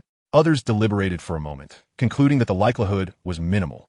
The operation had incorporated numerous layers of concealment and was highly confidential. Even they'd only learned of it through an insider. Otherwise, there would have been no visible anomalies. Keep a close watch on their progress and ensure our operatives swiftly ascertain the purpose of their actions. Before long, intelligence arrived indicating that spies, through analysis of the Xia's operations, had ruled out numerous distractions and believed their objective was to undertake activities on the ocean floor in a certain maritime area. That night, several individuals clad in diving suits entered the sea, plunging directly from a small boat and rapidly descending. Should professional divers witness this, they would surely be left speechless, for the depth of this sea was utterly unsuitable for diving. Moreover, considering that these divers were descending at such a speed, it posed a significant risk of death. Before long, the divers had reached the limits of human capability and continued to dive deeper. They had already shattered world records. Yet there was no trace of elation among them. They regarded it as a routine endeavor. A closer inspection would reveal that each of them possessed extraordinary physical attributes. They illuminated the depths with their headlamps, searching for something. After a while, they had descended several hundred meters. Here, they finally stumbled upon something extraordinary. It was an antiquated chest, adorned with patterns and symbols that bore no resemblance to any culture found on the blue planet. At first glance, it evoked a solemnity reminiscent of an exotic civilization, a peculiar sense of unease. In that moment, all the divers felt a jolt of trepidation, inexplicably gripped by fear, especially as they found themselves in the dark depths of the ocean. The scene before them was simultaneously broadcasted live to the White Emperor organization. Regardless of whether this artifact was a mere fabrication aimed at deceiving them, they were determined to procure it for further examination. If this were indeed Lin Fan's scheme, it was unlikely he would resort to such convoluted tactics. What advantage could be gained? Even if the chest contained a nuclear bomb, its effectiveness would be negligible under precautionary measures. As several divers lifted the chest, they were astonished to discover its inexplicably light weight, which contradicted its imposing appearance. This revelation further fueled their suspicions, yet its lightness rendered it less suspicious. After all, if it housed a nuclear device, it would not be so effortlessly manageable. Moreover, the material must possess extraordinary properties to achieve such an effect. Under the cloak of night, they hoisted the chest to the water's surface and swiftly departed in a small boat. Some time later, the personnel from Daxia arrived, albeit belatedly. The White Emperor organization had emerged victorious in this endeavor. Chapter 240. The performance commences. Within the mysterious organization, several divers transported the chest back to AU's base. Despite the chest's significance, it was deemed unwise to bring it directly to headquarters without proper analysis. At the base, a cadre of scientists commenced their investigations. Soon, they uncovered astonishing truths. The craftsmanship of the chest was remarkably unique, crafted as a single entity, with every aspect impeccably conforming to standards. The flat surfaces were mirror smooth, and all the atoms were meticulously aligned. The straight edges were perfectly linear, with deviations not exceeding 1 angstrom, and other geometric shapes adhered flawlessly to mathematical functions. The material was equally exceptional. Upon being removed from the water, the surface moisture effortlessly slid away, indicating its complete water resistance. The intricate patterns on its surface seemed to follow a distinct order, exuding an arresting beauty that appeared to align perfectly with mathematical principles, possibly conveying some mathematical information. The scientists meticulously documented the chest's exterior, subsequently employing a variety of instruments to probe its secrets. Before long, they stumbled upon even more astonishing revelations. This chest could shield against the penetration of any particle, rendering it impervious to their scanning instruments. Fire tests revealed its immunity to intense flames. Although the exact melting point remained unknown, the scientists inhaled sharply, aware that the interior was hollow, yet unable to locate any openings. They then resorted to cutting saw blades. But after a prolonged struggle, they discovered that the blades had barely made a dent, while the chest's surface remained unscathed. The scientists were left utterly astounded. What extraordinary material was this? Its hardness was formidable, yet was astonishingly light, resistant to both water and fire, and capable of shielding against radiation. This was undeniably an incredible substance worthy of extensive research. Excitement coursed through the team. Indeed, this seemed to be an artifact left behind by extraterrestrial beings, leading them to reconsider the possibility that it was not Lin Fan's doing. They proceeded to test the chest with acidic solutions and various extreme conditions, only to find that the material's properties were terrifyingly resilient. Had they not feared damaging whatever lay inside, they would have employed more aggressive methods, such as explosives. Now, all they could think about was how to open the chest, a dilemma that plagued their minds. Some attempted to drill holes using diamond bits, only to discover that even diamonds were reduced to dust against this material, while the chest remained entirely intact. Others tried acetylene plasma cutting, yet to no avail. Frustration mounted. Could it be that no one but extraterrestrials could unlock this chest? However, just as they were exhausting their options, an unexpected turn of events occurred. The chest opened of its own accord. This caused a shiver to run through everyone present, instinctively invoking a sense of foreboding, sending chills down their spines. How could such a stubborn chest suddenly open itself? Was this truly a trap? At that moment, an observant individual noted that the surveillance footage revealed the chest opened at precisely 1:33, 33, 33. This numerical sequence unsettled them. Even more alarming was the fact that the chest contained nothing, and no detectable elements, including radiation or viruses, could be found. Yet at the instant it opened, all present heard a faint sigh echoing in their ears, as if emanating from a distant horizon, a sound both elusive and ephemeral. The sound dissipated swiftly, leading them to believe it was a mere figment of their imagination. However, when one individual brought it up, the expressions of others changed dramatically, for they all had indeed heard it, confirming it was not a hallucination, but rather something intrinsically linked to the chest. This eerie spectacle left everyone trembling, uncertain of its implications and what might follow. The chest was inexplicably empty, harboring elements beyond their scientific comprehension. Was this a prank, or had they unwittingly unleashed something terrifying?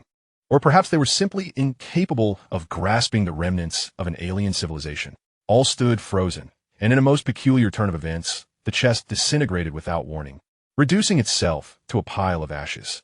This bizarre occurrence astonished all the researchers and the high-ranking officials of the White Emperor organization who were observing the live feed.